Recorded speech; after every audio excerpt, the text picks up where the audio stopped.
He was shouting for the very course Sergei Ivanovich had proposed, but it was evident that he hated him and all his party, and this feeling of hatred spread through the whole party and roused in opposition to it the same vindictiveness, though in a more seemly form, on the other side. Shouts were raised, and for a moment all was confusion, so that the marshal of the province had to call for order. A ballot, every nobleman sees it, we shed our blood for our country. The confidence of the monarch. No checking the accounts of the marshal, he's not a cashier. But that's not the point. Votes, please.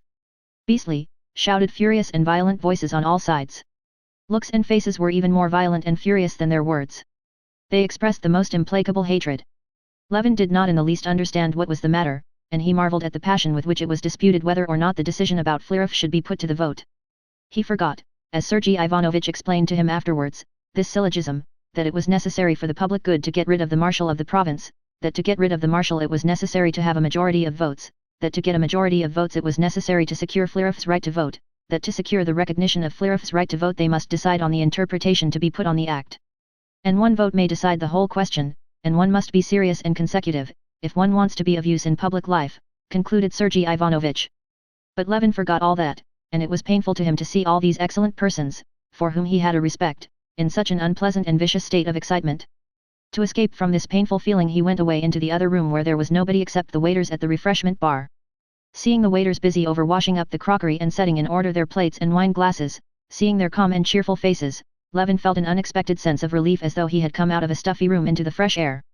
He began walking up and down, looking with pleasure at the waiters. He particularly liked the way one grey-whiskered waiter, who showed his scorn for the other younger ones and was jeered at by them, was teaching them how to fold up napkins properly. Levin was just about to enter into conversation with the old waiter, when the secretary of the court of wardship, a little old man whose specialty it was to know all the noblemen of the province by name and patronymic, drew him away. "Please come, Konstantin Dmitrievich," he said, "your brother's looking for you, they are voting on the legal point." Levin walked into the room, received a white ball, and followed his brother, Sergei Ivanovich, to the table where Sviazhsky was standing with a significant and ironical face, holding his beard in his fist and sniffing at it. Sergei Ivanovich put his hand into the box, put the ball somewhere, and making room for Levin, stopped. Levin advanced, but utterly forgetting what he was to do, and much embarrassed, he turned to Sergei Ivanovich with the question, "Where am I to put it?" He asked this softly, at a moment when there was talking going on near, so that he had hoped his question would not be overheard. But the person speaking paused, and his improper question was overheard. Sergei Ivanovich frowned. "That is a matter for each man's own decision," he said severely. Several people smiled. Levin crimsoned, hurriedly thrust his hand under the cloth, and put the ball to the right as it was in his right hand. Having put it in, he recollected that he ought to have thrust his left hand too, and so he thrust it in though too late, and, still more overcome with confusion, he beat a hasty retreat into the background. 126 for admission, 98 against, sang out the voice of the secretary, who could not pronounce the letter R. Then there was a laugh, a button and 2 nuts were found in the box.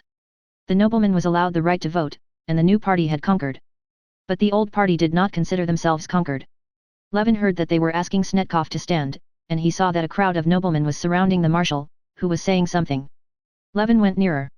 In reply Snetkov spoke of the trust the noblemen of the province had placed in him, the affection they had shown him, which he did not deserve, as his only merit had been his attachment to the nobility, to whom he had devoted 12 years of service. Several times he repeated the words, "I have served to the best of my powers with truth and good faith, I value your goodness and thank you," and suddenly he stopped short from the tears that choked him, and went out of the room. Whether these tears came from a sense of the injustice being done him, from his love for the nobility, or from the strain of the position he was placed in, feeling himself surrounded by enemies, his emotion infected the assembly, the majority were touched, and Levin felt a tenderness for Snetkov. In the doorway the marshal of the province jostled against Levin. "Beg pardon, excuse me, please," he said as to a stranger, but recognizing Levin, he smiled timidly. It seemed to Levin that he would have liked to say something, but could not speak for emotion. His face and his whole figure in his uniform with the crosses, and white trousers striped with braid, as he moved hurriedly along, reminded Levin of some hunted beast who sees that he is in evil case. This expression in the marshal's face was particularly touching to Levin, because, only the day before, he had been at his house about his trustee business and had seen him in all his grandeur, a kind-hearted, fatherly man. The big house with the old family furniture, the rather dirty, far from stylish, but respectful footmen, unmistakably old house serfs who had stuck to their master, the stout, good-natured wife in a cap with lace and a Turkish shawl, petting her pretty grandchild, her daughter's daughter, the young son, a sixth-form high school boy, coming home from school, and greeting his father. Kissing his big hand, the genuine, cordial words and gestures of the old man, all this had the day before roused an instinctive feeling of respect and sympathy in Levin. This old man was a touching and pathetic figure to Levin now, and he longed to say something pleasant to him. "So you're sure to be our marshal again," he said. "It's not likely," said the marshal, looking round with a scared expression. "I'm worn out, I'm old. If there are men younger and more deserving than I, let them serve." And the marshal disappeared through a side door. The most solemn moment was at hand. They were to proceed immediately to the election. The leaders of both parties were reckoning white and black on their fingers. The discussion upon Flerov had given the new party not only Flerov's vote, but had also gained time for them, so that they could send to fetch 3 noblemen who had been rendered unable to take part in the elections by the wiles of the other party. 2 noble gentlemen, who had a weakness for strong drink, had been made drunk by the partisans of Snetkov, and a third had been robbed of his uniform.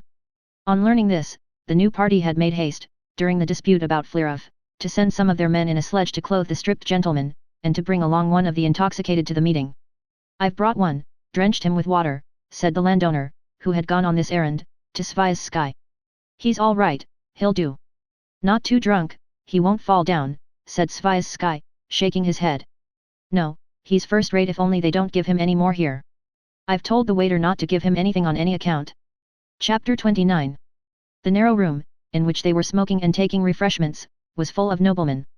The excitement grew more intense, and every face betrayed some uneasiness. The excitement was specially keen for the leaders of each party, who knew every detail, and had reckoned up every vote. They were the generals organizing the approaching battle. The rest, like the rank and file before an engagement, though they were getting ready for the fight, sought for other distractions in the interval. Some were lunching, standing at the bar, or sitting at the table, others were walking up and down the long room, smoking cigarettes and talking with friends whom they had not seen for a long while. Levin did not care to eat, and he was not smoking. He did not want to join his own friends, that is Sergei Ivanovitch, Stepan Arkadyevitch, Sviazhsky and the rest, because Vronsky in his equerry's uniform was standing with them in eager conversation. Levin had seen him already at the meeting on the previous day, and he had studiously avoided him, not caring to greet him. He went to the window and sat down, scanning the groups, and listening to what was being said around him. He felt depressed, especially because everyone else was, as he saw, eager, anxious, and interested, and he alone, with an old, toothless little man with mumbling lips wearing a naval uniform, sitting beside him, had no interest in it and nothing to do. "He's such a blackguard, I have told him so, but it makes no difference, only think of it, he couldn't collect it in 3 years, he heard vigorously uttered by a round-shouldered, short, country gentleman, who had pomaded hair hanging on his embroidered collar, and new boots obviously put on for the occasion, with heels that tapped energetically as he spoke. Casting a displeased glance at Levin, this gentleman sharply turned his back. "Yes, it's a dirty business, there's no denying," a small gentleman assented in a high voice. Next, a whole crowd of country gentlemen, surrounding a stout general, hurriedly came near Levin. These persons were unmistakably seeking a place where they could talk without being overheard. "How dare he say I had his breeches stolen, pawned them for drink, I expect damn the fellow, prince indeed, he'd better not say it, the beast. But excuse me, they take their stand on the act," was being said in another group, "the wife must be registered as noble." "Oh, damn your acts, I speak from my heart, we're all gentlemen, aren't we, above suspicion. Shall we go on, your excellency, fine champagne." Another group was following a nobleman, who was shouting something in a loud voice. It was one of the 3 intoxicated gentlemen. "I always advised Marya Semyonovna to let for a fair rent, for she can never save a profit," he heard a pleasant voice say. The speaker was a country gentleman with grey whiskers, wearing the regimental uniform of an old general staff officer. It was the very landowner Levin had met at Sviazhsky's. He knew him at once. The landowner too stared at Levin, and they exchanged greetings. "Very glad to see you, to be sure, I remember you very well last year at our district marshal, Nikolai Ivanovitch's." "Well, and how is your land doing?" asked Levin. "Oh, still just the same, always at a loss," the landowner answered with a resigned smile, but with an expression of serenity and conviction that so it must be. "And how do you come to be in our province?" he asked. "Come to take part in our coup d'état," he said, confidently pronouncing the French words with a bad accent. "All Russia's here, gentlemen of the bedchamber, and everything short of the ministry." He pointed to the imposing figure of Stepan Arkadyevitch in white trousers and his court uniform, walking by with a general. "I ought to own that I don't very well understand the drift of the provincial elections," said Levin. The landowner looked at him. "Why, what is there to understand? There's no meaning in it at all, it's a decaying institution that goes on running only by the force of inertia. Just look, the very uniforms tell you that it's an assembly of justices of the peace, permanent members of the court, and so on, but not of noblemen." "Then why do you come?" asked Levin. From habit, nothing else then. 2. One must keep up connections, it's a moral obligation of a sort, and then, to tell the truth, there's one's own interests. My son-in-law wants to stand as a permanent member, they're not rich people, and he must be brought forward. These gentlemen, now, what do they come for? He said, pointing to the malignant gentleman, who was talking at the high table. That's the new generation of nobility. New it may be, but nobility it isn't. They're proprietors of a sort, but we're the landowners as noblemen, they're cutting their own throats. But you say it's an institution that's served its time. That it may be, but still it ought to be treated a little more respectfully. Snetkov, now. We may be of use, or we may not, but we're the growth of 1,000 years. If we're laying out a garden, planting one before the house, you know, and there you've a tree that's stood for centuries in the very spot. Old and gnarled it may be, and yet you don't cut down the old fellow to make room for the flower beds, but lay out your beds so as to take advantage of the tree. You won't grow him again in a year, he said cautiously, and he immediately changed the conversation. Well, and how is your land doing?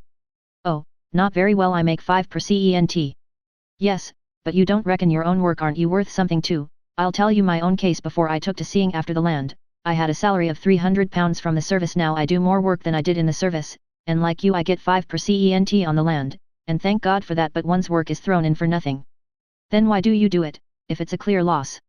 Oh, well, one does it, what would you have, it's habit, and one knows it's how it should be. And what's more, the landowner went on, leaning his elbows on the window and chatting on, my son, I must tell you, has no taste for it. There's no doubt he'll be a scientific man, so there'll be no one to keep it up, and yet one does it here. This year I've planted an orchard.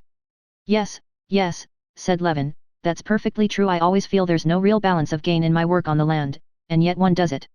It's a sort of duty one feels to the land. But I tell you what, the landowner pursued, a neighbor of mine, a merchant, was at my place. We walked about the fields and the garden. No, said he, Stepan Vasilievich, everything's well looked after, but your garden's neglected. But, as a fact, it's well kept up. To my thinking, I'd cut down that lime tree. Here you've thousands of limes, and each would make 2 good bundles of bark, and nowadays that bark's worth something. I'd cut down the lot. And with what he made he'd increase his stock, or buy some land for a trifle, and let it out in lots to the peasants, Levin added, smiling. He had evidently more than once come across those commercial calculations. And he'd make his fortune. But you and I must thank God if we keep what we've got and leave it to our children. You're married, I've heard, said the landowner. Yes, Levin answered, with proud satisfaction. Yes, it's rather strange, he went on. So we live without making anything, as though we were ancient vestals set to keep in a fire. The landowner chuckled under his white mustaches.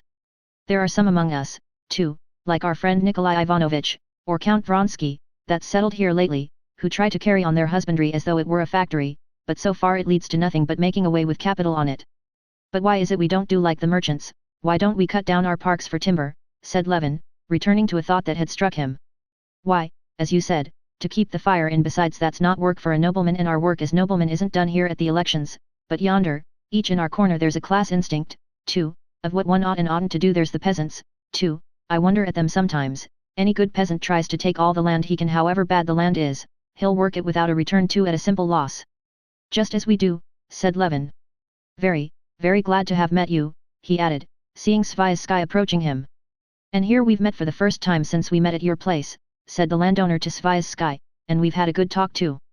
Well, have you been attacking the new order of things, said Sviazhsky with a smile. That we're bound to do. You've relieved your feelings. Chapter 30. Sviazhsky took Levin's arm, and went with him to his own friends.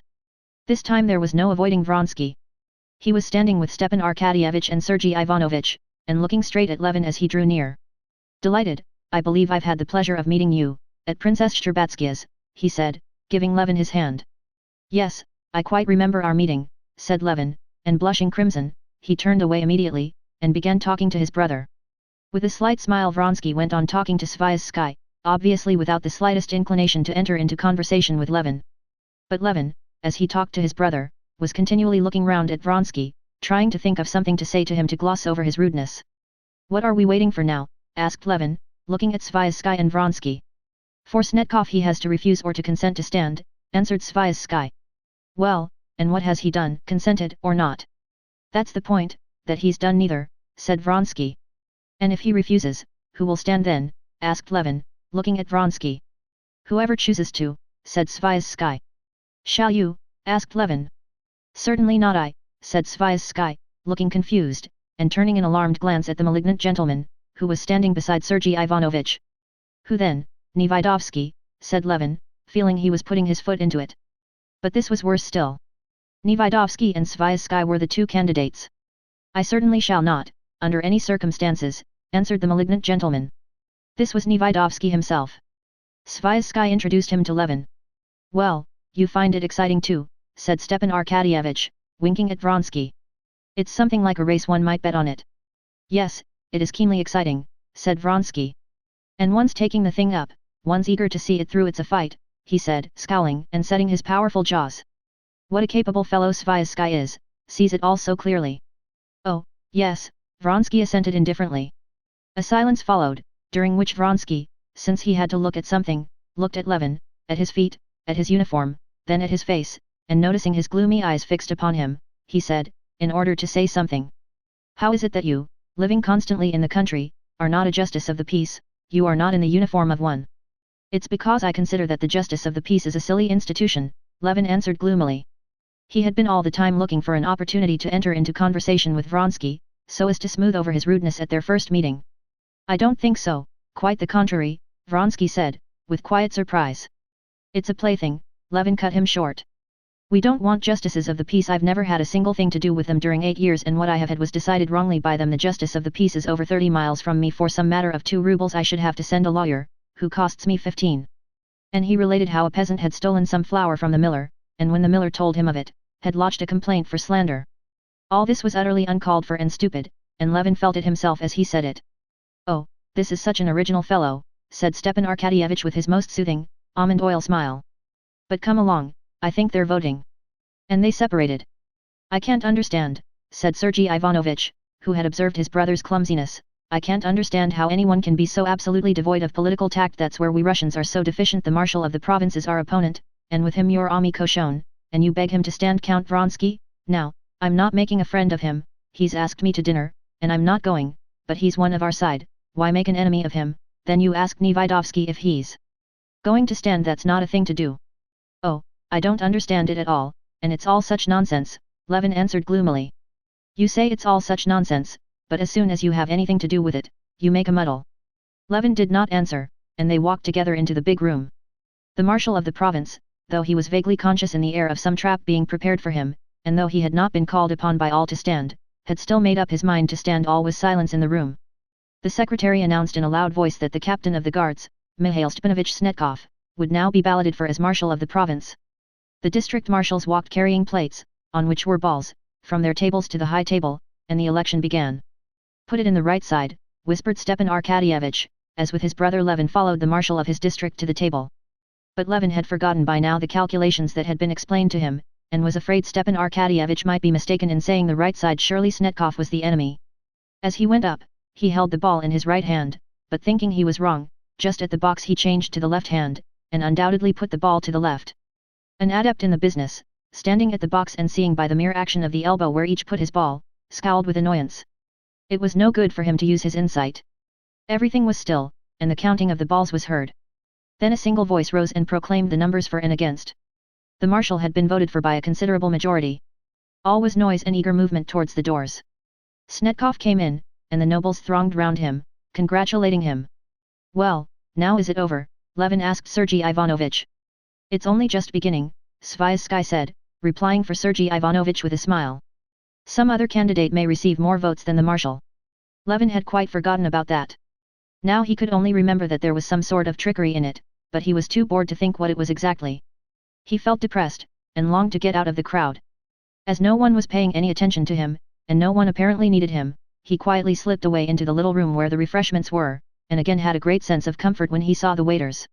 The little old waiter pressed him to have something, and Levin agreed. After eating a cutlet with beans and talking to the waiters of their former masters, Levin, not wishing to go back to the hall, where it was all so distasteful to him, proceeded to walk through the galleries. The galleries were full of fashionably dressed ladies, leaning over the balustrade and trying not to lose a single word of what was being said below. With the ladies were sitting and standing smart lawyers, high school teachers in spectacles, and officers. Everywhere they were talking of the election, and of how worried the marshal was, and how splendid the discussions had been. In one group Levin heard his brother's praises. One lady was telling a lawyer. How glad I am I heard Kozhnishev, it's worth losing one's dinner, he's exquisite, so clear and distinct all of it, there's not one of you in the law courts that speaks like that. The only one is me idle, and he's not so eloquent by a long way. Finding a free place, Levin leaned over the balustrade and began looking and listening. All the noblemen were sitting railed off behind barriers according to their districts. In the middle of the room stood a man in a uniform, who shouted in a loud, high voice.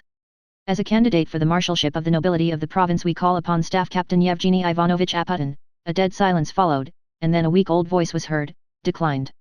We call upon the Privy Councillor Pyotr Petrovich Ball, the voice began again. Declined, a high boyish voice replied. Again it began, and again declined, and so it went on for about an hour. Levin, with his elbows on the balustrade, looked and listened. At first he wondered and wanted to know what it meant, then feeling sure that he could not make it out he began to be bored. Then recalling all the excitement and vindictiveness he had seen on all the faces, he felt sad, he made up his mind to go, and went downstairs. As he passed through the entry to the galleries he met a dejected high school boy walking up and down with tired-looking eyes. On the stairs he met a couple, a lady running quickly on her high heels and the jaunty deputy prosecutor. I told you weren't late, the deputy prosecutor was saying at the moment when Levin moved aside to let the lady pass. Levin was on the stairs to the way out, and was just feeling in his waistcoat pocket for the number of his overcoat, when the secretary overtook him. This way, please, Konstantin Dmitrievich, they are voting. The candidate who was being voted on was Nevidovsky, who had so stoutly denied all idea of standing. Levin went up to the door of the room, it was locked. The secretary knocked, the door opened, and Levin was met by two red-faced gentlemen, who darted out. I can't stand any more of it, said one red-faced gentleman. After them the face of the marshal of the province was poked out. His face was dreadful looking from exhaustion and dismay. I told you not to let anyone out, he cried to the doorkeeper. I let someone in, your excellency. Mercy on us, and with a heavy sigh the marshal of the province walked with downcast head to the high table in the middle of the room, his legs staggering in his white trousers. Nevidovsky had scored a higher majority, as they had planned, and he was the new marshal of the province. Many people were amused, many were pleased and happy, many were in ecstasies, many were disgusted and unhappy. The former marshal of the province was in a state of despair, which he could not conceal. When Nevidovsky went out of the room, the crowd thronged round him and followed him enthusiastically, just as they had followed the governor who had opened the meetings, and just as they had followed Snetkov when he was elected. Chapter 31. The newly elected marshal and many of the successful party dined that day with Vronsky. Vronsky had come to the elections partly because he was bored in the country and wanted to show Anna his right to independence, and also to repay Sviazhsky by his support at the election for all the trouble he had taken for Vronsky at the district council election, but chiefly in order strictly to perform all those duties of a nobleman and landowner which he had taken upon himself. But he had not in the least expected that the election would so interest him, so keenly excite him, and that he would be so good at this kind of thing. He was quite a new man in the circle of the nobility of the province, but his success was unmistakable, and he was not wrong in supposing that he had already obtained a certain influence. This influence was due to his wealth and reputation. The capital house in the town lent him by his old friend Shirkov, who had a post in the Department of Finances and was director of a flourishing bank in Kashin, the excellent cook Vronsky had brought from the country. And his friendship with the governor, who was a schoolfellow of Vronsky's, a schoolfellow he had patronized and protected indeed. But what contributed more than all to his success was his direct, equable manner with everyone, which very quickly made the majority of the noblemen reverse the current opinion of his supposed haughtiness. He was himself conscious that, except that whimsical gentleman married to Kitty Shtcherbatskia, who had à propos de bottes poured out a stream of irrelevant absurdities with such spiteful fury, every nobleman with whom he had made acquaintance had become his adherent. He saw clearly, and other people recognized it, too, that he had done a great deal to secure the success of Nevidovsky. And now at his own table, celebrating Nevidovsky's election, he was experiencing an agreeable sense of triumph over the success of his candidate. The election itself had so fascinated him that, if he could succeed in getting married during the next 3 years, he began to think of standing himself, much as after winning a race ridden by a jockey, he had longed to ride a race himself. Today he was celebrating the success of his jockey. Vronsky sat at the head of the table, on his right hand sat the young governor, a general of high rank. To all the rest he was the chief man in the province, who had solemnly opened the elections with his speech, and aroused a feeling of respect and even of awe in many people, as Vronsky saw. To Vronsky he was little Katka Maslov, that had been his nickname in the pages' corps, whom he felt to be shy and tried to meet on eyes. On the left hand sat Nevidovsky with his youthful, stubborn, and malignant face. With him Vronsky was simple and deferential. Sviazhsky took his failure very light-heartedly. It was indeed no failure in his eyes, as he said himself, turning, glass in hand, to Nevidovsky, they could not have found a better representative of the new movement, which the nobility ought to follow.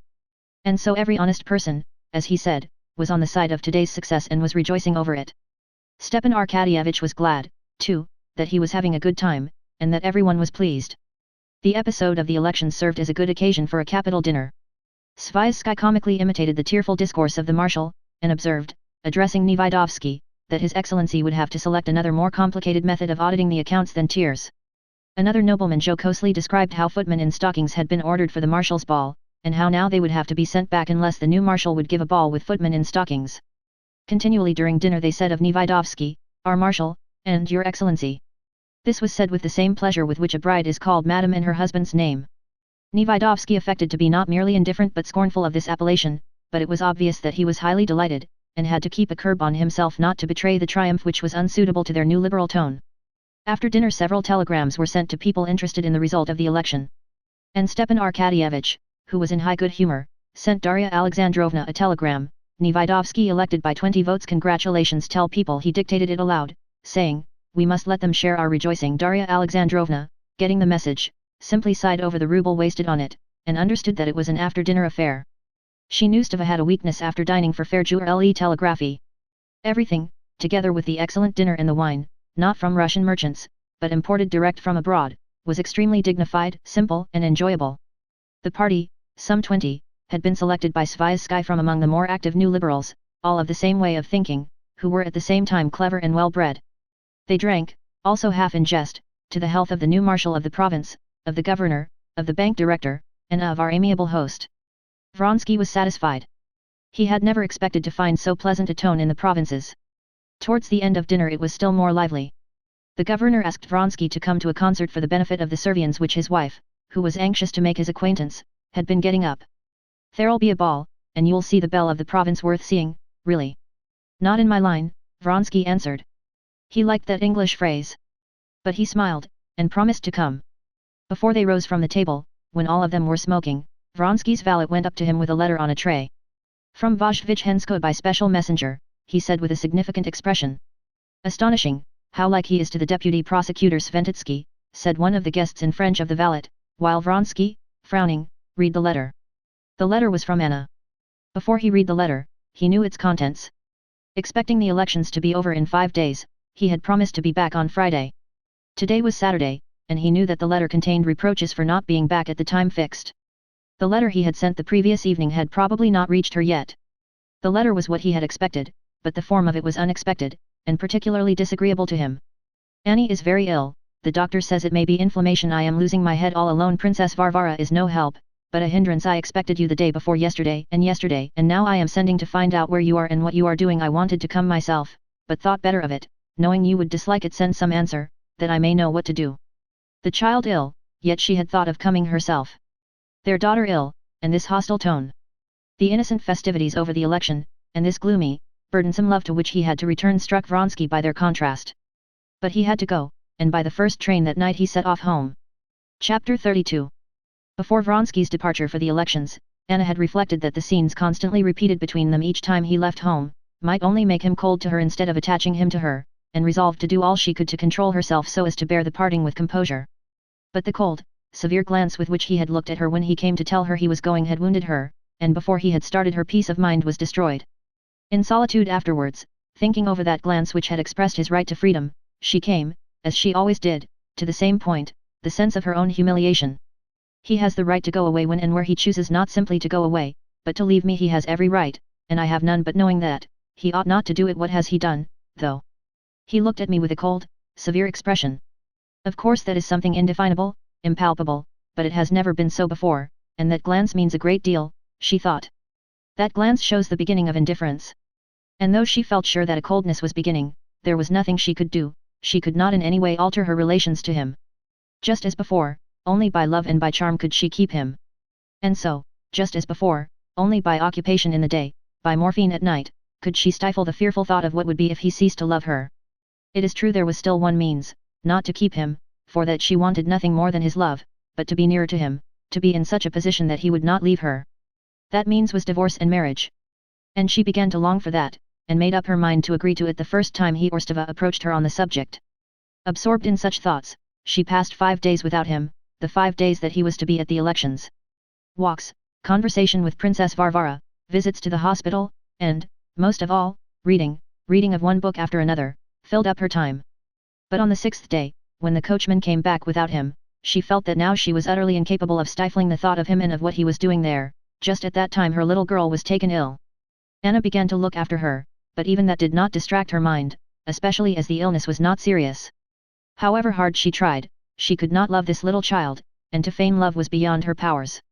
Towards the evening of that day, still alone, Anna was in such a panic about him that she decided to start for the town, but on second thoughts wrote him the contradictory letter that Vronsky received, and without reading it through, sent it off by a special messenger. The next morning she received his letter and regretted her own. She dreaded a repetition of the severe look he had flung at her at parting. Especially when he knew that the baby was not dangerously ill. But still she was glad she had written to him. At this moment Anna was positively admitting to herself that she was a burden to him, that he would relinquish his freedom regretfully to return to her, and in spite of that she was glad he was coming. Let him weary of her, but he would be here with her, so that she would see him, would know of every action he took. She was sitting in the drawing room near a lamp, with a new volume of Taine, and as she read, listening to the sound of the wind outside, and every minute expecting the carriage to arrive. Several times she had fancied she heard the sound of wheels, but she had been mistaken. At last she heard not the sound of wheels, but the coachman's shout and the dull rumble in the covered entry. Even Princess Varvara, playing patience, confirmed this, and Anna, flushing hotly, got up, but instead of going down, as she had done twice before, she stood still. She suddenly felt ashamed of her duplicity, but even more she dreaded how he might meet her. All feeling of wounded pride had passed now, she was only afraid of the expression of his displeasure. She remembered that her child had been perfectly well again for the last 2 days. She felt positively vexed with her for getting better from the very moment her letter was sent off. Then she thought of him, that he was here, all of him, with his hands, his eyes. She heard his voice. And forgetting everything, she ran joyfully to meet him. "Well, how is Annie?" he said timidly from below, looking up to Anna as she ran down to him. He was sitting on a chair, and a footman was pulling off his warm overboot. "Oh, she is better. And you?" he said, shaking himself.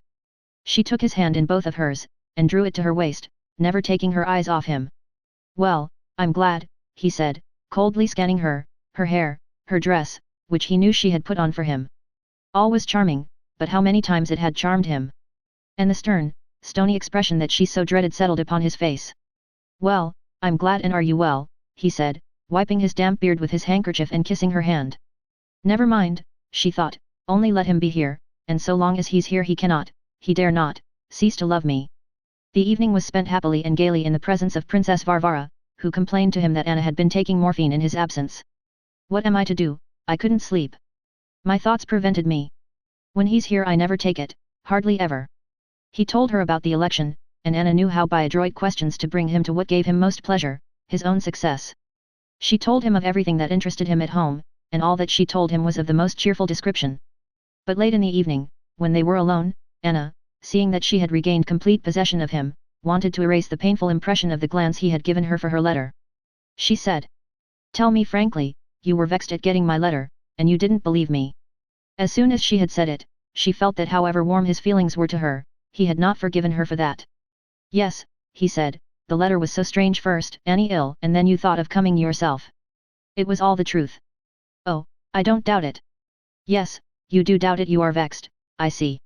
"Not for one moment I'm only vexed, that's true, that you seem somehow unwilling to admit that there are duties. The duty of going to a concert. But we won't talk about it," he said. "Why not talk about it?" she said. "I only meant to say that matters of real importance may turn up now. For instance, I shall have to go to Moscow to arrange about the house." "Oh, Anna, why are you so irritable? Don't you know that I can't live without you?" "If so," said Anna, her voice suddenly changing, "it means that you are sick of this life." "Yes, you will come for a day and go away, as men do." "Anna, that's cruel, I am ready to give up my whole life." But she did not hear him. "If you go to Moscow, I will go too, I will not stay here either, we must separate or else live together." "Why, you know, that's my one desire, but for that we must get a divorce. I will write to him, I see I cannot go on like this. But I will come with you to Moscow." "You talk as if you were threatening me, but I desire nothing so much as never to be parted from you," said Vronsky, smiling.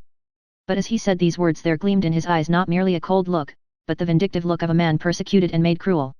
She saw the look and correctly divined its meaning. If so, it's a calamity, that glance told her. It was a moment's impression, but she never forgot it. Anna wrote to her husband asking him about a divorce, and towards the end of November, taking leave of Princess Varvara, who wanted to go to Petersburg, she went with Vronsky to Moscow. Expecting every day an answer from Alexey Alexandrovich, and after that the divorce, they now established themselves together like married people. Part 7. Chapter 1. The Levins had been 3 months in Moscow. The date had long passed on which, according to the most trustworthy calculations of people learned in such matters, Kitty should have been confined. But she was still about, and there was nothing to show that her time was any nearer than 2 months ago. The doctor, the monthly nurse and Dolly and her mother, and most of all Levin, who could not think of the approaching event without terror, began to be impatient and uneasy. Kitty was the only person who felt perfectly calm and happy. She was distinctly conscious now of the birth of a new feeling of love for the future child, for her to some extent actually existing already, and she brooded blissfully over this feeling. He was not by now altogether a part of herself, but sometimes lived his own life independently of her. Often this separate being gave her pain, but at the same time she wanted to laugh with a strange new joy. All the people she loved were with her, and all were so good to her, so attentively caring for her, so entirely pleasant was everything presented to her, that if she had not known and felt that it must all soon be over, she could not have wished for a better and pleasanter life. The only thing that spoiled the charm of this manner of life was that her husband was not here as she loved him to be, and as he was in the country. She liked his serene, friendly, and hospitable manner in the country.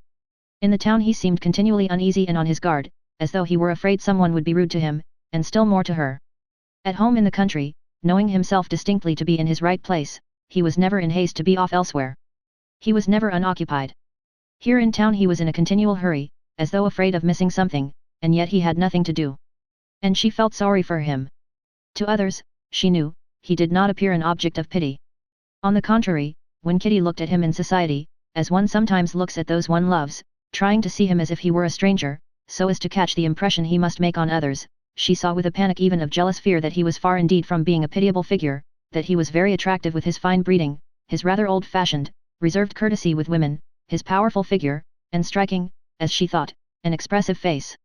But she saw him not from without, but from within. She saw that here he was not himself. That was the only way she could define his condition to herself. Sometimes she inwardly reproached him for his inability to live in the town, sometimes she recognized that it was really hard for him to order his life here so that he could be satisfied with it. What had he to do, indeed? He did not care for cards, he did not go to a club. Spending the time with jovial gentlemen of Oblonsky's type, she knew now what that meant. It meant drinking and going somewhere after drinking. She could not think without horror of where men went on such occasions. Was he to go into society? But she knew he could only find satisfaction in that if he took pleasure in the society of young women, and that she could not wish for. Should he stay at home with her, her mother and her sisters?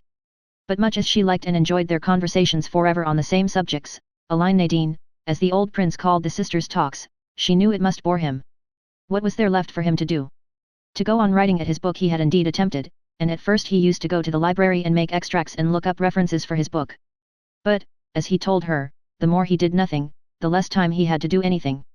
And besides, he complained that he had talked too much about his book here, and that consequently all his ideas about it were muddled and had lost their interest for him. One advantage in this town life was that quarrels hardly ever happened between them here in town. Whether it was that their conditions were different, or that they had both become more careful and sensible in that respect, they had no quarrels in Moscow from jealousy, which they had so dreaded when they moved from the country. One event, an event of great importance to both from that point of view, did indeed happen, that was Kitty's meeting with Vronsky. The old Princess Marya Borisovna, Kitty's godmother, who had always been very fond of her, had insisted on seeing her. Kitty, though she did not go into society at all on account of her condition, went with her father to see the venerable old lady, and there met Vronsky. The only thing Kitty could reproach herself for at this meeting was that at the instant when she recognized in his civilian dress the features once so familiar to her, her breath failed her, the blood rushed to her heart, and a vivid blush, she felt it, overspread her face. But this lasted only a few seconds. Before her father, who purposely began talking in a loud voice to Vronsky, had finished, she was perfectly ready to look at Vronsky, to speak to him, if necessary, exactly as she spoke to Princess Marya Borisovna, and more than that, to do so in such a way that everything to the faintest intonation and smile would have been approved by her husband, whose unseen presence she seemed to feel about her at that instant. She said a few words to him, even smiled serenely at his joke about the elections, which he called our parliament.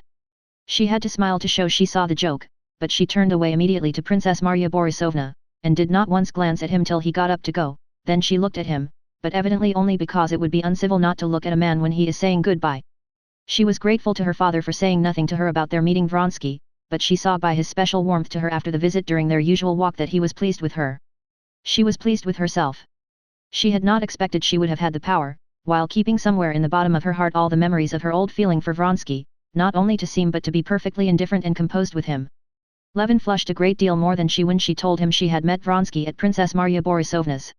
It was very hard for her to tell him this, but still harder to go on speaking of the details of the meeting, as he did not question her, but simply gazed at her with a frown. "I am very sorry you weren't there," she said. "Not that you weren't in the room, I couldn't have been so natural in your presence. I am blushing now much more, much more," she said, blushing till the tears came into her eyes. "But that you couldn't see through a crack." The truthful eyes told Levin that she was satisfied with herself, and in spite of her blushing he was quickly reassured and began questioning her, which was all she wanted. When he had heard everything, even to the detail that for the first second she could not help flushing, but that afterwards she was just as direct and as much at her ease as with any chance acquaintance, Levin was quite happy again and said he was glad of it, and would not now behave as stupidly as he had done at the election, but would try the first time he met Vronsky to be as friendly as possible. "It's so wretched to feel that there's a man almost an enemy whom it's painful to meet," said Levin. "I'm very, very glad." Chapter 2. "Go, please, go then and call on the Bulls," Kitty said to her husband, when he came in to see her at 11 o'clock before going out. "I know you are dining at the club, Papa put down your name, but what are you going to do in the morning?" "I am only going to Katovisov," answered Levin. "Why so early?" "He promised to introduce me to Metrov. I wanted to talk to him about my work. He's a distinguished scientific man from Petersburg," said Levin. "Yes, wasn't it his article you were praising so well, and after that," said Kitty. "I shall go to the court, perhaps, about my sister's business." "And the concert?" she queried. "I shan't go there all alone." "No, do go, there are going to be some new things." "That interested you so?" "I should certainly go." "Well, anyway, I shall come home before dinner," he said, looking at his watch. "Put on your frock coat, so that you can go straight to call on Countess Bola." "But is it absolutely necessary?" "Oh, absolutely, he has been to see us. Come, what is it? You go in, sit down, talk for 5 minutes of the weather, get up and go away." "Oh, you wouldn't believe it, I've got so out of the way of all this that it makes me feel positively ashamed. It's such a horrible thing to do. A complete outsider walks in, sits down, stays on with nothing to do, wastes their time and worries himself, and walks away." Kitty laughed. "Why, I suppose you used to pay calls before you were married, didn't you?" "Yes, I did, but I always felt ashamed, and now I'm so out of the way of it that, by Jove, I'd sooner go 2 days running without my dinner than pay this call. One's so ashamed, I feel all the while that they're annoyed, that they're saying, 'What has he come for?'" "No, they won't. I'll answer for that," said Kitty, looking into his face with a laugh. She took his hand. "Well, goodbye. Do go, please." He was just going out after kissing his wife's hand, when she stopped him. "Kostya, do you know I've only 50 rubles left?" "Oh, all right, I'll go to the bank and get some." "How much?" he said, with the expression of dissatisfaction she knew so well. "No, wait a minute." She held his hand. "Let's talk about it. It worries me. I seem to spend nothing unnecessary, but money seems to fly away. Simply we don't manage well, somehow."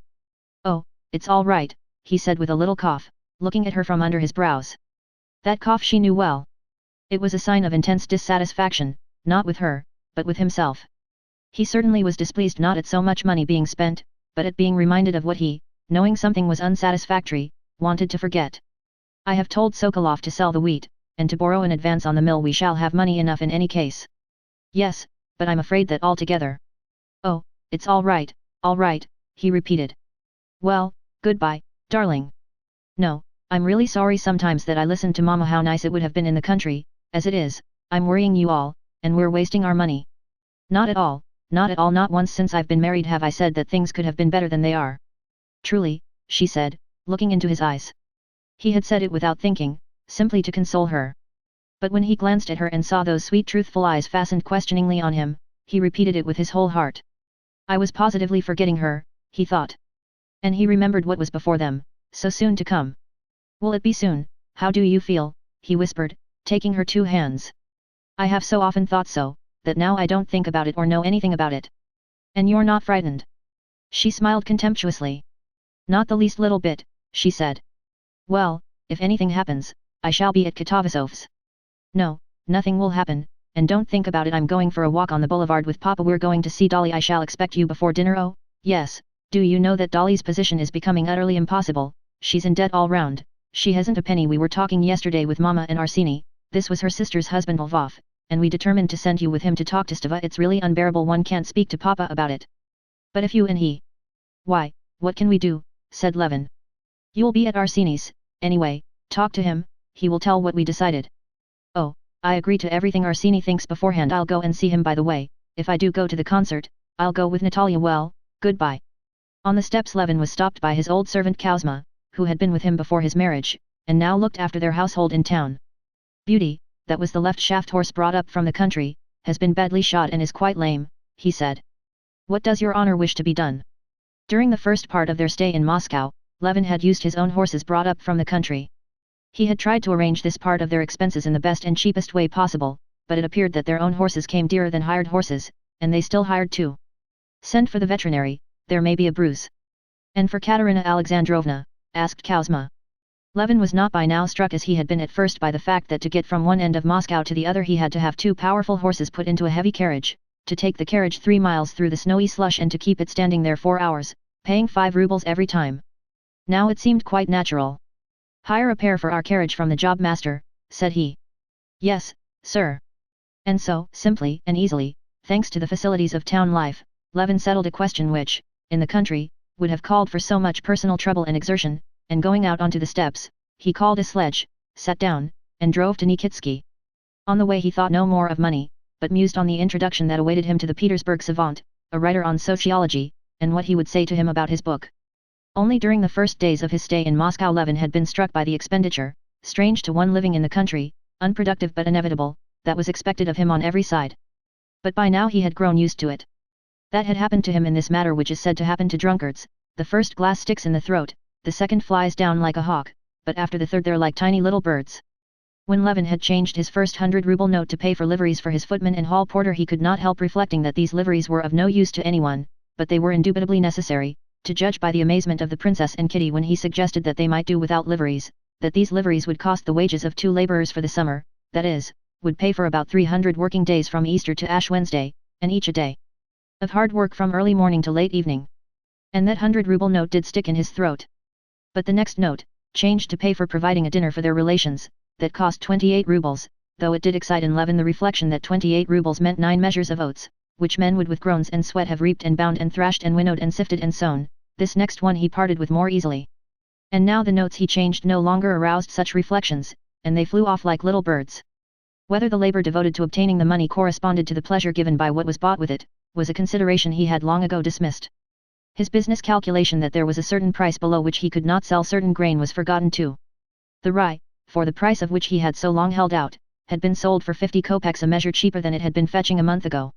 Even the consideration that with such an expenditure he could not go on living for a year without debt, that even had no force. Only one thing was essential, to have money in the bank, without inquiring where it came from, so as to know that one had the wherewithal to buy meat for tomorrow. And this condition had hitherto been fulfilled, he had always had the money in the bank. But now the money in the bank had gone, and he could not quite tell where to get the next installment. And this it was which, at the moment when Kitty had mentioned money, had disturbed him, but he had no time to think about it.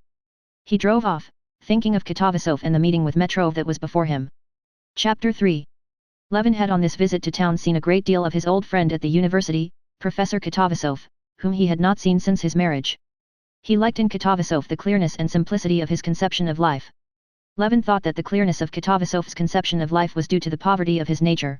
Katavasov thought that the disconnectedness of Levin's ideas was due to his lack of intellectual discipline, but Levin enjoyed Katavasov's clearness, and Katavasov enjoyed the abundance of Levin's untrained ideas, and they liked to meet and to discuss. Levin had read Katavasov some parts of his book, and he had liked them.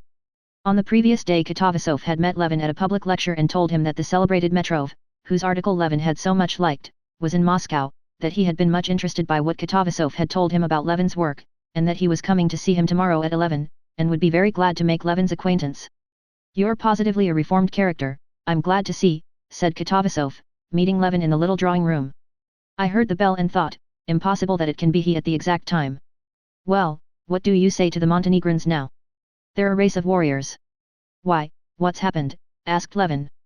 Katavasov in a few words told him the last piece of news from the war, and going into his study, introduced Levin to a short, thick-set man of pleasant appearance. This was Metrov. The conversation touched for a brief space on politics and on how recent events were looked at in the higher spheres in Petersburg. Metrov repeated a saying that had reached him through a most trustworthy source, reported as having been uttered on this subject by the Tsar and one of the ministers. Katavasov had heard also on excellent authority that the Tsar had said something quite different. Levin tried to imagine circumstances in which both sayings might have been uttered, and the conversation on that topic dropped. Yes, here he's written almost a book on the natural conditions of the laborer in relation to the land, said Katavasov. I'm not a specialist, but I, as a natural science man, was pleased at his not taking mankind as something outside biological laws, but, on the contrary, seeing his dependence on his surroundings, and in that dependence seeking the laws of his development. That's very interesting, said Metrov. What I began precisely was to write a book on agriculture, but studying the chief instrument of agriculture, the laborer, said Levin, reddening, I could not help coming to quite unexpected results. And Levin began carefully, as it were, feeling his ground, to expound his views. He knew Metrov had written an article against the generally accepted theory of political economy, but to what extent he could reckon on his sympathy with his own new views he did not know and could not guess from the clever and serene face of the learned man. But in what do you see the special characteristics of the Russian laborer, said Metrov, in his biological characteristics, so to speak, or in the condition in which he is placed? Levin saw that there was an idea underlying this question with which he did not agree. But he went on explaining his own idea that the Russian laborer has a quite special view of the land, different from that of other people, and to support this proposition he made haste to add that in his opinion this attitude of the Russian peasant was due to the consciousness of his vocation to people vast unoccupied expanses in the East. One may easily be led into error in basing any conclusion on the general vocation of a people, said Metrov, interrupting Levin. The condition of the laborer will always depend on his relation to the land and to capital. And without letting Levin finish explaining his idea, Metrov began expounding to him the special point of his own theory. In what the point of his theory lay, Levin did not understand, because he did not take the trouble to understand. He saw that Metrov, like other people, in spite of his own article, in which he had attacked the current theory of political economy, looked at the position of the Russian peasant simply from the point of view of capital, wages and rent. He would indeed have been obliged to admit that in the eastern, much the larger, part of Russia rent was as yet nil, that for 9/10 of the 80 millions of the Russian peasants' wages took the form simply of food provided for themselves, and that capital does not so far exist except in the form of the most primitive tools. Yet it was only from that point of view that he considered every laborer, though in many points he differed from the economists and had his own theory of the wage fund, which he expounded to Levin. Levin listened reluctantly, and at first made objections. He would have liked to interrupt Metrov, to explain his own thought, which in his opinion would have rendered further exposition of Metrov's theories superfluous. But later on, feeling convinced that they looked at the matter so differently, that they could never understand one another, he did not even oppose his statements, but simply listened. Although what Metrov was saying was by now utterly devoid of interest for him, he yet experienced a certain satisfaction in listening to him.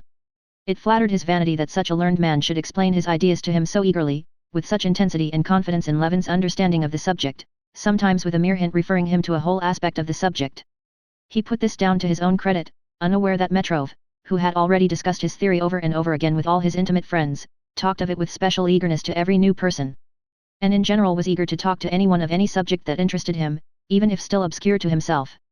We are late though, said Katavasov, looking at his watch directly Metrov had finished his discourse.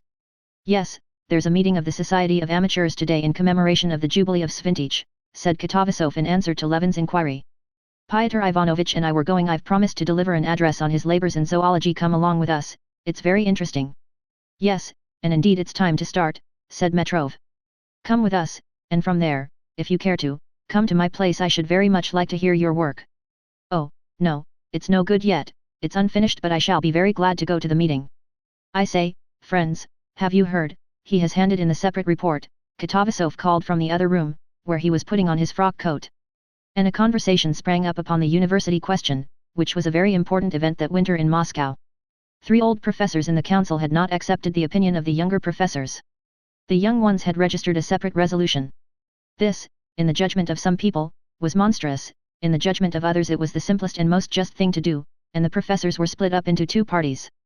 One party, to which Katavasov belonged, saw in the opposite party a scoundrelly betrayal and treachery, while the opposite party saw in them childishness and lack of respect for the authorities. Levin, though he did not belong to the university, had several times already during his stay in Moscow heard and talked about this matter, and had his own opinion on the subject. He took part in the conversation that was continued in the street, as they all 3 walked to the buildings of the old university. The meeting had already begun. Round the cloth-covered table, at which Katavasov and Metrov seated themselves, there were some half-dozen persons, and one of these was bending close over a manuscript, reading something aloud.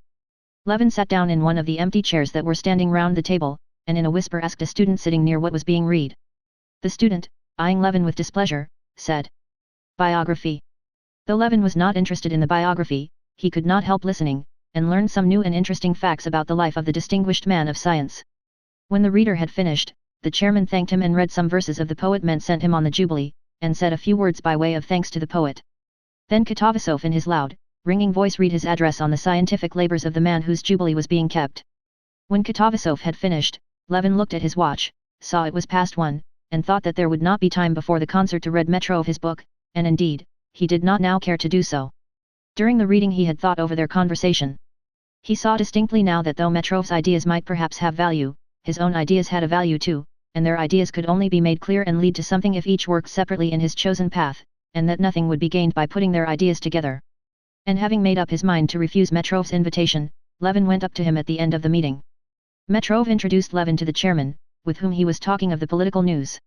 Metrov told the chairman what he had already told Levin, and Levin made the same remarks on his news that he had already made that morning, but for the sake of variety he expressed also a new opinion which had only just struck him. After that the conversation turned again on the university question. As Levin had already heard it all, he made haste to tell Metrov that he was sorry he could not take advantage of his invitation, took leave, and drove to Lvov's. Chapter 4. Lvov, the husband of Natalia, Kitty's sister, had spent all his life in foreign capitals, where he had been educated, and had been in the diplomatic service. During the previous year he had left the diplomatic service, not owing to any unpleasantness, he never had any unpleasantness with anyone, and was transferred to the department of the court of the palace in Moscow, in order to give his 2 boys the best education possible. In spite of the striking contrast in their habits and views and the fact that Lvov was older than Levin, they had seen a great deal of one another that winter, and had taken a great liking to each other.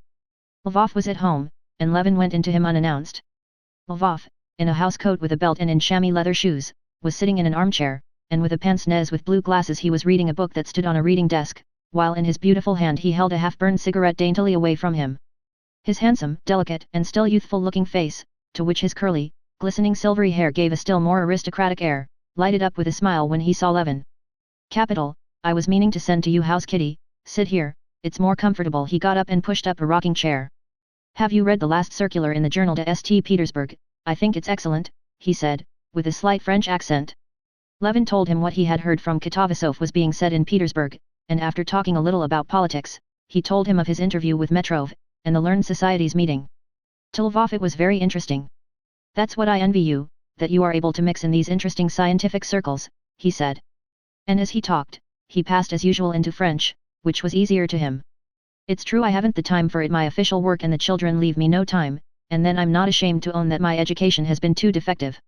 "That I don't believe," said Levin with a smile, feeling, as he always did, touched at Lvov's low opinion of himself, which was not in the least put on from a desire to seem or to be modest, but was absolutely sincere. "Oh, yes, indeed, I feel now how badly educated I am to educate my children. I positively have to look up a great deal, and in fact simply to study myself, for it's not enough to have teachers, there must be someone to look after them, just as on your land you want laborers and an overseer. See what I'm reading." He pointed to Buslaev's grammar on the desk. "It's expected of Misha, and it's so difficult. Come, explain to me." "Here he says." Levin tried to explain to him that it couldn't be understood, but that it had to be taught, but Lvov would not agree with him. "Oh, you're laughing at it. On the contrary, you can't imagine how, when I look at you, I'm always learning the task that lies before me, that is the education of one's children." "Well, there's nothing for you to learn," said Lvov. "All I know," said Levin, "is that I have never seen better brought up children than yours, and I wouldn't wish for children better than yours." Lvov visibly tried to restrain the expression of his delight, but he was positively radiant with smiles. "If only they're better than I, that's all I desire. You don't know yet all the work," he said, "with boys who've been left like mine to run wild abroad. You'll catch all that up. They're such clever children. The great thing is the education of character. That's what I learn when I look at your children. You talk of the education of character. You can't imagine how difficult that is. You have hardly succeeded in combating one tendency when others crop up, and the struggle begins again if one had not a support in religion. You remember we talked about that. No father could bring children up relying on his own strength alone without that help." This subject, which always interested Levin, was cut short by the entrance of the beauty Natalia Alexandrovna, dressed to go out. "I didn't know you were here," she said, unmistakably feeling no regret, but a positive pleasure, in interrupting this conversation on a topic she had heard so much of that she was by now weary of it. "Well, how is Kitty? I am dining with you today. I tell you what, Arseny," she turned to her husband, "you take the carriage." And the husband and wife began to discuss their arrangements for the day. As the husband had to drive to meet someone on official business, while the wife had to go to the concert and some public meeting of a committee on the Eastern question, there was a great deal to consider and settle. Levin had to take part in their plans as one of themselves. It was settled that Levin should go with Natalia to the concert and the meeting, and that from there they should send the carriage to the office for Arseny, and he should call for her and take her to Kitty's, or that, if he had not finished his work, he should send the carriage back and Levin would go with her. "He's spoiling me," Lvov said to his wife. "He assures me that our children are splendid, when I know how much that's bad there is in them." "Arseny goes to extremes, I always say," said his wife. "If you look for perfection, you will never be satisfied, and it's true, as Papa says, that when we were brought up there was one extreme, we were kept in the basement, while our parents lived in the best rooms. Now it's just the other way, the parents are in the wash house, while the children are in the best rooms. Parents now are not expected to live at all, but to exist all together for their children." "Well, what if they like it better?" Lvov said, with his beautiful smile, touching her hand. "Anyone who didn't know you would think you were a stepmother, not a true mother." "No, extremes are not good in anything," Natalia said serenely, putting his paper knife straight in its proper place on the table. "Well, come here, you perfect children," Lvov said to the two handsome boys who came in, and after bowing to Levin, went up to their father, obviously wishing to ask him about something. Levin would have liked to talk to them, to hear what they would say to their father, but Natalia began talking to him, and then Lvov's colleague in the service, Mahotin, walked in, wearing his court uniform, to go with him to meet someone, and a conversation was kept up without a break upon Herzegovina, Princess Kortinskaya, the town council, and the sudden death of Madame Aproxina. Levin even forgot the commission entrusted to him. He recollected it as he was going into the hall. "Oh, Kitty told me to talk to you about Oblonsky," he said, as Lvov was standing on the stairs, seeing his wife and Levin off. Yes, Maman wants us, les beaux frères, to attack him," he said, blushing. "But why should I?" "Well, then, I will attack him," said Madame Lvova, with a smile, standing in her white sheepskin cape, waiting till they had finished speaking. "Come, let us go." Chapter 5. At the concert in the afternoon two very interesting things were performed. One was a fantasia, King Lear, the other was a quartet dedicated to the memory of Bach. Both were new and in the new style, and Levin was eager to form an opinion of them. After escorting his sister-in-law to her stall, he stood against a column and tried to listen as attentively and conscientiously as possible. He tried not to let his attention be distracted, and not to spoil his impression by looking at the conductor in a white tie, waving his arms, which always disturbed his enjoyment of music so much, or the ladies in bonnets, with strings carefully tied over their ears, and all these people either thinking of nothing at all or thinking of all sorts of things except the music. He tried to avoid meeting musical connoisseurs or talkative acquaintances, and stood looking at the floor straight before him, listening. But the more he listened to the fantasia of King Lear, the further he felt from forming any definite opinion of it.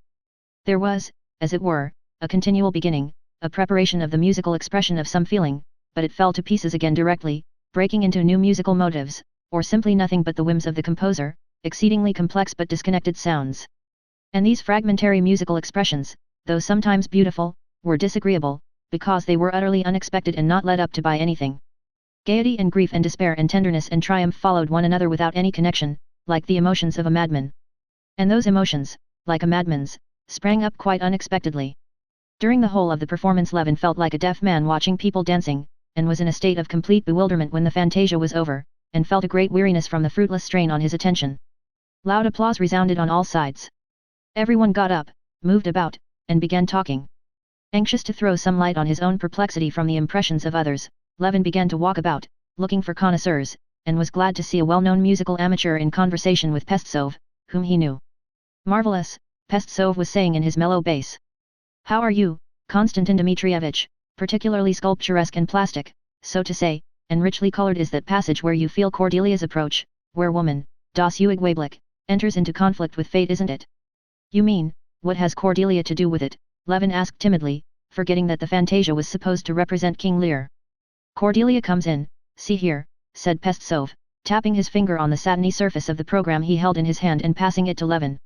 Only then Levin recollected the title of the fantasia, and made haste to read in the Russian translation the lines from Shakespeare that were printed on the back of the program. "You can't follow it without that," said Pestsov, addressing Levin, as the person he had been speaking to had gone away, and he had no one to talk to. In the entr'acte Levin and Pestsov fell into an argument upon the merits and defects of music of the Wagner school. Levin maintained that the mistake of Wagner and all his followers lay in their trying to take music into the sphere of another art, just as poetry goes wrong when it tries to paint a face as the art of painting ought to do, and as an instance of this mistake he cited the sculptor who carved in marble certain poetic phantasms flitting round the figure of the poet on the pedestal. These phantoms were so far from being phantoms that they were positively clinging on the ladder, said Levin. The comparison pleased him, but he could not remember whether he had not used the same phrase before, and to Pestsov, too, and as he said it he felt confused. Pestsov maintained that art is one, and that it can attain its highest manifestations only by conjunction with all kinds of art. The second piece that was performed Levin could not hear. Pestsov, who was standing beside him, was talking to him almost all the time, condemning the music for its excessive affected assumption of simplicity, and comparing it with the simplicity of the pre-Raphaelites in painting. As he went out Levin met many more acquaintances, with whom he talked of politics, of music and of common acquaintances. Among others he met Count Ball, whom he had utterly forgotten to call upon. "Well, go at once then," Madame Lvova said, when he told her, "perhaps they'll not be at home, and then you can come to the meeting to fetch me, you'll find me still there." Chapter 6. "Perhaps they're not at home," said Levin, as he went into the hall of Countess Bola's house. "At home, please walk in," said the porter, resolutely removing his overcoat. "How annoying," thought Levin with a sigh, taking off one glove and stroking his hat. "What did I come for, what have I to say to them?" As he passed through the first drawing room Levin met in the doorway Countess Bola, giving some order to a servant with a careworn and severe face. On seeing Levin she smiled, and asked him to come into the little drawing room, where he heard voices. In this room there were sitting in armchairs the two daughters of the countess, and a Moscow colonel, whom Levin knew. Levin went up, greeted them, and sat down beside the sofa with his hat on his knees. "How is your wife? Have you been at the concert? We couldn't go, Mama had to be at the funeral service." "Yes, I heard." "What a sudden death," said Levin. The countess came in, sat down on the sofa, and she too asked after his wife and inquired about the concert. Levin answered, and repeated an inquiry about Madame Apraxina's sudden death. "But she was always in weak health." "Were you at the opera yesterday?" "Yes, I was." "Luka was very good." "Yes, very good," he said, and as it was utterly of no consequence to him what they thought of him, he began repeating what they had heard 100 times about the characteristics of the singer's talent. Countess Bola pretended to be listening. Then, when he had said enough and paused, the colonel, who had been silent till then, began to talk. The colonel too talked of the opera, and about culture. At last, after speaking of the proposed fall journey at Turin's, the colonel laughed, got up noisily, and went away. Levin too rose, but he saw by the face of the countess that it was not yet time for him to go. He must stay 2 minutes longer. He sat down. But as he was thinking all the while how stupid it was, he could not find a subject for conversation, and sat silent. "You are not going to the public meeting, they say it will be very interesting," began the countess. "No, I promised my Belsoer to fetch her from it," said Levin. A silence followed. The mother once more exchanged glances with the daughter. "Well, now I think the time has come," thought Levin, and he got up. The ladies shook hands with him, and begged him to say mille choses to his wife for them. The porter asked him, as he gave him his coat, "Where is your honor staying?" and immediately wrote down his address in a big handsomely bound book. "Of course I don't care, but still I feel ashamed and awfully stupid," thought Levin, consoling himself with the reflection that everyone does it. He drove to the public meeting, where he was to find his sister-in-law, so as to drive home with her. At the public meeting of the committee there were a great many people, and almost all the highest society. Levin was in time for the report which, as everyone said, was very interesting. When the reading of the report was over, people moved about, and Levin met Sviazhsky, who invited him very pressingly to come that evening to a meeting of the Society of Agriculture, where a celebrated lecture was to be delivered, and Stepan Arkadyevitch, who had only just come from the races, and many other acquaintances, and Levin heard and uttered various criticisms on the meeting, on the new fantasia, and on a public trial. But, probably from the mental fatigue he was beginning to feel, he made a blunder in speaking of the trial, and this blunder he recalled several times with vexation. Speaking of the sentence upon a foreigner who had been condemned in Russia, and of how unfair it would be to punish him by exile abroad, Levin repeated what he had heard the day before in conversation from an acquaintance. "I think sending him abroad is much the same as punishing a carp by putting it into the water," said Levin. Then he recollected that this idea, which he had heard from an acquaintance and uttered as his own, came from a fable of Krylov's, and that the acquaintance had picked it up from a newspaper article. After driving home with his sister-in-law, and finding Kitty in good spirits and quite well, Levin drove to the club. Chapter 7. Levin reached the club just at the right time. Members and visitors were driving up as he arrived. Levin had not been at the club for a very long while, not since he lived in Moscow, when he was leaving the university and going into society. He remembered the club, the external details of its arrangement, but he had completely forgotten the impression it had made on him in old days. But as soon as, driving into the wide semicircular court and getting out of the sledge, he mounted the steps, and the hall porter, adorned with a crossway scarf, noiselessly opened the door to him with a bow, as soon as he saw in the porter's room the cloaks and galoshes of members who thought it less trouble to take them off downstairs, as soon as he heard the mysterious ringing bell that preceded him as he ascended the easy, carpeted staircase, and saw the statue on the landing, and the third porter at the top doors, a familiar figure grown older, in the club livery, opening the door without haste or delay, and scanning the visitors as they passed in, Levin felt the old impression of the club come back in a rush, an impression of repose, comfort, and propriety. "Your hat, please," the porter said to Levin, who forgot the club rule to leave his hat in the porter's room. "Long time since you've been the prince. Put your name down. Yesterday Prince Stepan Arkadyevich is not here yet." The porter did not only know Levin, but also all his ties and relationships, and so immediately mentioned his intimate friends.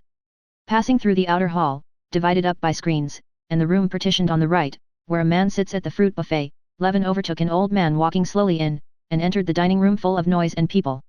He walked along the tables, almost all full, and looked at the visitors.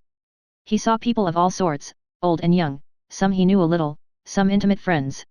There was not a single cross or worried-looking face.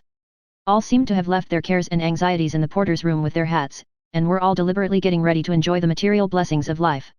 Sviazhsky was here, and Shcherbatsky, Nevidovsky, and the old prince, and Vronsky and Sergei Ivanovich.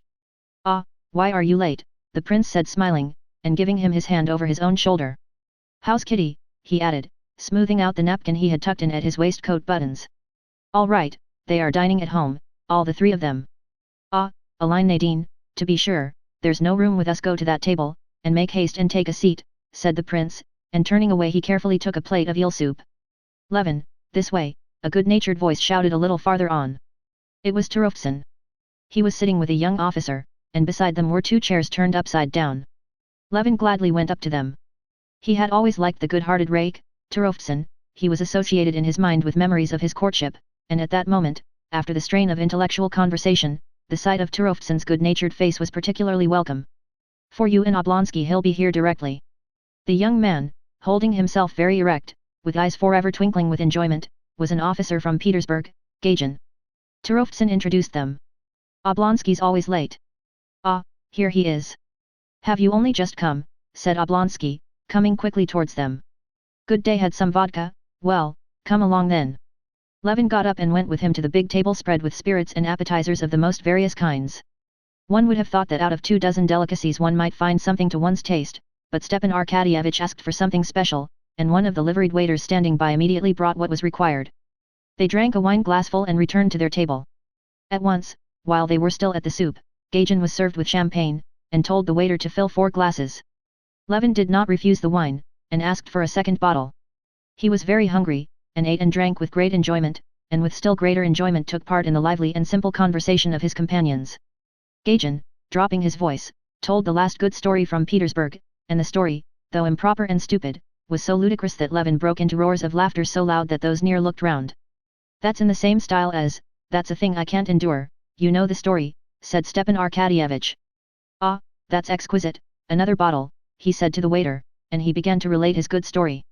"Pyotr Ilyich Vinovsky invites you to drink with him," a little old waiter interrupted Stepan Arkadyevich, bringing 2 delicate glasses of sparkling champagne, and addressing Stepan Arkadyevich and Levin. Stepan Arkadyevich took the glass, and looking towards a bald man with red mustaches at the other end of the table, he nodded to him, smiling. "Who's that?" asked Levin. "You met him once at my place, don't you remember, a good-natured fellow." Levin did the same as Stepan Arkadyevich and took the glass. Stepan Arkadyevich's anecdote too was very amusing. Levin told his story, and that too was successful. Then they talked of horses, of the races, of what they had been doing that day, and of how smartly Vronsky's Atlas had won the first prize. Levin did not notice how the time passed at dinner. "Ah, and here they are," Stepan Arkadyevich said towards the end of dinner, leaning over the back of his chair and holding out his hand to Vronsky, who came up with a tall officer of the guards. Vronsky's face too beamed with the look of good-humored enjoyment that was general in the club. He propped his elbow playfully on Stepan Arkadyevich's shoulder, whispering something to him, and he held out his hand to Levin with the same good-humored smile. "Very glad to meet you," he said. "I looked out for you at the election, but I was told you had gone away." "Yes, I left the same day. We've just been talking of your horse. I congratulate you," said Levin. "It was very rapidly run." "Yes, you've race horses too, haven't you?" "No, my father had, but I remember and know something about it." "Where have you dined?" asked Stepan Arkadyevich. "We were at the second table, behind the columns." "We've been celebrating his success," said the tall colonel. It's his second imperial prize. I wish I might have the luck at cards he has with horses. Well, why waste the precious time? I'm going to the infernal regions, added the colonel, and he walked away. That's Yashvin, Vronsky said in answer to Turovtsin, and he sat down in the vacated seat beside them. He drank the glass offered him, and ordered a bottle of wine. Under the influence of the club atmosphere or the wine he had drunk, Levin chatted away to Vronsky of the best breeds of cattle, and was very glad not to feel the slightest hostility to this man. He even told him, among other things, that he had heard from his wife that she had met him at Princess Marya Borisovna's. Ah, Princess Marya Borisovna, she's exquisite, said Stepan Arkadyevitch, and he told an anecdote about her which set them all laughing. Vronsky particularly laughed with such simple-hearted amusement that Levin felt quite reconciled to him. Well, have we finished, said Stepan Arkadyevitch, getting up with a smile. Let us go. Chapter 8.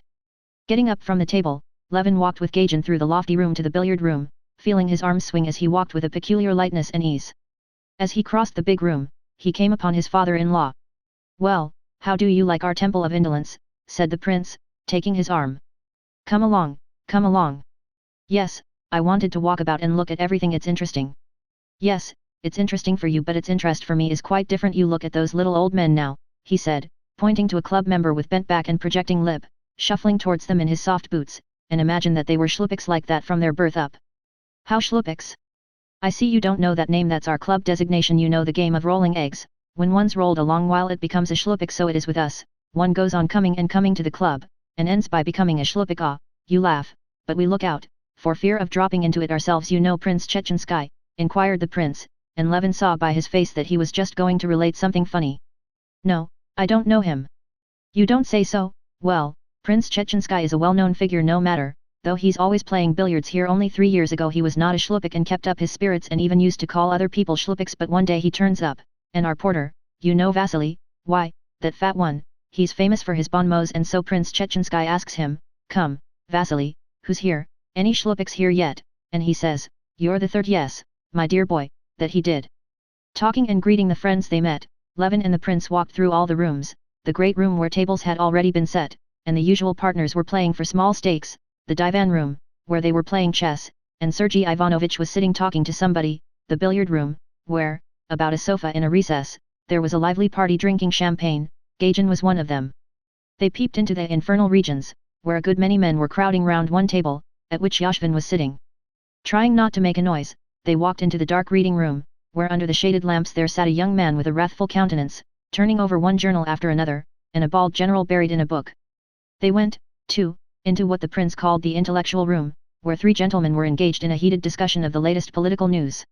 Prince, please come, we're ready, said one of his card party, who had come to look for him, and the prince went off. Levin sat down and listened, but recalling all the conversation of the morning he felt all of a sudden fearfully bored. He got up hurriedly, and went to look for Oblonsky and Turovtsin, with whom it had been so pleasant. Turovtsin was one of the circle drinking in the billiard room, and Stepan Arkadyevitch was talking with Vronsky near the door at the farther corner of the room. It's not that she's dull, but this undefined, this unsettled position, Levin caught, and he was hurrying away, but Stepan Arkadyevitch called to him. Levin, said Stepan Arkadyevitch, and Levin noticed that his eyes were not full of tears exactly, but moist, which always happened when he had been drinking, or when he was touched. Just now it was due to both causes. Levin, don't go, he said, and he warmly squeezed his arm above the elbow, obviously not at all wishing to let him go. This is a true friend of mine, almost my greatest friend, he said to Vronsky. You have become even closer and dearer to me, and I want you, and I know you ought, to be friends, and great friends, because you are both splendid fellows. Well, there's nothing for us now but to kiss and be friends, Vronsky said, with good-natured playfulness, holding out his hand. Levin quickly took the offered hand, and pressed it warmly. I'm very, very glad, said Levin. Waiter, a bottle of champagne, said Stepan Arkadyevitch. And I'm very glad, said Vronsky. But in spite of Stepan Arkadyevitch's desire, and their own desire, they had nothing to talk about, and both felt it. Do you know, he has never met Anna, Stepan Arkadyevitch said to Vronsky. And I want above everything to take him to see her. Let us go, Levin. Really, said Vronsky. She will be very glad to see you. I should be going home at once, he added, but I'm worried about Yashvin, and I want to stay until he finishes. Why, is he losing? He keeps losing, and I'm the only friend that can restrain him. Well, what do you say to pyramids, Levin? Will you play? Capital, said Stepan Arkadyevitch. Get the table ready, he said to the marker. It has been ready a long while, answered the marker, who had already set the balls in a triangle, and was knocking the red one about for his own diversion. Well, let us begin. After the game Vronsky and Levin sat down at Gagin's table, and at Stepan Arkadyevich's suggestion Levin took a hand in the game. Vronsky sat down at the table, surrounded by friends, who were incessantly coming up to him. Every now and then he went to the infernal to keep an eye on Yashvin. Levin was enjoying a delightful sense of repose after the mental fatigue of the morning. He was glad that all hostility was at an end with Vronsky, and the sense of peace, decorum, and comfort never left him. When the game was over, Stepan Arkadyevich took Levin's arm. Well, let us go to Anna's, then at once. She is at home. I promised her long ago to bring you. Where were you meaning to spend the evening? Oh, nowhere specially. I promised Sviazhsky to go to the Society of Agriculture. By all means, let us go, said Levin. Very good, come along. Find out if my carriage is here, Stepan Arkadyevich said to the waiter. Levin went up to the table, paid the 40 rubles he had lost, paid his bill, the amount of which was in some mysterious way ascertained by the little old waiter who stood at the counter, and swinging his arms he walked through all the rooms to the way out. Chapter 9. Oblonsky's carriage, the porter shouted in an angry bass. The carriage drove up and both got in. It was only for the first few moments, while the carriage was driving out of the clubhouse gates, that Levin was still under the influence of the club atmosphere of repose, comfort, and unimpeachable good form. But as soon as the carriage drove out into the street, and he felt it jolting over the uneven road, heard the angry shout of a sledge driver coming towards them, saw in the uncertain light the red blind of a tavern and the shops, this impression was dissipated, and he began to think over his actions, and to wonder whether he was doing right in going to see Anna. What would Kitty say? But Stepan Arkadyevich gave him no time for reflection, and, as though divining his doubts, he scattered them. How glad I am, he said, that you should know her. You know Dolly has long wished for it and Lvov's been to see her, and often goes though she is my sister. Stepan Arkadyevich pursued, I don't hesitate to say that she's a remarkable woman, but you will see her position is very painful, especially now. Why especially now? We are carrying on negotiations with her husband about a divorce and he's agreed, but there are difficulties in regard to the son, and the business, which ought to have been arranged long ago, has been dragging on for 3 months past. As soon as the divorce is over, she will marry Vronsky. How stupid these old ceremonies are, that no one believes in, and which only prevent people being comfortable, Stepan Arkadyevich put in. Well, then their position will be as regular as mine, as yours. What is the difficulty, said Levin. Oh, it's a long and tedious story. The whole business is in such an anomalous position with us, but the point is she has been for 3 months in Moscow, where everyone knows her, waiting for the divorce. She goes out nowhere, sees no woman except Dolly, because, do you understand, she doesn't care to have people come as a favor that fool Princess Varvara, even she has left her, considering this a breach of propriety. Well, you see, in such a position any other woman would not have found resources in herself. But you'll see how she has arranged her life, how calm, how dignified she is. To the left, in the crescent opposite the church, shouted Stepan Arkadyevich, leaning out of the window. Phew, how hot it is, he said, in spite of 12 degrees of frost, flinging his open overcoat still wider open. But she has a daughter, no doubt she's busy looking after her, said Levin. I believe you picture every woman simply as a female, unkuvus, said Stepan Arkadyevich. If she's occupied, it must be with her children. No, she brings her up capitally, I believe, but one doesn't hear about her. She's busy, in the first place, with what she writes. I see you're smiling ironically, but you're wrong. She's writing a children's book, and doesn't talk about it to anyone, but she read it to me and I gave the manuscript to Forkv, you know, the publisher, and he's an author himself too. I fancy he understands those things, and he says it's a remarkable piece of work. But are you fancying she's an authoress? Not a bit of it. She's a woman with a heart, before everything, but you'll see. Now she has a little English girl with her, and a whole family she's looking after. Oh, something in a philanthropic way. Why, you will look at everything in the worst light. It's not from philanthropy, it's from the heart. They, that is, Vronsky, had a trainer, an Englishman, first-rate in his own line, but a drunkard. He's completely given up to drink, delirium tremens, and the family were cast on the world. She saw them, helped them, got more and more interested in them, and now the whole family is on her hands, but not by way of patronage, you know, helping with money. She's herself preparing the boys in Russian for the high school, and she's taken the little girl to live with her. But you'll see her for yourself. The carriage drove into the courtyard, and Stepan Arkadyevich rang loudly at the entrance where sledges were standing. And without asking the servant who opened the door whether the lady were at home, Stepan Arkadyevich walked into the hall. Levin followed him, more and more doubtful whether he was doing right or wrong. Looking at himself in the glass, Levin noticed that he was red in the face, but he felt certain he was not drunk, and he followed Stepan Arkadyevich up the carpeted stairs. At the top Stepan Arkadyevich inquired of the footman, who bowed to him as to an intimate friend, who was with Anna Arkadyevna, and received the answer that it was M. Forkv. Where are they? In the study. Passing through the dining room, a room not very large, with dark, panelled walls, Stepan Arkadyevitch and Levin walked over the soft carpet to the half-dark study, lighted up by a single lamp with a big dark shade. Another lamp with a reflector was hanging on the wall, lighting up a big full-length portrait of a woman, which Levin could not help looking at. It was the portrait of Anna, painted in Italy by Mihailov. While Stepan Arkadyevitch went behind the treillage, and the man's voice which had been speaking paused, Levin gazed at the portrait, which stood out from the frame in the brilliant light thrown on it, and he could not tear himself away from it. He positively forgot where he was, and not even hearing what was said, he could not take his eyes off the marvelous portrait. It was not a picture, but a living, charming woman, with black curling hair, with bare arms and shoulders, with a pensive smile on the lips, covered with soft down. Triumphantly and softly she looked at him with eyes that baffled him. She was not living only because she was more beautiful than a living woman can be. I am delighted, he heard suddenly near him a voice, unmistakably addressing him, the voice of the very woman he had been admiring in the portrait. Anna had come from behind the treillage to meet him, and Levin saw in the dim light of the study the very woman of the portrait, in a dark blue shot gown, not in the same position nor with the same expression, but with the same perfection of beauty which the artist had caught in the portrait. She was less dazzling in reality, but, on the other hand, there was something fresh and seductive in the living woman which was not in the portrait. Chapter 10. She had risen to meet him, not concealing her pleasure at seeing him, and in the quiet ease with which she held out her little vigorous hand, introduced him to Forkv and indicated a red-haired, pretty little girl who was sitting at work, calling her pupil. Levin recognized and liked the manners of a woman of the great world, always self-possessed and natural.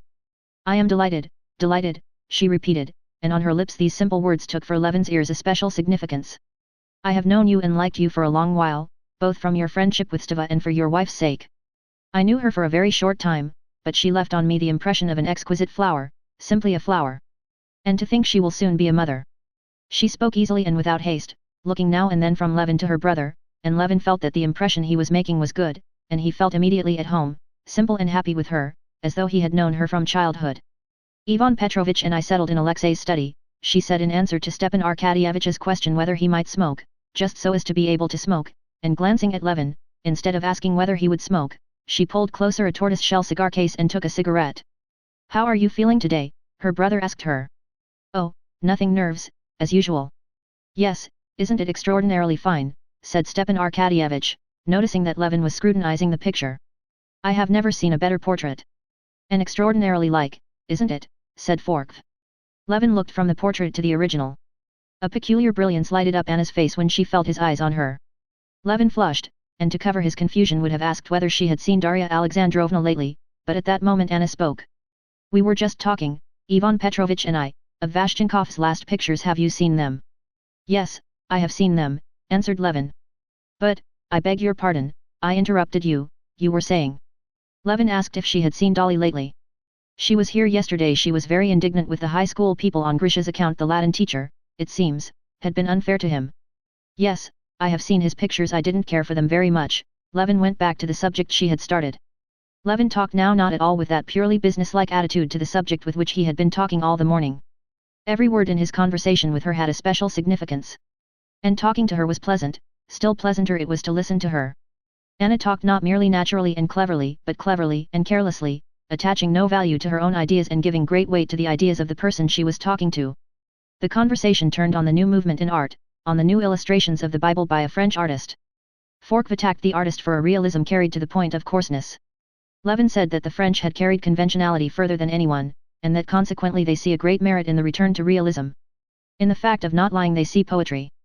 Never had anything clever said by Levin given him so much pleasure as this remark.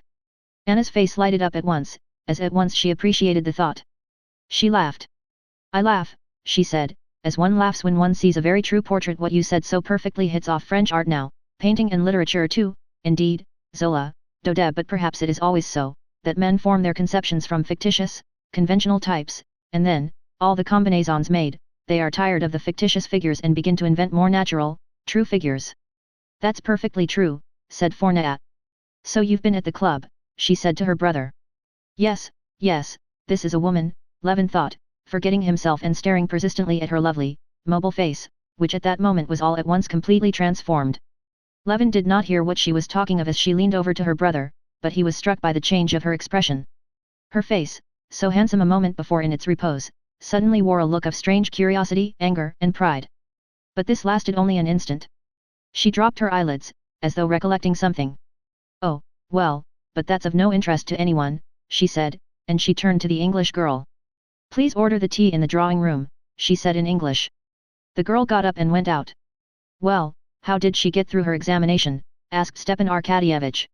"Splendidly, she's a very gifted child and a sweet character.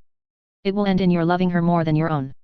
There a man speaks in love, there's no more nor less. I love my daughter with one love, and her with another. I was just telling Anna Arkadyevna," said Forkv, "that if she were to put 100th part of the energy she devotes to this English girl to the public question of the education of Russian children, she would be doing a great and useful work." "Yes, but I can't help it, I couldn't do it. Count Alexei Kirillovitch urged me very much." As she uttered the words Count Alexei Kirillovitch, she glanced with appealing timidity at Levin, and he unconsciously responded with a respectful and reassuring look. "He urged me to take up the school in the village. I visited it several times. The children were very nice, but I could not feel drawn to the work you speak of. Energy rests upon love, and come as it will, there's no forcing it. I took to this child, I could not myself say why."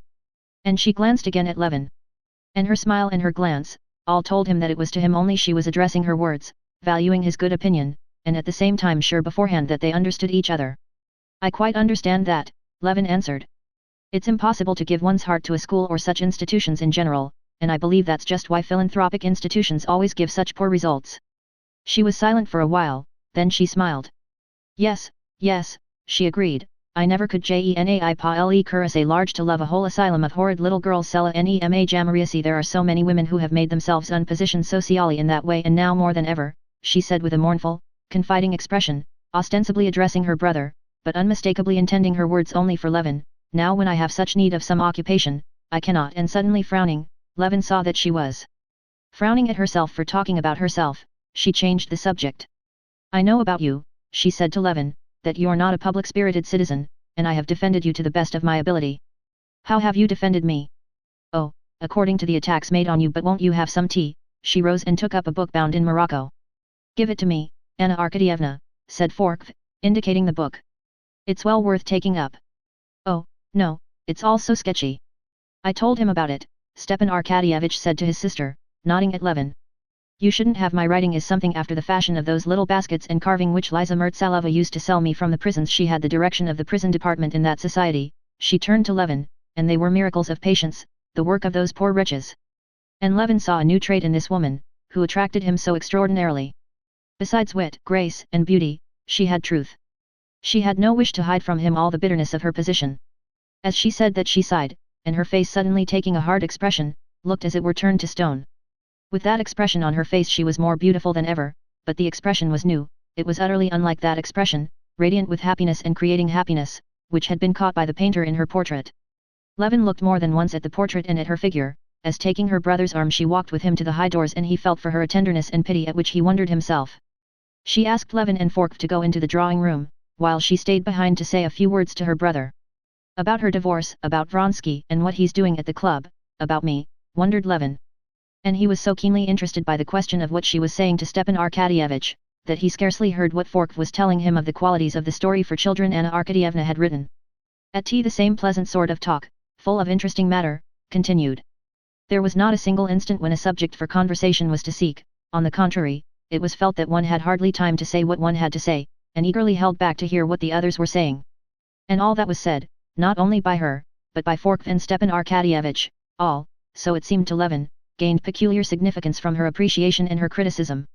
While he followed this interesting conversation, Levin was all the time admiring her beauty, her intelligence, her culture, and at the same time her directness and genuine depth of feeling. He listened and talked, and all the while he was thinking of her inner life, trying to divine her feelings. And though he had judged her so severely hitherto, now by some strange chain of reasoning he was justifying her and was also sorry for her, and afraid that Vronsky did not fully understand her. At 11 o'clock. When Stepan Arkadyevitch got up to go, Forkv had left earlier. It seemed to Levin that he had only just come. Regretfully Levin too rose. "Goodbye," she said, holding his hand and glancing into his face with a winning look. "I am very glad que la glace est rompue." She dropped his hand, and half closed her eyes. "Tell your wife that I love her as before, and that if she cannot pardon me my position, then my wish for her is that she may never pardon it. To pardon it, one must go through what I have gone through, and may God spare her that." "Certainly, Yes, I will tell her, Levin said, blushing. Chapter 11. What a marvelous, sweet and unhappy woman, he was thinking, as he stepped out into the frosty air with Stepan Arkadyevitch. Well, didn't I tell you, said Stepan Arkadyevitch, seeing that Levin had been completely won over. Yes, said Levin dreamily, an extraordinary woman, it's not her cleverness, but she has such wonderful depth of feeling. I'm awfully sorry for her. Now, please God, everything will soon be settled. Well, don't be hard on people in future, said Stepan Arkadyevitch, opening the carriage door. Goodbye, we don't go the same way. Still thinking of Anna, of everything, even the simplest phrase in their conversation with her, and recalling the minutest changes in her expression, entering more and more into her position, and feeling sympathy for her, Levin reached home. At home Kouzma told Levin that Katerina Alexandrovna was quite well, and that her sisters had not long been gone, and he handed him 2 letters. Levin read them at once in the hall, that he might not overlook them later. One was from Sokolov, his bailiff. Sokolov wrote that the corn could not be sold, that it was fetching only 5.5 rubles, and that more than that could not be got for it. The other letter was from his sister. She scolded him for her business being still unsettled. Well, we must sell it at 5.5 if we can't get more, Levin decided the first question, which had always before seemed such a weighty one, with extraordinary facility on the spot. It's extraordinary how all one's time is taken up here, he thought, considering the second letter. He felt himself to blame for not having got done what his sister had asked him to do for her. Today, again, I've not been to the court, but today I've certainly not had time, and resolving that he would not fail to do it next day, he went up to his wife.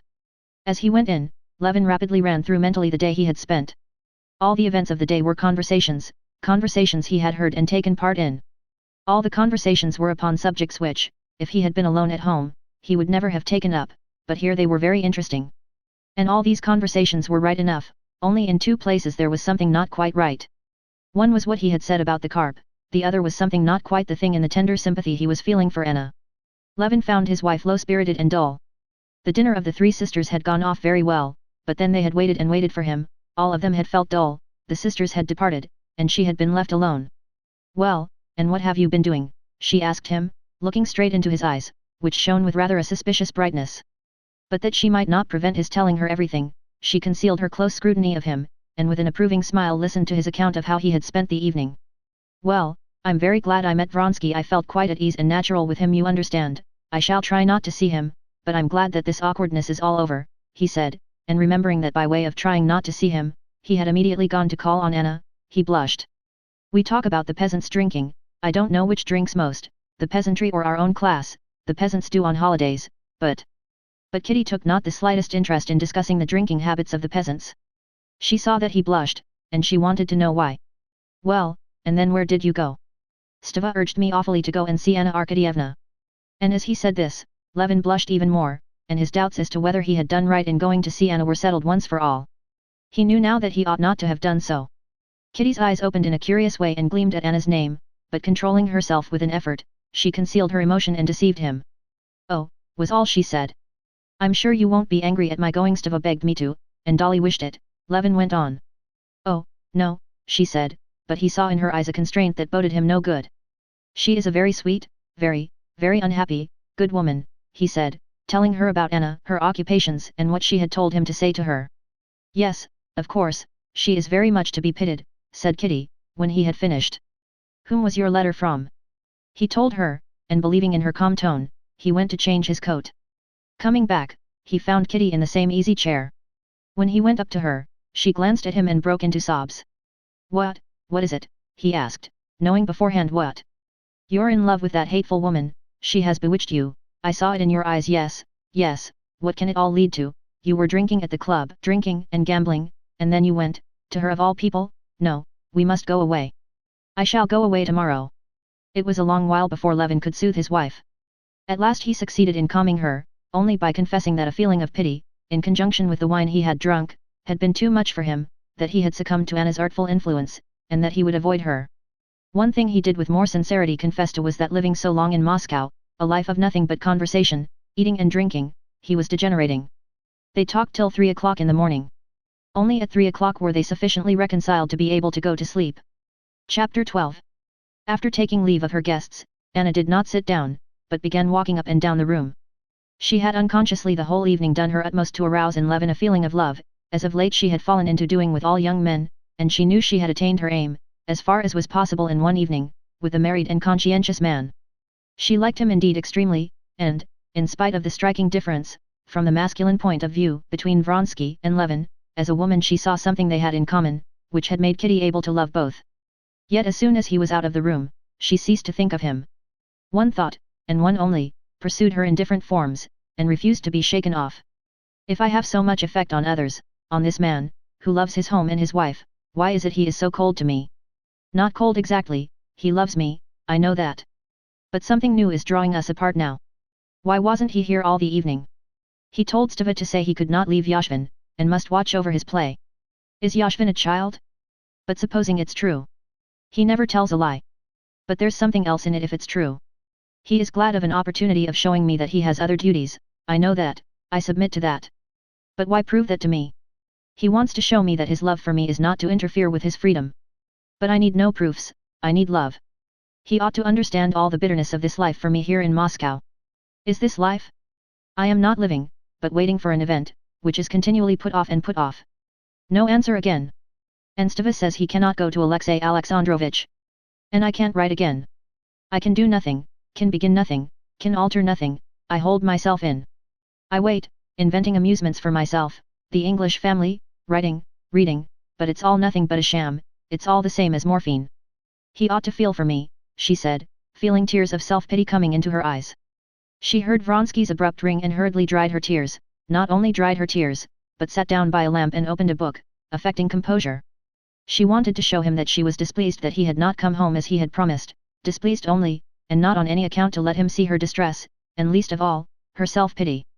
She might pity herself, but he must not pity her. She did not want strife, she blamed him for wanting to quarrel, but unconsciously put herself into an attitude of antagonism. Well, you've not been dull, he said, eagerly and good-humoredly, going up to her. What a terrible passion it is, gambling. No, I've not been dull, I've learned long ago not to be dull. Stava has been here and Levin. Yes, they meant to come and see you. Well, how did you like Levin, he said, sitting down beside her. Very much. They have not long been gone. What was Yashvin doing? He was winning, 17,000 I got him away. He had really started home, but he went back again, and now he's losing. Then what did you stay for, she asked, suddenly lifting her eyes to him. The expression of her face was cold and ungracious. You told Stava you were staying on to get Yashvin away and you have left him there. The same expression of cold readiness for the conflict appeared on his face too. In the first place, I did not ask him to give you any message, and secondly, I never tell lies. But what's the chief point? I wanted to stay, and I stayed, he said, frowning. Anna, what is it for? Why will you? He said after a moment's silence, bending over towards her, and he opened his hand, hoping she would lay hers in it. She was glad of this appeal for tenderness. But some strange force of evil would not let her give herself up to her feelings, as though the rules of warfare would not permit her to surrender. Of course you wanted to stay, and you stayed. You do everything you want to. But what do you tell me that for? With what object? She said, getting more and more excited. Does anyone contest your rights? But you want to be right, and you're welcome to be right. His hand closed, he turned away, and his face wore a still more obstinate expression. For you it's a matter of obstinacy, she said, watching him intently and suddenly finding the right word for that expression that irritated her. Simply obstinacy. For you it's a question of whether you keep the upper hand of me, while for me, again she felt sorry for herself, and she almost burst into tears. If you knew what it is for me, when I feel as I do now that you are hostile, yes, hostile to me, if you knew what this means for me, if you knew how I feel on the brink of calamity at this instant, how afraid I am of myself, and she turned away, hiding her sobs. But what are you talking about, he said, horrified at her expression of despair, and again bending over her, he took her hand and kissed it. What is it for? Do I seek amusements outside our home? Don't I avoid the society of women? Well, yes, if that were all, she said. Come, tell me what I ought to do to give you peace of mind. I am ready to do anything to make you happy, he said, touched by her expression of despair. What wouldn't I do to save you from distress of any sort, as now, Anna, he said. It's nothing, nothing, she said. I don't know myself whether it's the solitary life, my nerves. Come, don't let us talk of it. What about the race? You haven't told me, she inquired, trying to conceal her triumph at the victory, which had anyway been on her side. He asked for supper, and began telling her about the races, but in his tone, in his eyes, which became more and more cold, she saw that he did not forgive her for her victory, that the feeling of obstinacy with which she had been struggling had asserted itself again in him. He was colder to her than before, as though he were regretting his surrender. And she, remembering the words that had given her the victory, "How I feel on the brink of calamity, how afraid I am of myself," saw that this weapon was a dangerous one, and that it could not be used a second time. And she felt that beside the love that bound them together there had grown up between them some evil spirit of strife, which she could not exorcise from his, and still less from her own heart. Chapter 13. There are no conditions to which a man cannot become used, especially if he sees that all around him are living in the same way.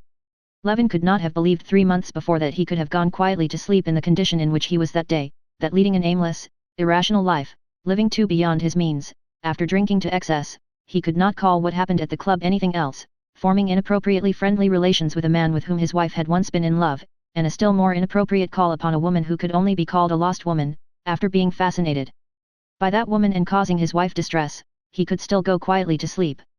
But under the influence of fatigue, a sleepless night, and the wine he had drunk, his sleep was sound and untroubled. At 5 o'clock the creak of a door opening waked him. He jumped up and looked round. Kitty was not in bed beside him. But there was a light moving behind the screen, and he heard her steps. "What is it? What is it?" he said, half asleep. "Kitty, what is it?" "Nothing," she said, coming from behind the screen with a candle in her hand. "I felt unwell," she said, smiling a particularly sweet and meaning smile. "What, has it begun?" he said in terror. "We ought to send," and hurriedly he reached after his clothes. "No, no," she said, smiling and holding his hand. "It's sure to be nothing. I was rather unwell, only a little. It's all over now." And getting into bed, she blew out the candle, lay down and was still. Though he thought her stillness suspicious, as though she were holding her breath, and still more suspicious the expression of peculiar tenderness and excitement with which, as she came from behind the screen, she said nothing, he was so sleepy that he fell asleep at once. Only later he remembered the stillness of her breathing, and understood all that must have been passing in her sweet, precious heart while she lay beside him, not stirring, in anticipation of the greatest event in a woman's life. At 7 o'clock he was waked by the touch of her hand on his shoulder, and a gentle whisper. She seemed struggling between regret at waking him, and the desire to talk to him. "Kostya, don't be frightened. It's all right, but I fancy we ought to send for Lizaveta Petrovna." The candle was lighted again. She was sitting up in bed, holding some knitting, which she had been busy upon during the last few days. "Please, don't be frightened, it's all right. I'm not a bit afraid," she said, seeing his scared face, and she pressed his hand to her bosom and then to her lips. He hurriedly jumped up, hardly awake, and kept his eyes fixed on her, as he put on his dressing gown, then he stopped, still looking at her. He had to go, but he could not tear himself from her eyes. He thought he loved her face, knew her expression, her eyes, but never had he seen it like this. How hateful and horrible he seemed to himself, thinking of the distress he had caused her yesterday. Her flushed face, fringed with soft curling hair under her nightcap, was radiant with joy and courage. Though there was so little that was complex or artificial in Kitty's character in general, Levin was struck by what was revealed now, when suddenly all disguises were thrown off and the very kernel of her soul shone in her eyes. And in this simplicity and nakedness of her soul, she, the very woman he loved in her, was more manifest than ever. She looked at him, smiling, but all at once her brows twitched, she threw up her head, and going quickly up to him, clutched his hand and pressed close up to him, breathing her hot breath upon him. She was in pain and was, as it were, complaining to him of her suffering. And for the first minute, from habit, it seemed to him that he was to blame. But in her eyes there was a tenderness that told him that she was far from reproaching him, that she loved him for her sufferings. "If not I, who is to blame for it?" he thought unconsciously, seeking someone responsible for this suffering for him to punish, but there was no one responsible.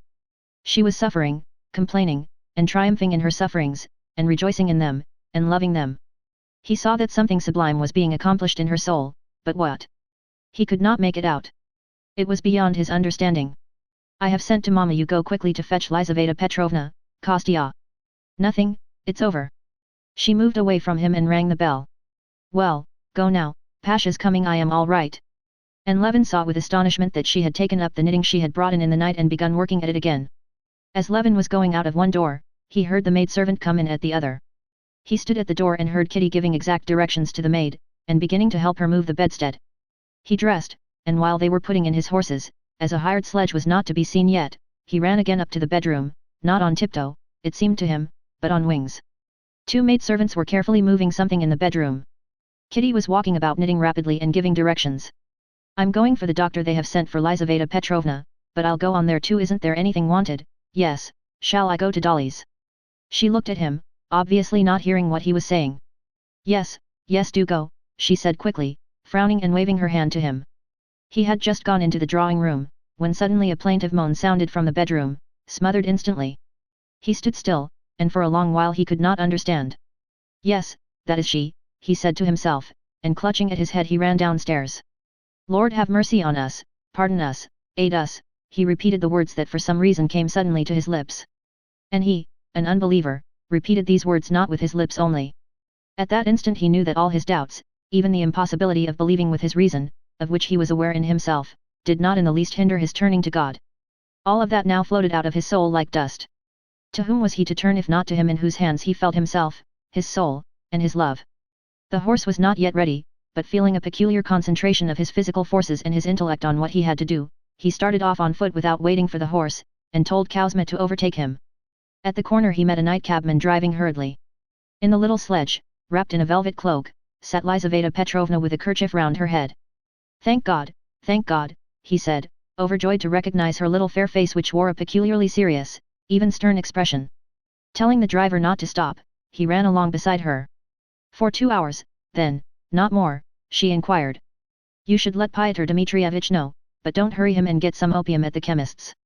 So you think that it may go on well, Lord have mercy on us and help us, Levin said, seeing his own horse driving out of the gate. Jumping into the sledge beside Kuzma, he told him to drive to the doctor's. Chapter 14. The doctor was not yet up, and the footman said that he had been up late, and had given orders not to be waked, but would get up soon. The footman was cleaning the lamp chimneys, and seemed very busy about them. This concentration of the footman upon his lamps, and his indifference to what was passing in Levin, at first astounded him, but immediately on considering the question he realized that no one knew or was bound to know his feelings, and that it was all the more necessary to act calmly, sensibly and resolutely to get through this wall of indifference and attain his aim. Don't be in a hurry or let anything slip, Levin said to himself, feeling a greater and greater flow of physical energy and attention to all that lay before him to do. Having ascertained that the doctor was not getting up, Levin considered various plans, and decided on the following one, that Kuzma should go for another doctor, while he himself should go to the chemist's for opium, and if when he came back the doctor had not yet begun to get up, he would either by tipping the footman, or by force, wake the doctor at all hazards. At the chemist's the lank shopman sealed up a packet of powders for a coachman who stood waiting, and refused him opium with the same callousness with which the doctor's footman had cleaned his lamp chimneys. Trying not to get flurried or out of temper, Levin mentioned the names of the doctor and midwife, and explaining what the opium was needed for, tried to persuade him. The assistant inquired in German whether he should give it, and receiving an affirmative reply from behind the partition, he took out a bottle and a funnel, deliberately poured the opium from a bigger bottle into a little one, stuck on a label, sealed it up, in spite of Levin's request that he would not do so, and was about to wrap it up too. This was more than Levin could stand. He took the bottle firmly out of his hands, and ran to the big glass doors. The doctor was not even now getting up, and the footman, busy now in putting down the rugs, refused to wake him. Levin deliberately took out a 10-ruble note, and, careful to speak slowly, though losing no time over the business, he handed him the note, and explained that Pyotr Dmitrievich, what a great and important personage he seemed to Levin now, this Pyotr Dmitrievich, who had been of so little consequence in his eyes before, had promised to come at any time, that he would certainly not be angry, and that he must therefore wake him at once. The footman agreed, and went upstairs, taking Levin into the waiting room. Levin could hear through the door the doctor coughing, moving about, washing, and saying something. 3 minutes passed. It seemed to Levin that more than an hour had gone by. He could not wait any longer. Pyotr Dmitrievich, he said in an imploring voice at the open door. For God's sake, forgive me, see me as you are, it's been going on more than 2 hours already. In a minute, answered a voice, and to his amazement Levin heard that the doctor was smiling as he spoke. For one instant. In a minute. 2 minutes more passed while the doctor was putting on his boots, and 2 minutes more while the doctor put on his coat and combed his hair. Pyotr Dmitrievich, Levin was beginning again in a plaintive voice, just as the doctor came in dressed and ready. These people have no conscience, thought Levin. Combing his hair, while we're dying. Good morning, the doctor said to him, shaking hands, and, as it were, teasing him with his composure. There's no hurry well now. Trying to be as accurate as possible, Levin began to tell him every unnecessary detail of his wife's condition, interrupting his account repeatedly with entreaties that the doctor would come with him at once. Oh, you needn't be in any hurry, you don't understand, you know I'm certain I'm not wanted, still I've promised, and if you like, I'll come, but there's no hurry, please sit down, won't you have some coffee? Levin stared at him with eyes that asked whether he was laughing at him, but the doctor had no notion of making fun of him.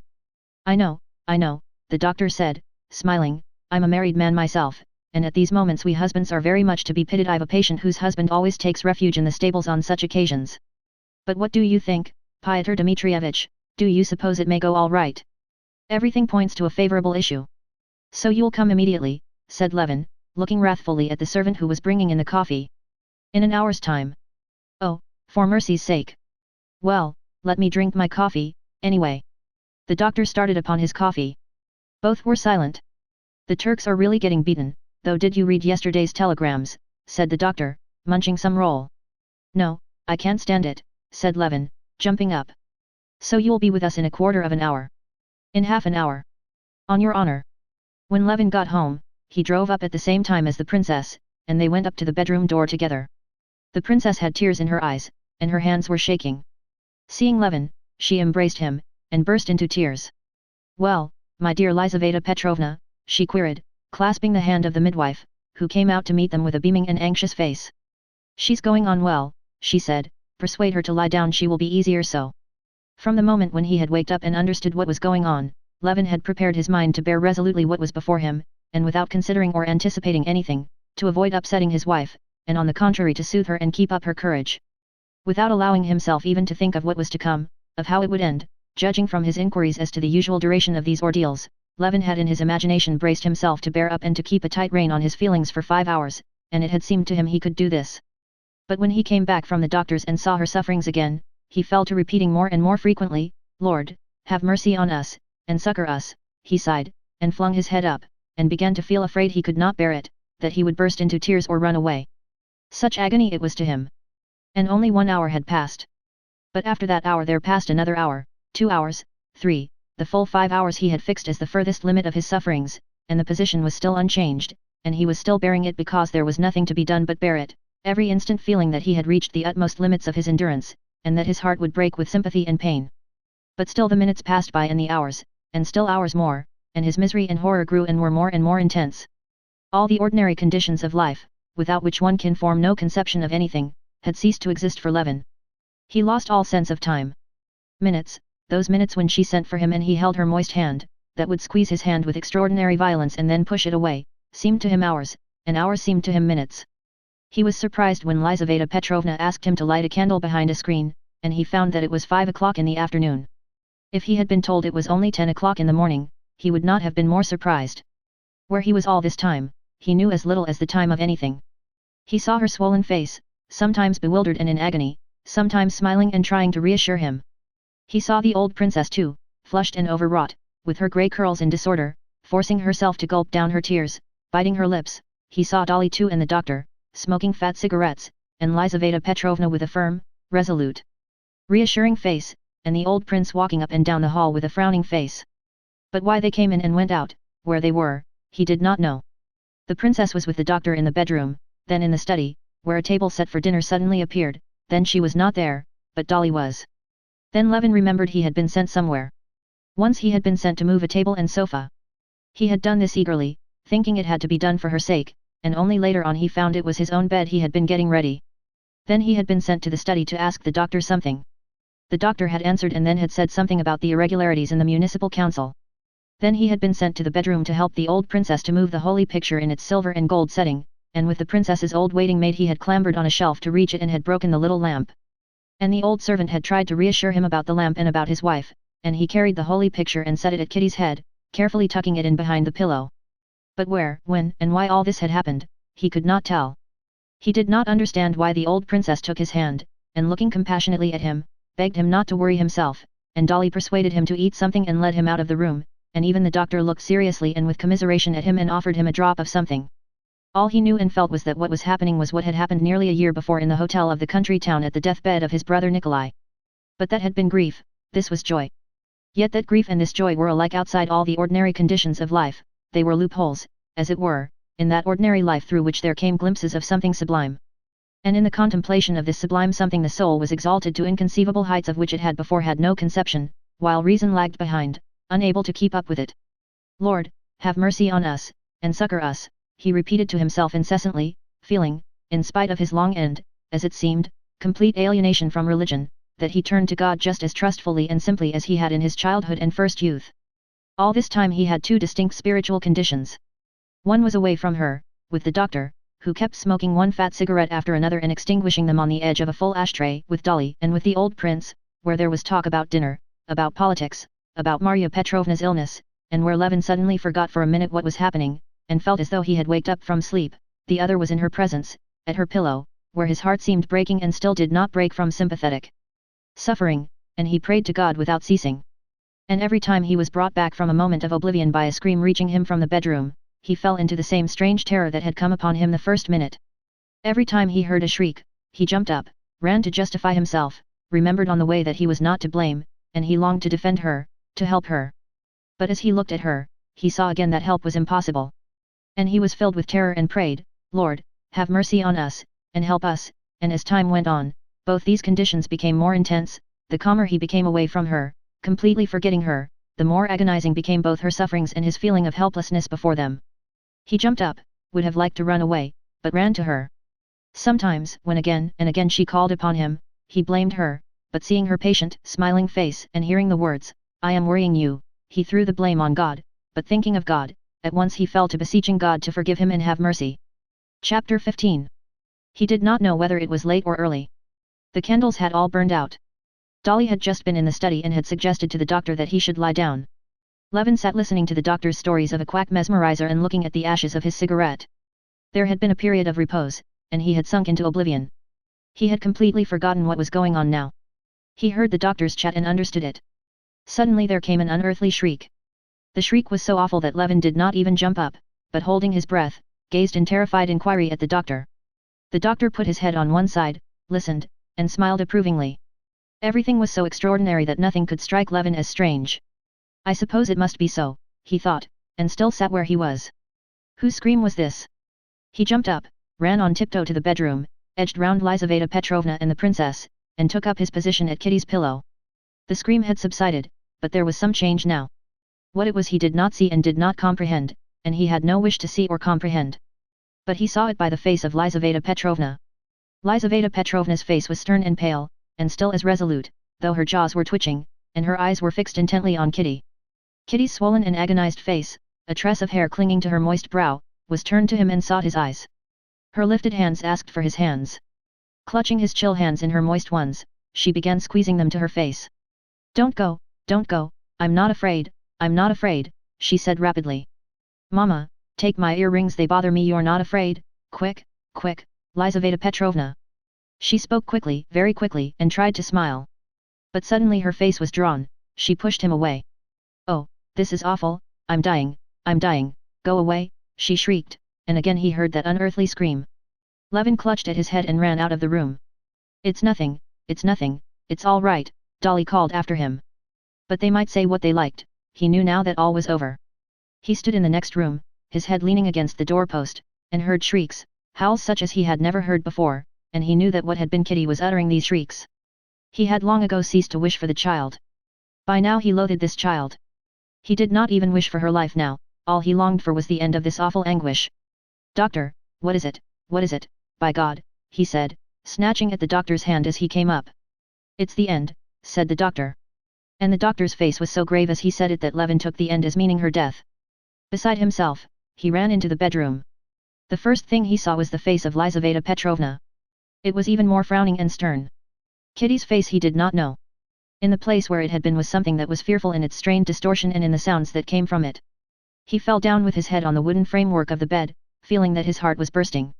The awful scream never paused, it became still more awful, and as though it had reached the utmost limit of terror, suddenly it ceased.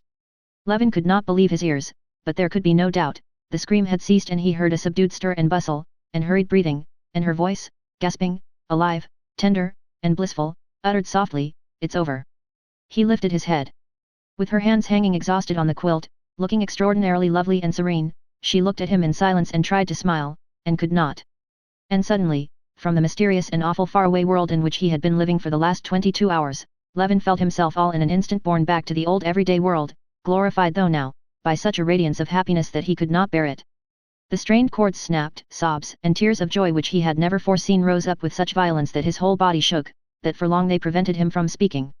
Falling on his knees before the bed, he held his wife's hand before his lips and kissed it, and the hand, with a weak movement of the fingers, responded to his kiss.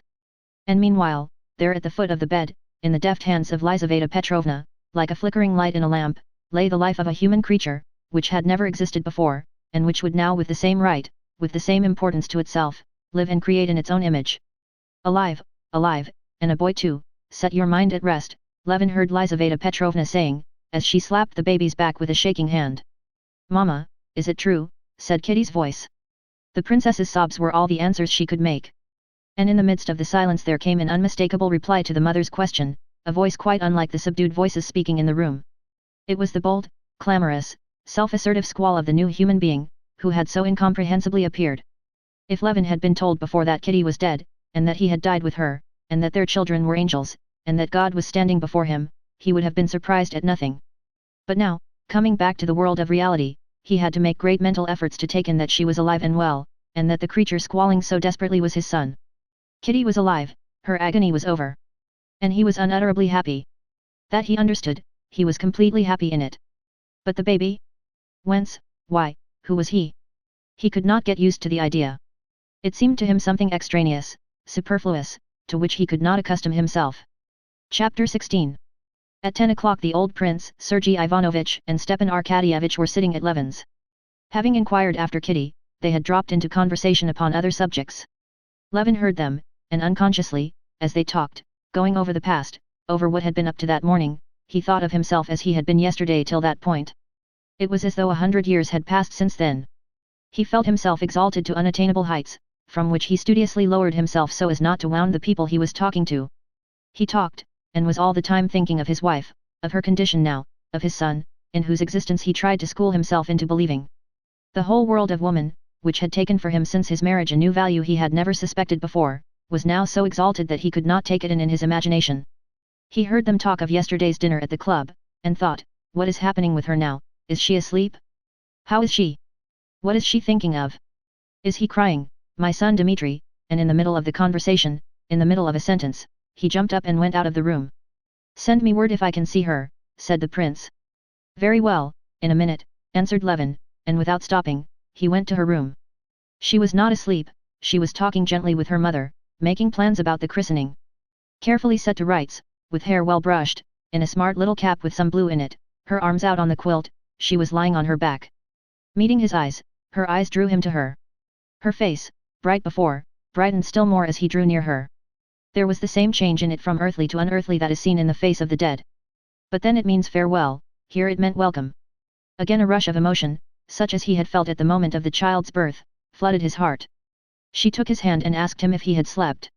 He could not answer, and turned away, struggling with his weakness. I have had a nap, Kostya, she said to him, and I am so comfortable now.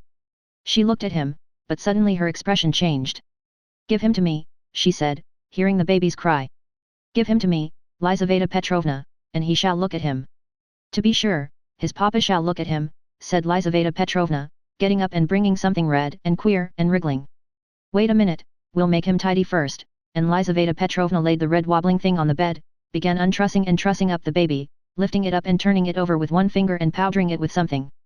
Levin, looking at the tiny, pitiful creature, made strenuous efforts to discover in his heart some traces of fatherly feeling for it. He felt nothing towards it but disgust. But when it was undressed and he caught a glimpse of wee, little hands, little feet, saffron-colored, with little toes, too, and positively with a little big toe different from the rest, and when he saw Lizaveta Petrovna closing the wide-open little hands, as though they were soft springs, and putting them into linen garments, such pity for the little creature came upon him, and such terror that she would hurt it, that he held her hand back. Lizaveta Petrovna laughed. Don't be frightened, don't be frightened. When the baby had been put to rights and transformed into a firm doll, Lizaveta Petrovna dandled it as though proud of her handiwork, and stood a little away so that Levin might see his son in all his glory.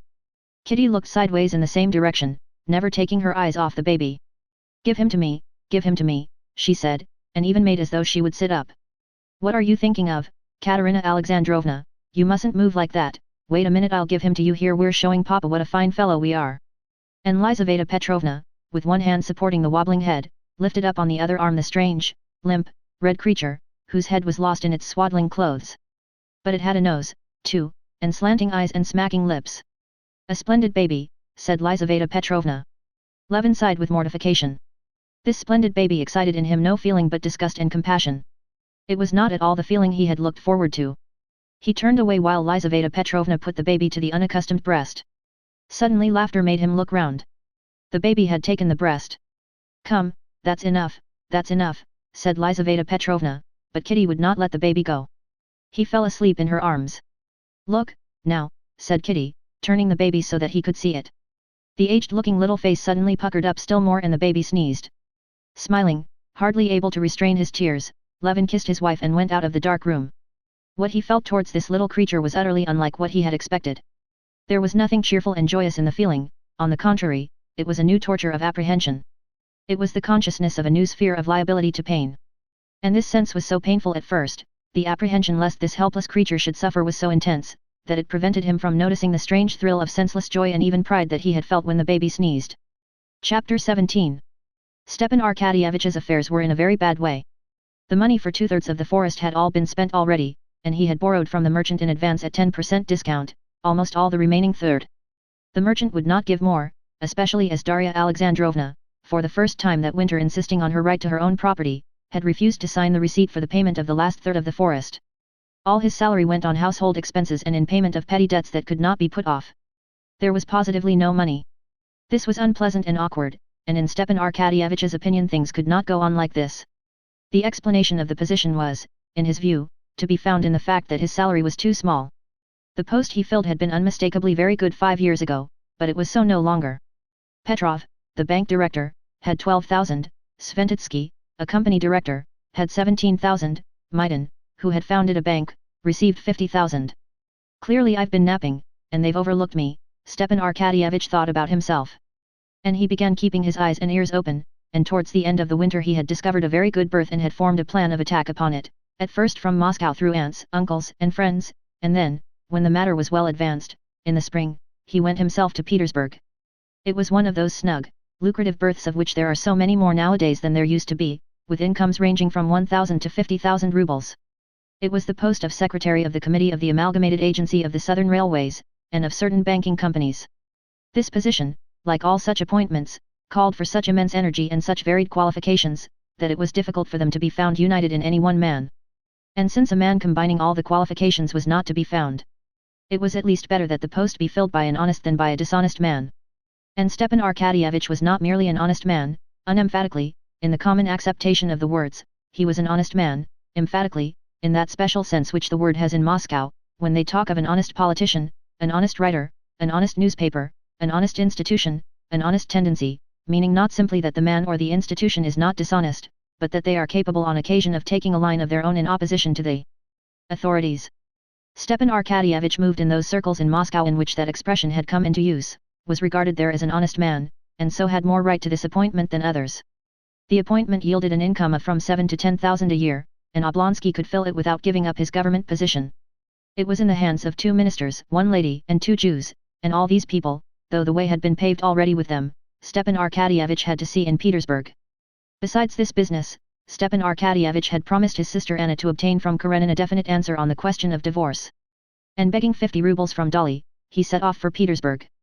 Stepan Arkadyevitch sat in Karenin's study listening to his report on the causes of the unsatisfactory position of Russian finance, and only waiting for the moment when he would finish to speak about his own business or about Anna. "Yes, that's very true," he said, when Alexey Alexandrovitch took off the pince-nez, without which he could not read now, and looked inquiringly at his former brother-in-law. "That's very true in particular cases, but still the principle of our day is freedom." "Yes, but I lay down another principle, embracing the principle of freedom," said Alexey Alexandrovitch, with emphasis on the word embracing, and he put on his pince-nez again, so as to read the passage in which this statement was made. And turning over the beautifully written, wide-margined manuscript, Alexey Alexandrovitch read aloud over again the conclusive passage. "I don't advocate protection for the sake of private interests, but for the public weal, and for the lower and upper classes equally," he said, looking over his pince-nez at Oblonsky. "But they cannot grasp that, they are taken up now with personal interests, and carried away by phrases." Stepan Arkadyevitch knew that when Karenin began to talk of what they were doing and thinking, the persons who would not accept his report and were the cause of everything wrong in Russia, that it was coming near the end. And so now he eagerly abandoned the principle of free trade, and fully agreed. Alexey Alexandrovitch paused, thoughtfully turning over the pages of his manuscript. "Oh, by the way," said Stepan Arkadyevitch, "I wanted to ask you, sometime when you see Pomorsky, to drop him a hint that I should be very glad to get that new appointment of Secretary of the Committee of the Amalgamated Agency of the Southern Railways and Banking Companies. Stepan Arkadyevich was familiar by now with the title of the post he coveted, and he brought it out rapidly without mistake. Alexey Alexandrovich questioned him as to the duties of this new committee, and pondered. He was considering whether the new committee would not be acting in some way contrary to the views he had been advocating. But as the influence of the new committee was of a very complex nature, and his views were of very wide application, he could not decide this straight off, and taking off his pince-nez, he said. Of course, I can mention it to him, but what is your reason precisely for wishing to obtain the appointment? It's a good salary, rising to 9,000, and my means. 9,000, repeated Alexey Alexandrovich, and he frowned. The high figure of the salary made him reflect that on that side Stepan Arkadyevich's proposed position ran counter to the main tendency of his own projects of reform, which always leaned towards economy. I consider, and I have embodied my views in a note on the subject, that in our day these immense salaries are evidence of the unsound economic assiette of our finances. But what's to be done, said Stepan Arkadyevich. Suppose a bank director gets 10,000, well, he's worth it, or an engineer gets 20,000, after all, it's a growing thing, you know. I assume that a salary is the price paid for a commodity, and it ought to conform with the law of supply and demand if the salary is fixed without any regard for that law, as, for instance, when I see two engineers leaving college together, both equally well trained and efficient, and one getting 40,000 while the other is satisfied with 2, or when I see lawyers and hussars, having no special qualifications, appointed directors of banking companies with immense salaries, I conclude that the salary is not fixed in accordance with the law of supply and demand, but simply through personal interest. And this is an abuse of great gravity in itself, and one that reacts injuriously on the government service. I consider. Stepan Arkadyevich made haste to interrupt his brother-in-law. Yes, but you must agree that it's a new institution of undoubted utility that's being started after all, you know, it's a growing thing, what they lay particular stress on is the thing being carried on honestly, said Stepan Arkadyevich with emphasis. But the Moscow significance of the word honest was lost on Alexey Alexandrovich. Honesty is only a negative qualification, he said. Well, you'll do me a great service, anyway, said Stepan Arkadyevich, by putting in a word to Pomorsky, just in the way of conversation. But I fancy it's more in Volgarinov's hands, said Alexey Alexandrovich. Volgarinov has fully assented, as far as he's concerned, said Stepan Arkadyevich, turning red. Stepan Arkadyevich reddened at the mention of that name, because he had been that morning at the Jew Volgarinov's, and the visit had left an unpleasant recollection. Stepan Arkadyevich believed most positively that the committee in which he was trying to get an appointment was a new, genuine and honest public body, but that morning when Volgarinov had, intentionally, beyond a doubt, kept him 2 hours waiting with other petitioners in his waiting room, he had suddenly felt uneasy. Whether he was uncomfortable that he, a descendant of Rurik, Prince Oblonsky, had been kept for 2 hours waiting to see a Jew, or that for the first time in his life he was not following the example of his ancestors in serving the government, but was turning off into a new career, anyway he was very uncomfortable. During those 2 hours in Volgarinov's waiting room Stepan Arkadyevich, stepping jauntily about the room, pulling his whiskers, entering into conversation with the other petitioners, and inventing an epigram on his position, assiduously concealed from others, and even from himself, the feeling he was experiencing. But all the time he was uncomfortable and angry, he could not have said why, whether because he could not get his epigram just right, or from some other reason. When at last Volgarinov had received him with exaggerated politeness and unmistakable triumph at his humiliation, and had all but refused the favor asked of him, Stepan Arkadyevich had made haste to forget it all as soon as possible. And now, at the mere recollection, he blushed. Chapter 18.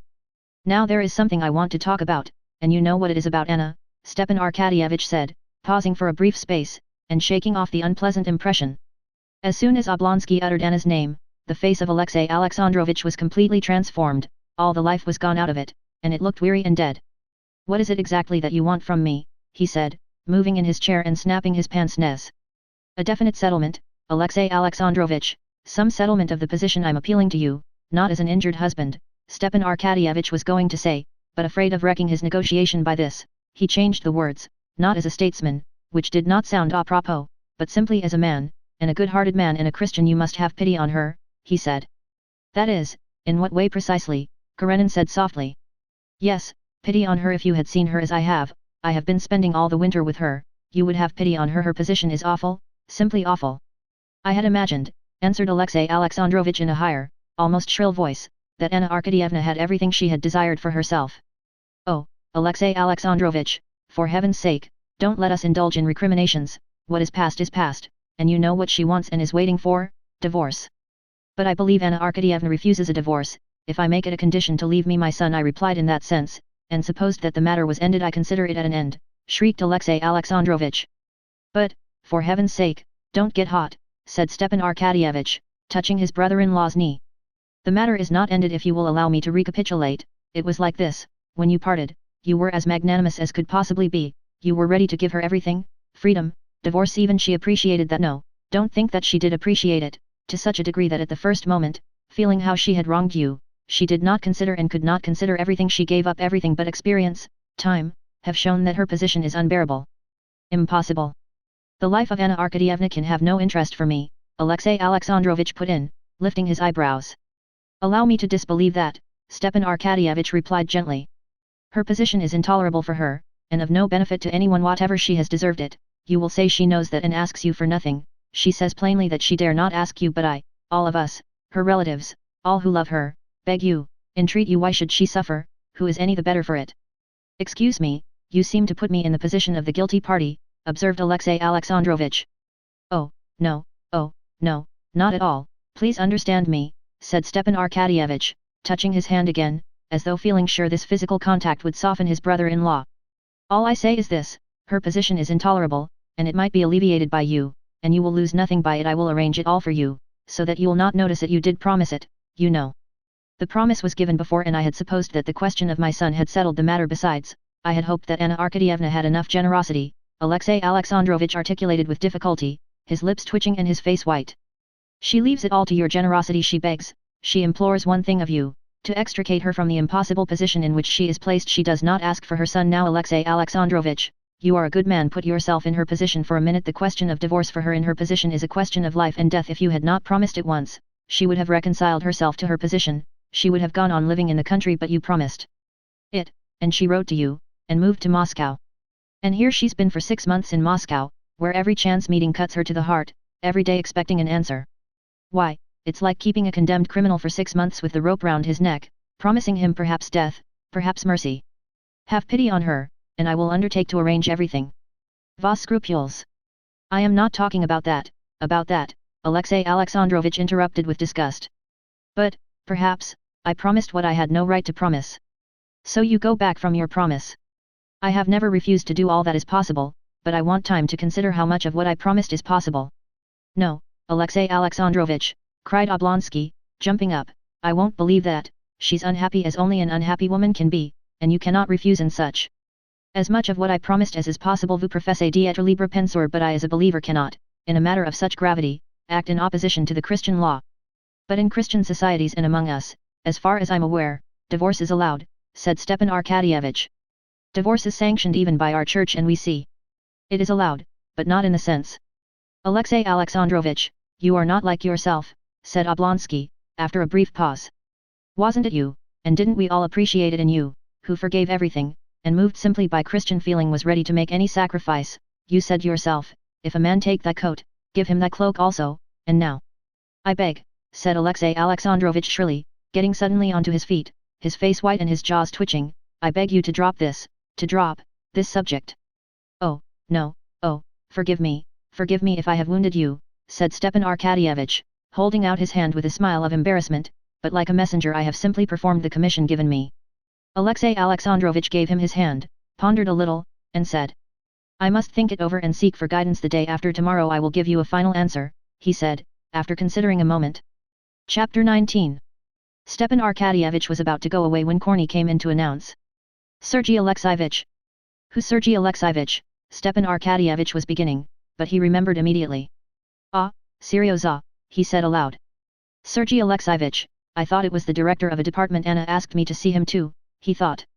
And he recalled the timid, piteous expression with which Anna had said to him at parting, anyway, you will see him, find out exactly where he is, who is looking after him, and Stava, if it were possible, could it be possible? Stepan Arkadyevitch knew what was meant by that. If it were possible to arrange the divorce so as to let her have her son. Stepan Arkadyevitch saw now that it was no good to dream of that, but still he was glad to see his nephew. Alexey Alexandrovitch reminded his brother-in-law that they never spoke to the boy of his mother, and he begged him not to mention a single word about her. He was very ill after that interview with his mother, which we had not foreseen, said Alexey Alexandrovitch. Indeed, we feared for his life, but with rational treatment, and sea bathing in the summer, he regained his strength, and now, by the doctor's advice, I have let him go to school, and certainly the companionship of school has had a good effect on him, and he is perfectly well, and making good progress. What a fine fellow he's grown. He's not Seryoza now, but quite full-fledged Sergei Alexeyevich, said Stepan Arkadyevich, smiling, as he looked at the handsome, broad-shouldered lad in blue coat and long trousers, who walked in alertly and confidently. The boy looked healthy and good-humored. He bowed to his uncle as to a stranger, but recognizing him, he blushed and turned hurriedly away from him, as though offended and irritated at something. The boy went up to his father and handed him a note of the marks he had gained in school. "Well, that's very fair," said his father, "you can go. He's thinner and taller, and has grown out of being a child into a boy, I like that," said Stepan Arkadyevich. "Do you remember me?" The boy looked back quickly at his uncle.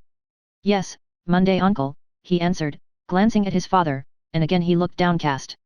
His uncle called him to him, and took his hand. "Well, and how are you getting on?" he said, wanting to talk to him, and not knowing what to say. The boy, blushing and making no answer, cautiously drew his hand away. As soon as Stepan Arkadyevich let go his hand, he glanced doubtfully at his father, and like a bird set free, he darted out of the room. A year had passed since the last time Seryoza had seen his mother. Since then he had heard nothing more of her. And in the course of that year he had gone to school, and made friends among his schoolfellows. The dreams and memories of his mother, which had made him ill after seeing her, did not occupy his thoughts now. When they came back to him, he studiously drove them away, regarding them as shameful and girlish, below the dignity of a boy and a schoolboy. He knew that his father and mother were separated by some quarrel, he knew that he had to remain with his father, and he tried to get used to that idea. He disliked seeing his uncle, so like his mother, for it called up those memories of which he was ashamed. He disliked it all the more as from some words he had caught as he waited at the study door, and still more from the faces of his father and uncle, he guessed that they must have been talking of his mother. And to avoid condemning the father with whom he lived and on whom he was dependent, and, above all, to avoid giving way to sentimentality, which he considered so degrading, Seryoza tried not to look at his uncle who had come to disturb his peace of mind, and not to think of what he recalled to him. But when Stepan Arkadyevich, going out after him, saw him on the stairs, and calling to him, asked him how he spent his playtime at school, Seryoza talked more freely to him away from his father's presence. "We have a railway now," he said in answer to his uncle's question. "It's like this, do you see, two sit on a bench, they're the passengers, and one stands up straight on the bench and all are harnessed to it by their arms or by their belts, and they run through all the rooms, the doors are left open beforehand well, and it's pretty hard work being the conductor." "That's the one that stands?" Stepan Arkadyevich inquired, smiling. "Yes, you want pluck for it, and cleverness too, especially when they stop all of a sudden, or someone falls down." "Yes, that must be a serious matter," said Stepan Arkadyevich, watching with mournful interest the eager eyes, like his mother's, not childish now, no longer fully innocent. And though he had promised Alexey Alexandrovich not to speak of Anna, he could not restrain himself. "Do you remember your mother?" he asked suddenly. "No, I don't," Seryoza said quickly. He blushed crimson, and his face clouded over. And his uncle could get nothing more out of him. His tutor found his pupil on the staircase half an hour later, and for a long while he could not make out whether he was ill-tempered or crying. "What is it? I expect you hurt yourself when you fell down," said the tutor.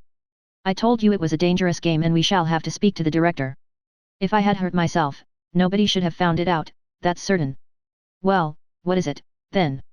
Leave me alone, if I remember, or if I don't remember. What business is it of his? Why should I remember? Leave me in peace," he said, addressing not his tutor, but the whole world. Chapter 20.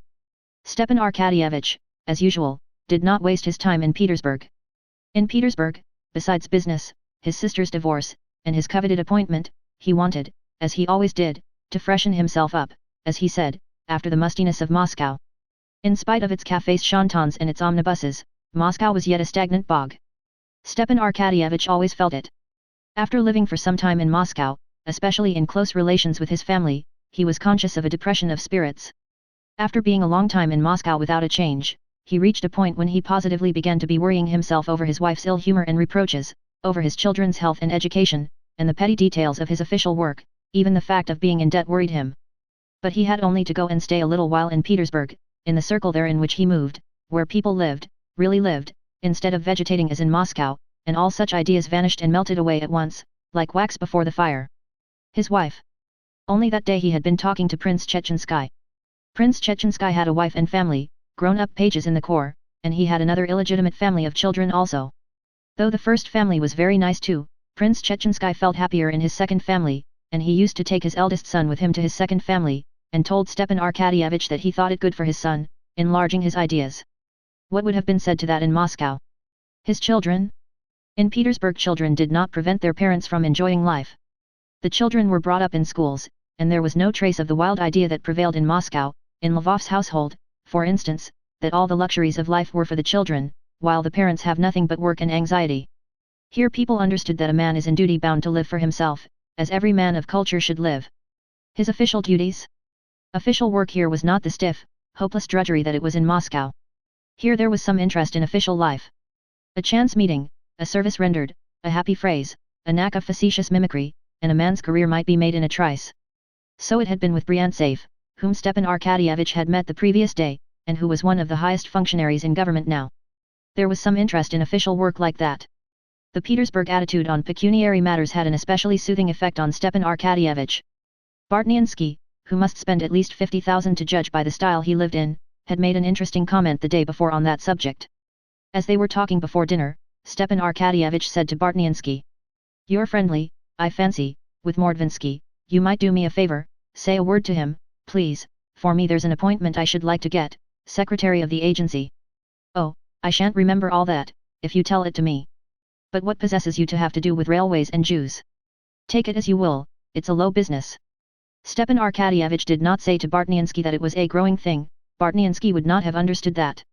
"I want the money, I've nothing to live on." "You're living, aren't you?" "Yes, but in debt." "Are you, though, heavily?" said Bartniansky sympathetically. "Very heavily, 20,000. Bartniansky broke into good-humored laughter. "Oh, lucky fellow," said he. "My debts mount up to 1.5 million, and I've nothing, and still I can live, as you see." And Stepan Arkadyevich saw the correctness of this view not in words only but in actual fact. Zhivahovod 300,000, and hadn't a farthing to bless himself with, and he lived, and in style too. Count Krivtsov was considered a hopeless case by everyone, and yet he kept 2 mistresses. Petrovsky had run through 5 millions, and still lived in just the same style, and was even a manager in the financial department with a salary of 20,000. But besides this, Petersburg had physically an agreeable effect on Stepan Arkadyevich. It made him younger. In Moscow he sometimes found a grey hair in his head, dropped asleep after dinner, stretched, walked slowly upstairs, breathing heavily, was bored by the society of young women, and did not dance at balls. In Petersburg he always felt 10 years younger. His experience in Petersburg was exactly what had been described to him on the previous day by Prince Pyotr Oblonsky, a man of 60, who had just come back from abroad.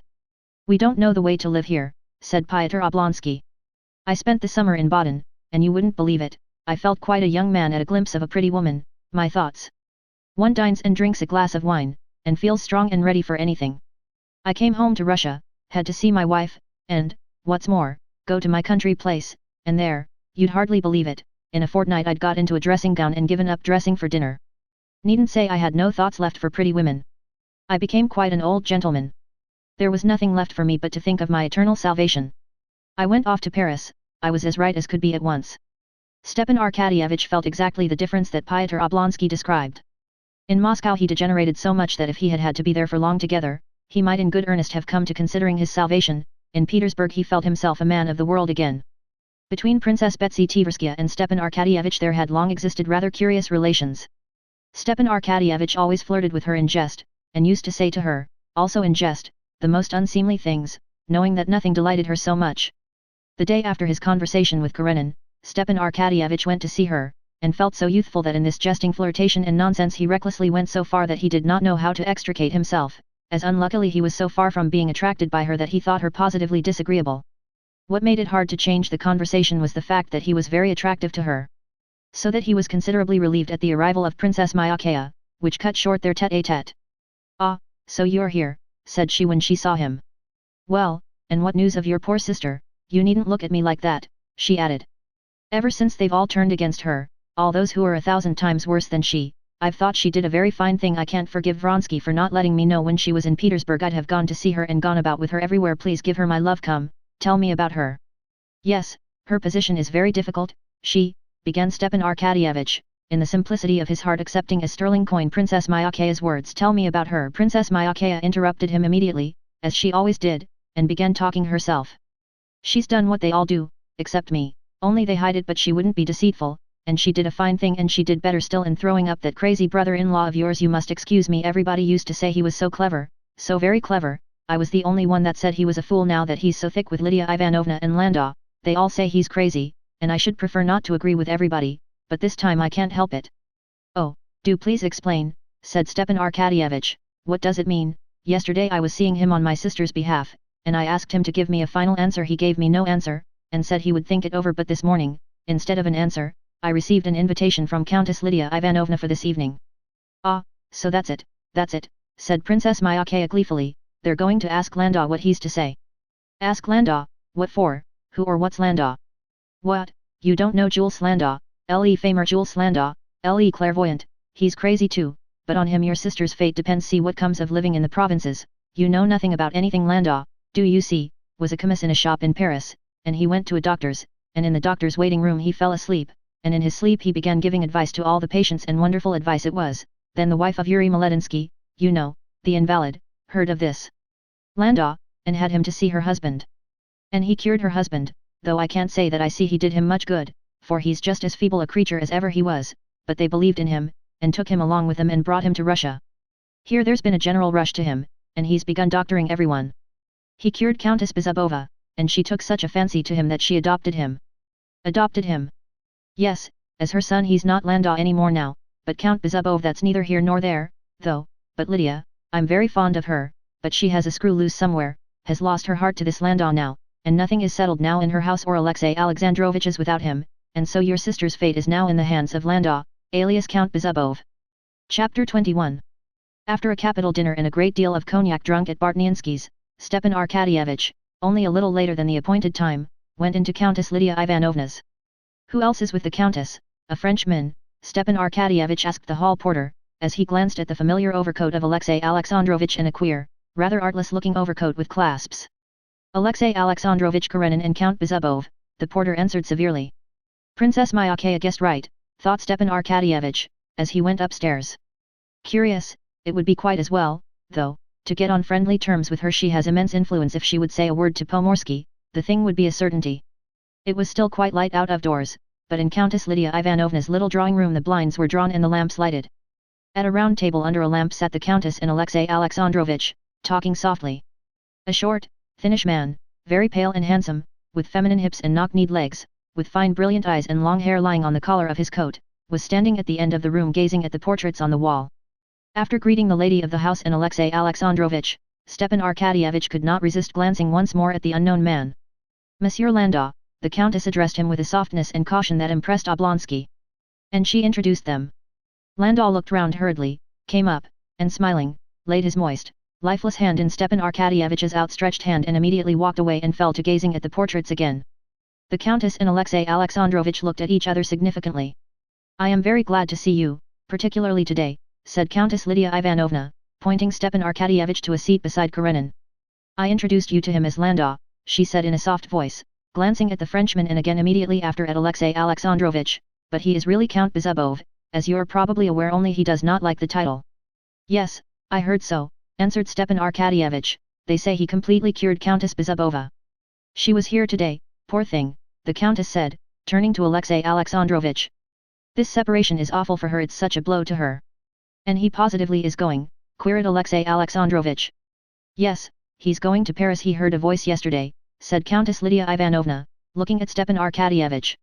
Ah, a voice, repeated Oblonsky, feeling that he must be as circumspect as he possibly could in this society, where something peculiar was going on, or was to go on, to which he had not the key. A moment's silence followed, after which Countess Lydia Ivanovna, as though approaching the main topic of conversation, said with a fine smile to Oblonsky. I've known you for a long while, and am very glad to make a closer acquaintance with you. Les Amos de nos Amos sunt nos Amos, but to be a true friend, one must enter into the spiritual state of one's friend, and I fear that you are not doing so in the case of Alexei Alexandrovich. You understand what I mean, she said, lifting her fine pensive eyes. In part, Countess, I understand the position of Alexei Alexandrovich, said Oblonsky. Having no clear idea what they were talking about, he wanted to confine himself to generalities. The change is not in his external position, Countess Lydia Ivanovna said sternly, following with eyes of love the figure of Alexei Alexandrovich as he got up and crossed over to Landau. His heart is changed, a new heart has been vouchsafed him, and I fear you don't fully apprehend the change that has taken place in him. Oh, well, in general outlines I can conceive the change. We have always been friendly, and now, said Stepan Arkadyevitch, responding with a sympathetic glance to the expression of the countess, and mentally balancing the question with which of the two ministers she was most intimate, so as to know about which to ask her to speak for him. The change that has taken place in him cannot lessen his love for his neighbors, on the contrary, that change can only intensify love in his heart. But I am afraid you do not understand me. Won't you have some tea, she said, with her eyes indicating the footman, who was handing round tea on a tray. Not quite, Countess, of course, his misfortune. Yes, a misfortune which has proved the highest happiness, when his heart was made new, was filled full of it, she said, gazing with eyes full of love at Stepan Arkadyevitch. I do believe I might ask her to speak to both of them, thought Stepan Arkadyevitch. Oh, of course, Countess, he said, but I imagine such changes are a matter so private that no one, even the most intimate friend, would care to speak of them. On the contrary, we ought to speak freely and help one another. Yes, undoubtedly so, but there is such a difference of convictions, and besides, said Oblonsky with a soft smile, there can be no difference where it is a question of holy truth.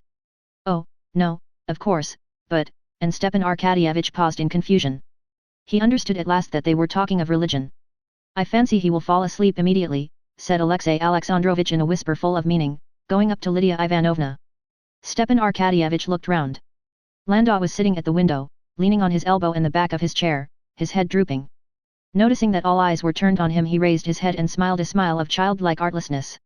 Don't take any notice, said Lydia Ivanovna, and she lightly moved a chair up for Alexey Alexandrovitch.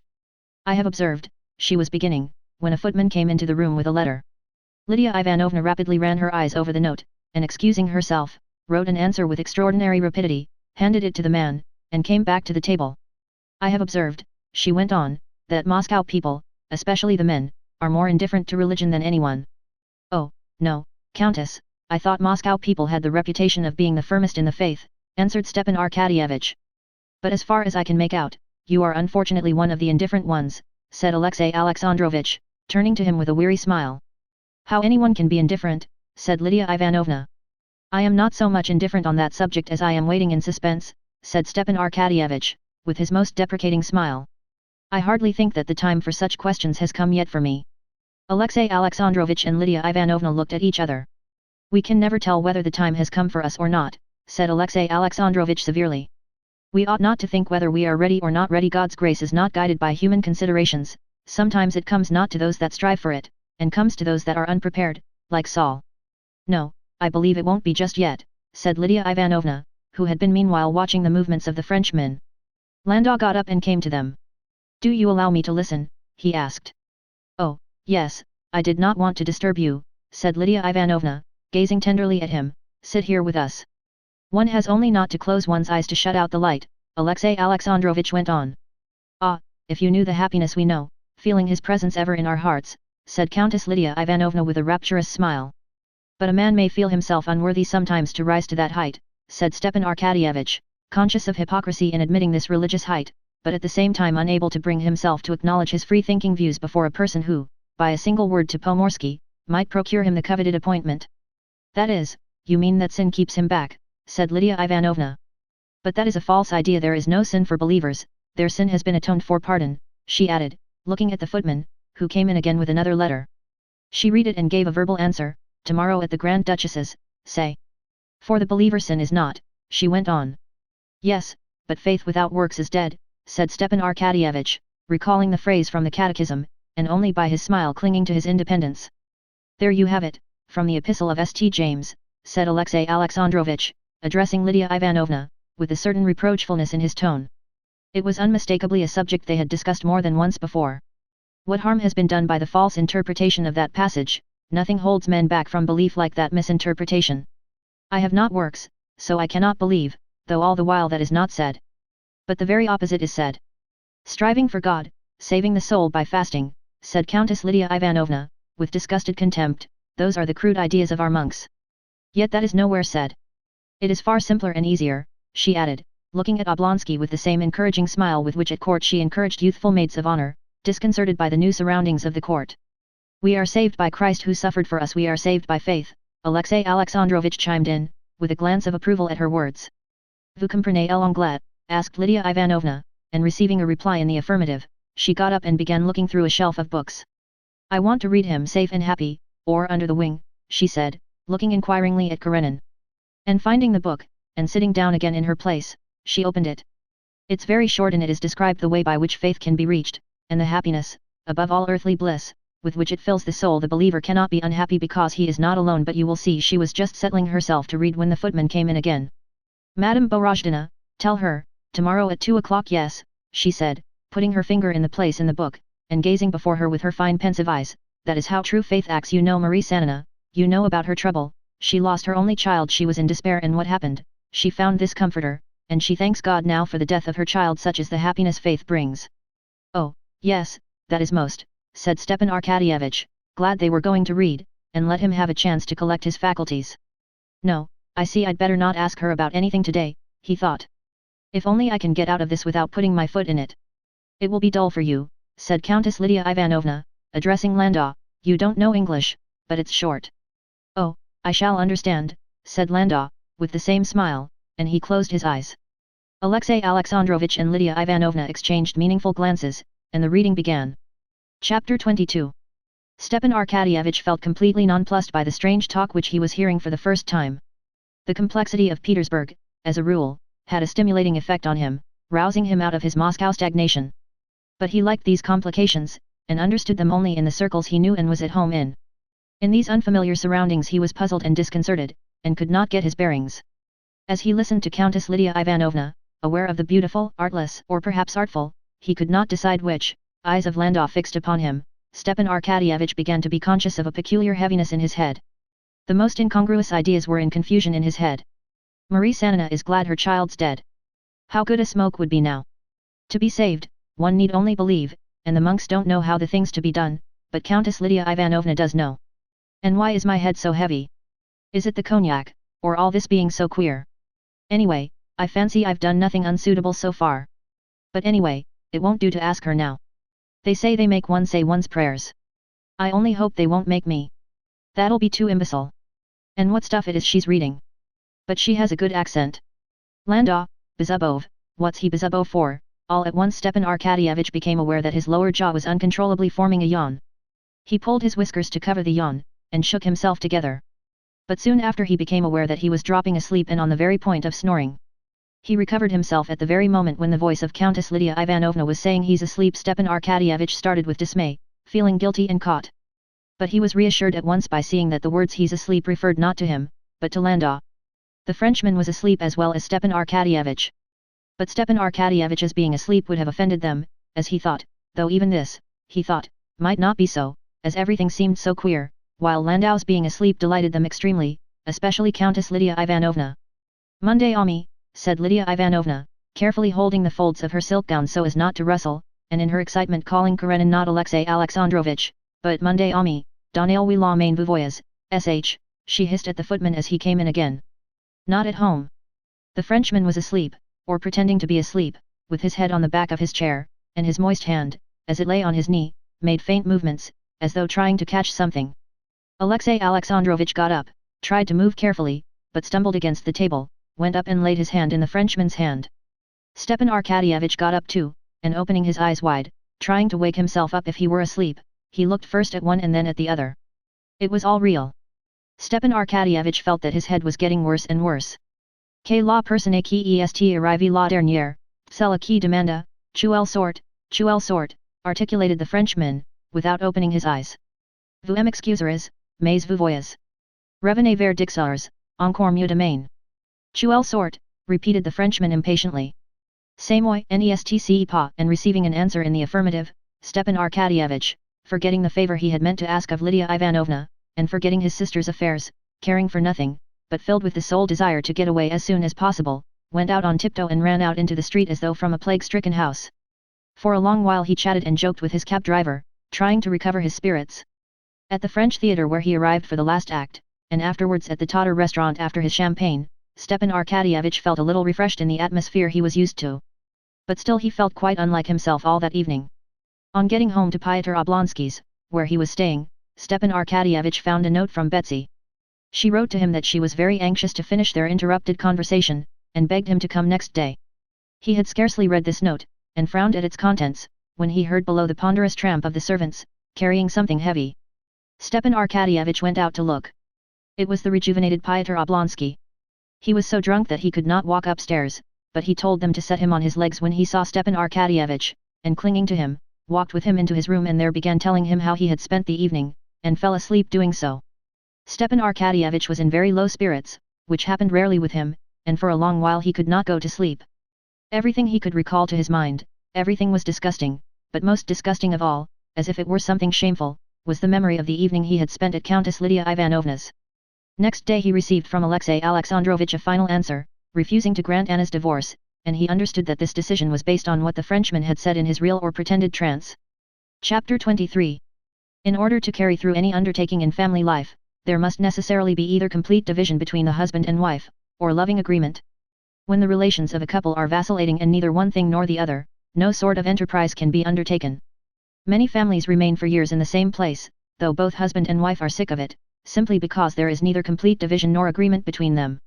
Both Vronsky and Anna felt life in Moscow insupportable in the heat and dust, when the spring sunshine was followed by the glare of summer, and all the trees in the boulevards had long since been in full leaf, and the leaves were covered with dust. But they did not go back to Vozdvizhenskoe, as they had arranged to do long before. They went on staying in Moscow, though they both loathed it, because of late there had been no agreement between them. The irritability that kept them apart had no external cause, and all efforts to come to an understanding intensified it, instead of removing it. It was an inner irritation, grounded in her mind on the conviction that his love had grown less, in his, on regret that he had put himself for her sake in a difficult position, which she, instead of lightening, made still more difficult. Neither of them gave full utterance to their sense of grievance, but they considered each other in the wrong, and tried on every pretext to prove this to one another. In her eyes the whole of him, with all his habits, ideas, desires, with all his spiritual and physical temperament, was one thing, love for women, and that love, she felt, ought to be entirely concentrated on her alone. That love was less, consequently, as she reasoned, he must have transferred part of his love to other women or to another woman, and she was jealous. She was jealous not of any particular woman but of the decrease of his love. Not having got an object for her jealousy, she was on the lookout for it. At the slightest hint she transferred her jealousy from one object to another. At one time she was jealous of those low women with whom he might so easily renew his old bachelor ties, then she was jealous of the society women he might meet, then she was jealous of the imaginary girl whom he might want to marry, for whose sake he would break with her. And this last form of jealousy tortured her most of all, especially as he had unwarily told her, in a moment of frankness, that his mother knew him so little that she had had the audacity to try and persuade him to marry the young Princess Sorokina. And being jealous of him, Anna was indignant against him and found grounds for indignation in everything. For everything that was difficult in her position she blamed him. The agonizing condition of suspense she had passed in Moscow, the tardiness and indecision of Alexey Alexandrovitch, her solitude, she put it all down to him. If he had loved her he would have seen all the bitterness of her position, and would have rescued her from it. For her being in Moscow and not in the country, he was to blame too. He could not live buried in the country as she would have liked to do. He must have society, and he had put her in this awful position, the bitterness of which he would not see. And again, it was his fault that she was forever separated from her son. Even the rare moments of tenderness that came from time to time did not soothe her. In his tenderness now she saw a shade of complacency, of self-confidence, which had not been of old, and which exasperated her. It was dusk. Anna was alone, and waiting for him to come back from a bachelor dinner. She walked up and down in his study, the room where the noise from the street was least heard, and thought over every detail of their yesterday's quarrel. Going back from the well-remembered, offensive words of the quarrel to what had been the ground of it, she arrived at last at its origin. For a long while she could hardly believe that their dissension had arisen from a conversation so inoffensive, of so little moment to either. But so it actually had been. It all arose from his laughing at the girls' high schools, declaring they were useless, while she defended them. He had spoken slightingly of women's education in general, and had said that Anna's English protégée, had not the slightest need to know anything of physics. This irritated Anna. She saw in this a contemptuous reference to her occupations. And she bethought her of a phrase to pay him back for the pain he had given her. "I don't expect you to understand me, my feelings, as anyone who loved me might, but simple delicacy I did expect," she said. And he had actually flushed with vexation, and had said something unpleasant. She could not recall her answer, but at that point, with an unmistakable desire to wound her too, he had said, "I feel no interest in your infatuation over this girl, that's true, because I see it's unnatural." The cruelty with which he shattered the world she had built up for herself so laboriously to enable her to endure her hard life, the injustice with which he had accused her of affectation, of artificiality, aroused her. I am very sorry that nothing but what's coarse and material is comprehensible and natural to you, she said and walked out of the room. When he had come into her yesterday evening, they had not referred to the quarrel, but both felt that the quarrel had been smoothed over, but was not at an end. Today he had not been at home all day, and she felt so lonely and wretched in being on bad terms with him that she wanted to forget it all, to forgive him, and be reconciled with him. She wanted to throw the blame on herself and to justify him. I am myself to blame. I'm irritable, I'm insanely jealous. I will make it up with him, and will go away to the country, there I shall be more at peace. Unnatural, she suddenly recalled the word that had stung her most of all, not so much the word itself as the intent to wound her with which it was said. I know what he meant, unnatural, not loving my own daughter, to love another person's child. What does he know of love for children, of my love for Serioza, whom I've sacrificed for him, but that wish to wound me? No, he loves another woman, it must be so. And perceiving that, while trying to regain her peace of mind, she had gone round the same circle that she had been round so often before, and had come back to her former state of exasperation, she was horrified at herself. Can it be impossible, can it be beyond me to control myself, she said to herself, and began again from the beginning. He's truthful, he's honest, he loves me, I love him, and in a few days the divorce will come. What more do I want? I want peace of mind and trust, and I will take the blame on myself. Yes, now when he comes in, I will tell him I was wrong, though I was not wrong, and we will go away tomorrow. And to escape thinking any more, and being overcome by irritability, she rang, and ordered the boxes to be brought up for packing their things for the country. At 10 o'clock Vronsky came in. Chapter 24. Well, was it nice? She asked, coming out to meet him with a penitent and meek expression. Just as usual, he answered, seeing at a glance that she was in one of her good moods. He was used by now to these transitions, and he was particularly glad to see it today, as he was in especially good humor himself. What do I see? Come, that's good, he said, pointing to the boxes in the passage. Yes, we must go. I went out for a drive, and it was so fine. I longed to be in the country. There's nothing to keep you, is there? It's the one thing I desire. I'll be back directly, and we'll talk it over. I only want to change my coat, order some tea. And he went into his room. There was something mortifying in the way he had said come, that's good, as one says to a child when it leaves off being naughty, and still more mortifying was the contrast between her penitent and his self-confident tone, and for one instant she felt the lust of strife rising up in her again, but making an effort she conquered it, and met Vronsky as good-humoredly as before. When he came in she told him, partly repeating phrases she had prepared beforehand, how she had spent the day, and her plans for going away. You know, it came to me almost like an inspiration, she said. Why wait here for the divorce? Won't it be just the same in the country? I can't wait any longer. I don't want to go on hoping. I don't want to hear anything about the divorce. I have made up my mind it shall not have any more influence on my life. Do you agree? Oh, yes, he said, glancing uneasily at her excited face. What did you do? Who was there? She said, after a pause. Vronsky mentioned the names of the guests. The dinner was first-rate, and the boat race, and it was all pleasant enough, but in Moscow they can never do anything without something ridicule. A lady of a sort appeared on the scene, teacher of swimming to the Queen of Sweden, and gave us an exhibition of her skill. How did she swim? Asked Anna, frowning. In an absurd red costume de natation. She was old and hideous too. So when shall we go? What an absurd fancy. Why, did she swim in some special way, then? Said Anna, not answering. There was absolutely nothing in it. That's just what I say, it was awfully stupid. Well, then, when do you think of going? Anna shook her head as though trying to drive away some unpleasant idea. When? Why, the sooner the better. By tomorrow we shan't be ready. The day after tomorrow. Yes, oh, no, wait a minute, the day after tomorrow's Sunday, I have to be at Maman's, said Vronsky, embarrassed, because as soon as he uttered his mother's name he was aware of her intent, suspicious eyes. His embarrassment confirmed her suspicion. She flushed hotly and drew away from him. It was now not the Queen of Sweden's swimming mistress who filled Anna's imagination, but the young Princess Sorokina. She was staying in a village near Moscow with Countess Vronskia. Can't you go tomorrow? She said. Well, no, the deeds and the money for the business I'm going there for I can't get by tomorrow, he answered. If so, we won't go at all. But why so? I shall not go later Monday or never. What for? Said Vronsky, as though in amazement. Why, there's no meaning in it.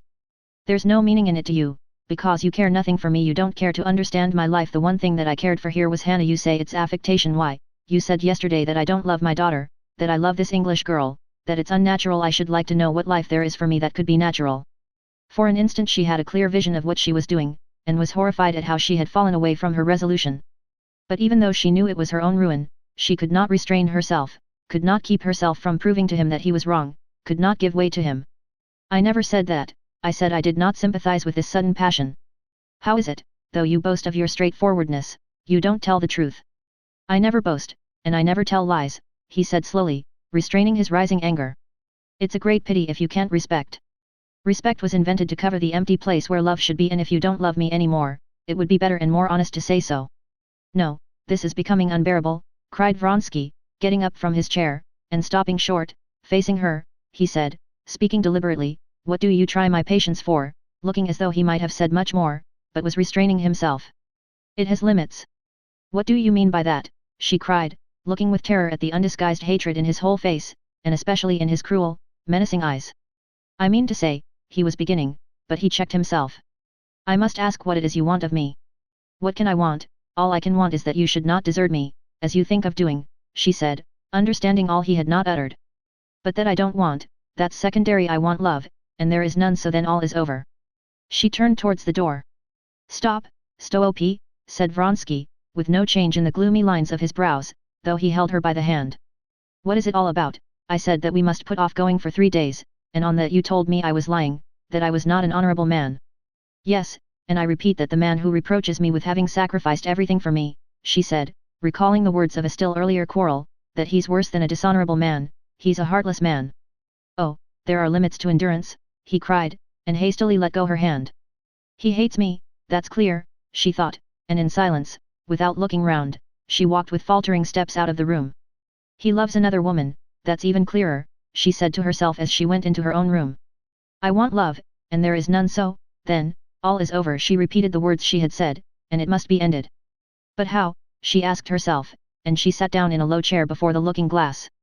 Thoughts of where she would go now, whether to the aunt who had brought her up, to Dolly, or simply alone abroad, and of what he was doing now alone in his study, whether this was the final quarrel, or whether reconciliation were still possible, and of what all her old friends at Petersburg would say of her now, and of how Alexey Alexandrovitch would look at it, and many other ideas of what would happen now after this rupture, came into her head, but she did not give herself up to them with all her heart. At the bottom of her heart was some obscure idea that alone interested her, but she could not get clear sight of it. Thinking once more of Alexey Alexandrovitch, she recalled the time of her illness after her confinement, and the feeling which never left her at that time. Why didn't I die? And the words and the feeling of that time came back to her. And all at once she knew what was in her soul. Yes, it was that idea which alone solved all. Yes, to die. And the shame and disgrace of Alexey Alexandrovitch and of Seryozha, and my awful shame, it will all be saved by death. To die. And he will feel remorse, will be sorry, will love me, he will suffer on my account. With the trace of a smile of commiseration for herself, she sat down in the armchair, taking off and putting on the rings on her left hand, vividly picturing from different sides his feelings after her death. Approaching footsteps, his steps, distracted her attention. As though absorbed in the arrangement of her rings, she did not even turn to him. He went up to her, and taking her by the hand, said softly, Anna, we'll go the day after tomorrow, if you like. I agree to everything. She did not speak. What is it? He urged. You know, she said, and at the same instant, unable to restrain herself any longer, she burst into sobs. Cast me off, she articulated between her sobs. I'll go away tomorrow, I'll do more. What am I, an immoral woman, a stone round your neck? I don't want to make you wretched, I don't want to, I'll set you free. You don't love me, you love someone else. Vronsky besought her to be calm, and declared that there was no trace of foundation for her jealousy, that he had never ceased, and never would cease, to love her, that he loved her more than ever. Anna, why distress yourself and me so, he said to her, kissing her hands. There was tenderness now in his face, and she fancied she caught the sound of tears in his voice, and she felt them wet on her hand. And instantly Anna's despairing jealousy changed to a despairing passion of tenderness. She put her arms round him, and covered with kisses his head, his neck, his hands. Chapter 25. Feeling that the reconciliation was complete, Anna set eagerly to work in the morning preparing for their departure. Though it was not settled whether they should go on Monday or Tuesday, as they had each given way to the other, Anna packed busily, feeling absolutely indifferent whether they went a day earlier or later. She was standing in her room over an open box, taking things out of it, when he came in to see her earlier than usual, dressed to go out. I'm going off at once to see Maman, she can send me the money by Yegorov and I shall be ready to go tomorrow, he said. Though she was in such a good mood, the thought of his visit to his mother's gave her a pang. No, I shan't be ready by then myself, she said, and at once reflected, so then it was possible to arrange to do as I wished. No, do as you meant to do. Go into the dining room, I'm coming directly. It's only to turn out those things that aren't wanted, she said, putting something more on the heap of frippery that lay in Anushka's arms. Vronsky was eating his beefsteak when she came into the dining room.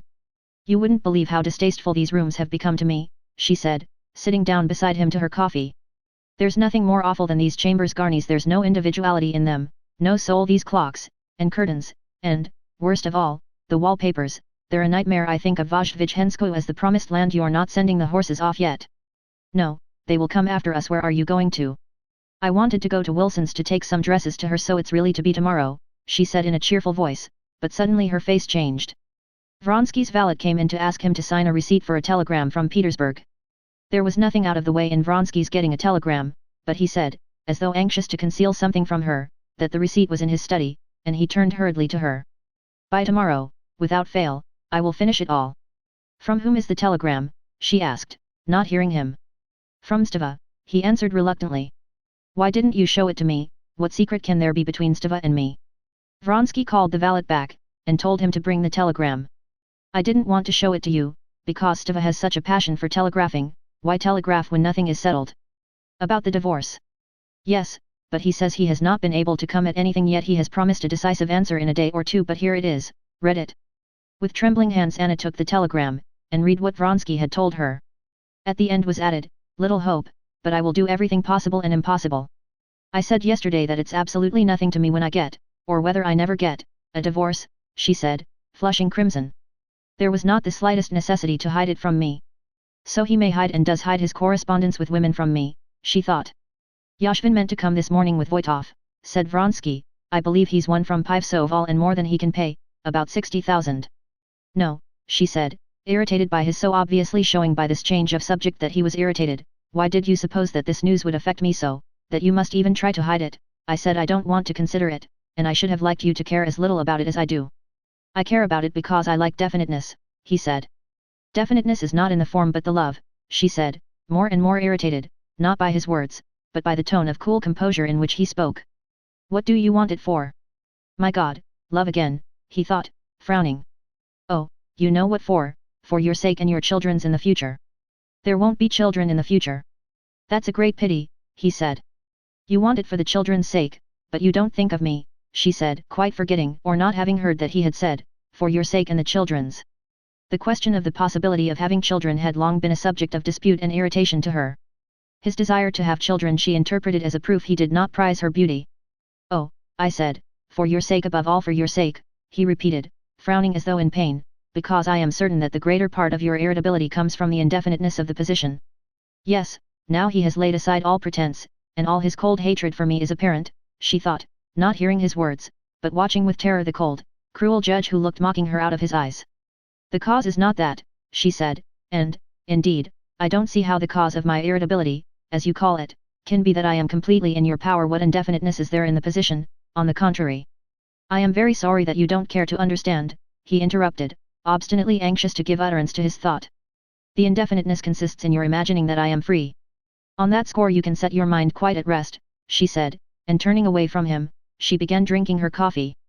She lifted her cup, with her little finger held apart, and put it to her lips. After drinking a few sips she glanced at him, and by his expression, she saw clearly that he was repelled by her hand, and her gesture, and the sound made by her lips. I don't care in the least what your mother thinks, and what match she wants to make for you, she said, putting the cup down with a shaking hand. But we are not talking about that.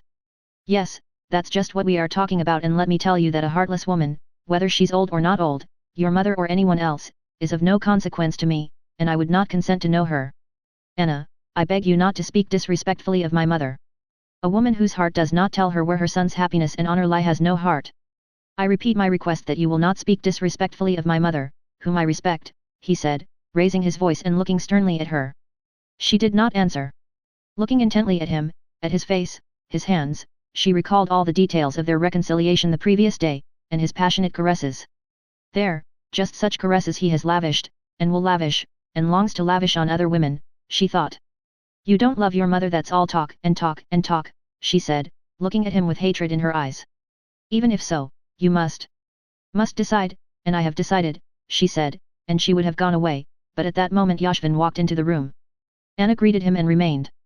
Why, when there was a tempest in her soul, and she felt she was standing at a turning point in her life, which might have fearful consequences, why, at that minute, She had to keep up appearances before an outsider, who sooner or later must know it all. She did not know. But at once quelling the storm within her, she sat down and began talking to their guest. "Well, how are you getting on? Has your debt been paid you?" she asked Yashvin. "Oh, pretty fair. I fancy I shan't get it all, but I shall get a good half. And when are you off?" said Yashvin, looking at Vronsky, and unmistakably guessing at a quarrel. "The day after tomorrow, I think," said Vronsky. "You've been meaning to go so long, though." "But now it's quite decided," said Anna, looking Vronsky straight in the face with a look which told him not to dream of the possibility of reconciliation. "Don't you feel sorry for that unlucky Pivsov?" she went on, talking to Yashvin. "I've never asked myself the question, Anna Arkadyevna, whether I'm sorry for him or not. You see, all my fortune's here." He touched his breast pocket, "and just now I'm a wealthy man, but today I'm going to the club, and I may come out a beggar. You see, whoever sits down to play with me, he wants to leave me without a shirt to my back, and so do I him, and so we fight it out, and that's the pleasure of it." "Well, but suppose you were married," said Anna, "how would it be for your wife?" Yashvin laughed. "That's why I'm not married, and never mean to be." "And Helsingfors," said Vronsky, entering into the conversation and glancing at Anna's smiling face. Meeting his eyes, Anna's face instantly took a coldly severe expression, as though she were saying to him, "It's not forgotten, it's all the same." "Were you really in love?" she said to Yashvin. "Oh heavens, ever so many times, but you see, some men can play but only so that they can always lay down their cards when the hour of a rendezvous comes, while I can take up love, but only so as not to be late for my cards in the evening. That's how I manage things." "No, I didn't mean that," but the real thing she would have said Helsingfors, but would not repeat the word used by Vronsky. Voitov, who was buying the horse, came in. Anna got up and went out of the room. Before leaving the house, Vronsky went into her room. She would have pretended to be looking for something on the table, but ashamed of making a pretense, she looked straight in his face with cold eyes. "What do you want?" she asked in French.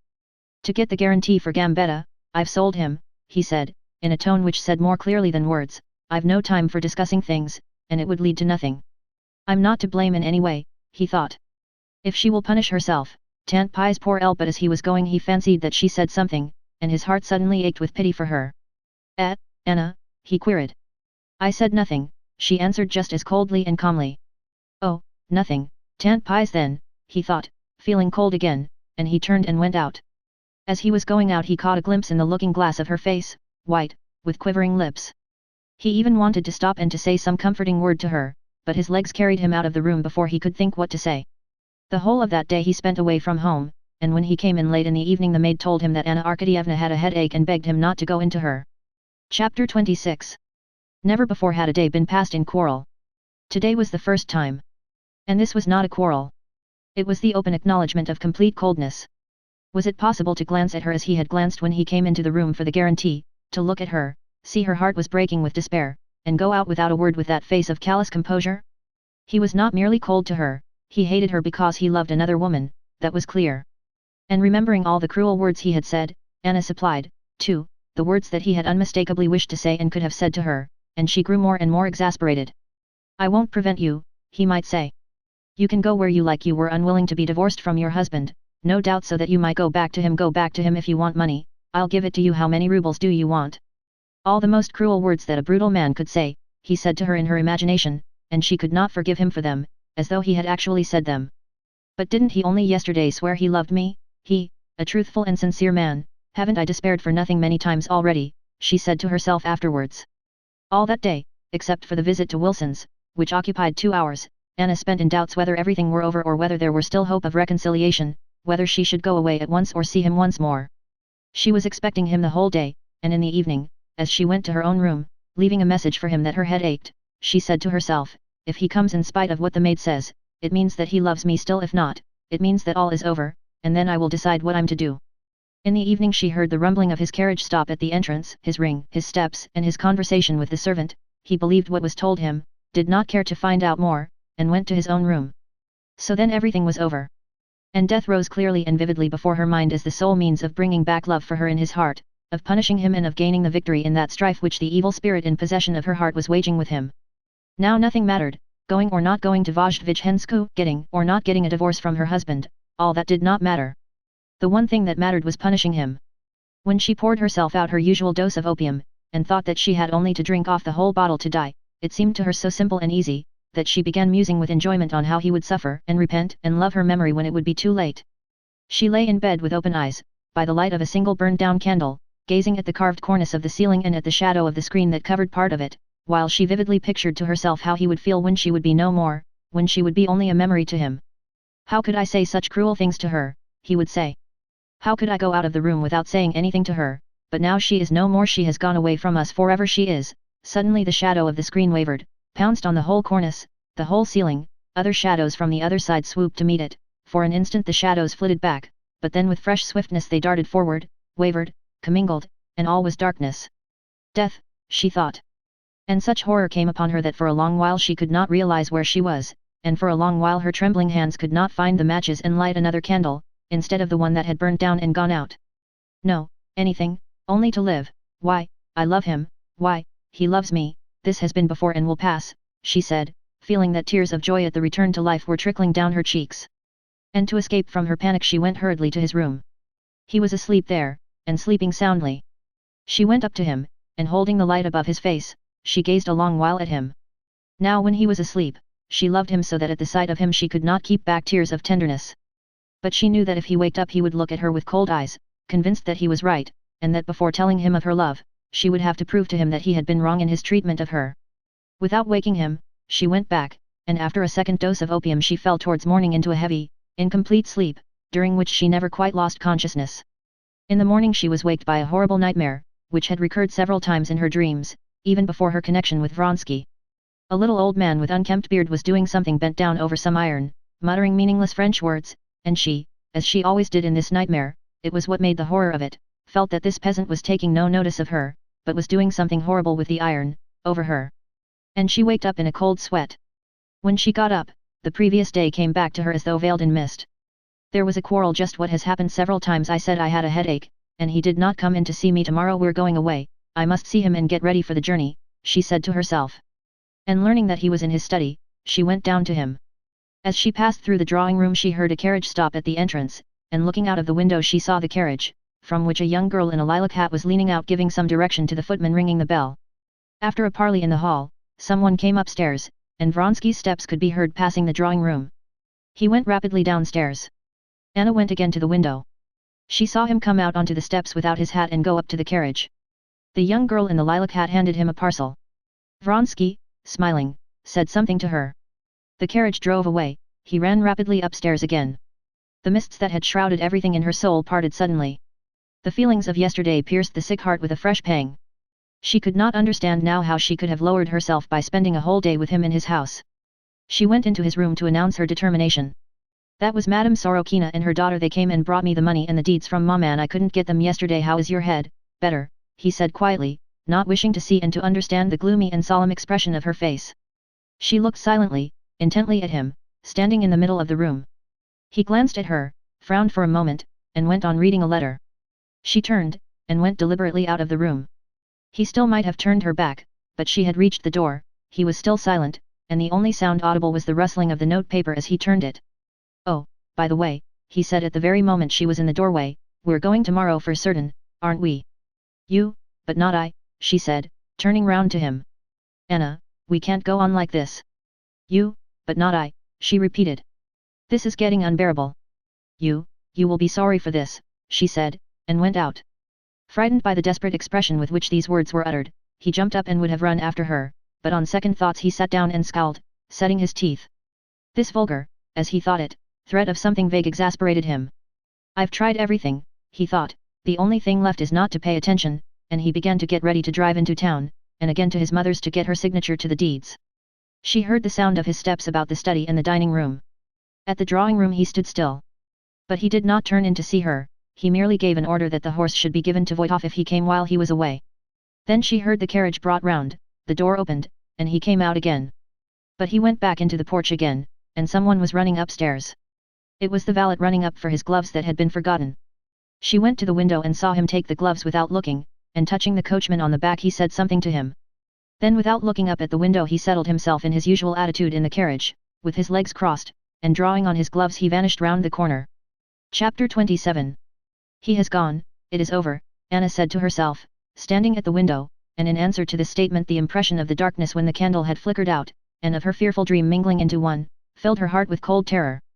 "No, that cannot be," she cried, and crossing the room she rang the bell. She was so afraid now of being alone, that without waiting for the servant to come in, she went out to meet him. "Inquire where the Count has gone," she said. The servant answered that the Count had gone to the stable. His Honor left word that if you cared to drive out, the carriage would be back immediately. "Very good, wait a minute, I'll write a note at once, send Mihail with the note to the stables, make haste." She sat down and wrote. "I was wrong, come back home, I must explain, for God's sake come, I'm afraid." She sealed it up and gave it to the servant. She was afraid of being left alone now. She followed the servant out of the room, and went to the nursery. "Why, this isn't it, this isn't he, where are his blue eyes, his sweet, shy smile," was her first thought when she saw her chubby, rosy little girl with her black, curly hair instead of Serioza, whom in the tangle of her ideas she had expected to see in the nursery. The little girl sitting at the table was obstinately and violently battering on it with a cork, and staring aimlessly at her mother with her pitch-black eyes. Answering the English nurse that she was quite well, and that she was going to the country tomorrow, Anna sat down by the little girl and began spinning the cork to show her.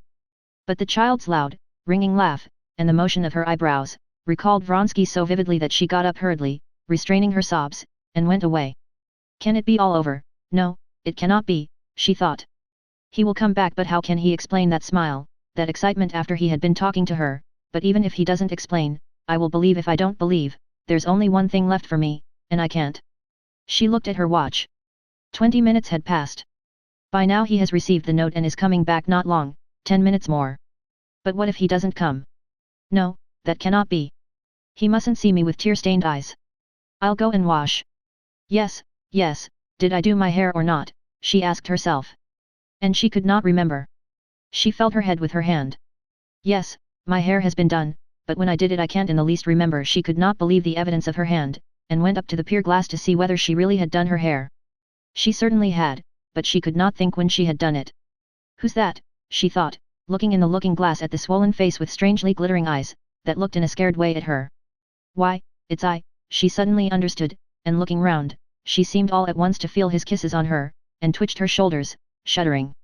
Then she lifted her hand to her lips and kissed it. "What is it? Why, I'm going out of my mind," and she went into her bedroom, where Anushka was tidying the room. "Anushka," she said, coming to a standstill before her, and she stared at the maid, not knowing what to say to her. "You meant to go and see Darya Alexandrovna," said the girl, as though she understood. "Darya Alexandrovna, yes, I'll go. 15 minutes there, 15 minutes back, he's coming, he'll be here soon." She took out her watch and looked at it. "But how could he go away, leaving me in such a state? How can he live, without making it up with me?" She went to the window and began looking into the street. Judging by the time, he might be back now. But her calculations might be wrong, and she began once more to recall when he had started and to count the minutes. At the moment when she had moved away to the big clock to compare it with her watch, someone drove up. Glancing out of the window, she saw his carriage. But no one came upstairs, and voices could be heard below. It was the messenger who had come back in the carriage. She went down to him. "We didn't catch the Count had driven off on the lower city road." "What do you say, what?" she said to the rosy, good-humoured Mihail, as he handed her back her note. "Why, then, he has never received it," she thought. "Go with this note to Countess Vronsky's place, you know, and bring an answer back immediately," she said to the messenger. "And what am I going to do?" she thought. "Yes, I'm going to Dolly's, that's true, or else I shall go out of my mind. Yes, and I can telegraph, too." And she wrote a telegram. "I absolutely must talk to you, come at once." After sending off the telegram, she went to dress. When she was dressed and in her hat, she glanced again into the eyes of the plump, comfortable-looking Anushka. There was unmistakable sympathy in those good-natured little grey eyes. "Anushka, dear, what am I to do?" said Anna, sobbing and sinking helplessly into a chair. "Why fret yourself so, Anna Arkadyevna? Why, there's nothing out of the way. You drive out a little, and it'll cheer you up," said the maid. "Yes, I'm going," said Anna, rousing herself and getting up. "And if there's a telegram while I'm away, send it on to Darya Alexandrovna's, but no, I shall be back myself. Yes, I mustn't think, I must do something, drive somewhere, and most of all, get out of this house," she said, feeling with terror the strange turmoil going on in her own heart, and she made haste to go out and get into the carriage. "Where to?" asked Pyotr before getting onto the box. "To Znamenka, the Oblonskys." Chapter 28. It was bright and sunny. A fine rain had been falling all the morning, and now it had not long cleared up. The iron roofs, the flags of the roads, the flints of the pavements, the wheels and leather, the brass and the tin plate of the carriages, all glistened brightly in the May sunshine. It was 3 o'clock, and the very liveliest time in the streets. As she sat in a corner of the comfortable carriage, that hardly swayed on its supple springs, while the greys trotted swiftly, in the midst of the unceasing rattle of wheels and the changing impressions in the pure air, Anna ran over the events of the last days, and she saw her position quite differently from how it had seemed at home. Now the thought of death seemed no longer so terrible and so clear to her, and death itself no longer seemed so inevitable. Now she blamed herself for the humiliation to which she had lowered herself. I entreat him to forgive me, I have given in to him, I have owned myself in fault, what for? Can't I live without him? And leaving unanswered the question how she was going to live without him, she fell to reading the signs on the shops. Office and warehouse, dental surgeon, yes, I'll tell Dolly all about it. She doesn't like Vronsky, I shall be sick and ashamed, but I'll tell her she loves me, and I'll follow her advice, I won't give in to him, I won't let him train me as he pleases. Filipov, bun shop, they say they send their dough to Petersburg, the Moscow water is so good for it, the springs at Mydishchen, and the pancakes. And she remembered how, long ago, when she was a girl of 17, she had gone with her aunt to Troitsa. Writing, too, was that really me, with red hands? How much that seemed to me then splendid and out of reach has become worthless, while what I had then has gone out of my reach forever. Could I ever have believed then that I could come to such humiliation? How conceited and self-satisfied he will be when he gets my note, but I will show him. How horrid that paint smells! Why is it they're always painting and building? Modes et robes, she read. A man bowed to her. It was Anushka's husband. Are parasites, she remembered how Vronsky had said that. What's so awful is that one can't tear up the past by its roots, one can't tear it out, but one can hide one's memory of it, and I'll hide it. And then she thought of her past with Alexei Alexandrovich, of how she had blotted the memory of it out of her life. Dolly will think I'm leaving my second husband, and so I certainly must be in the wrong, as if I cared to be right. I can't help it, she said, and she wanted to cry. But at once she fell to wondering what those two girls could be smiling about. Love, most likely they don't know how dreary it is, how low. The boulevard and the children. 3 boys running, playing at horses. Serioza. And I'm losing everything and not getting him back.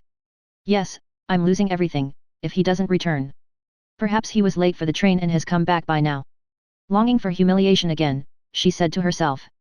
No, I'll go to Dolly, and say straight out to her, I'm unhappy, I deserve this, I'm to blame, but still I'm unhappy. Help me, these horses, this carriage, how loathsome I am to myself in this carriage, all his, but I won't see them again.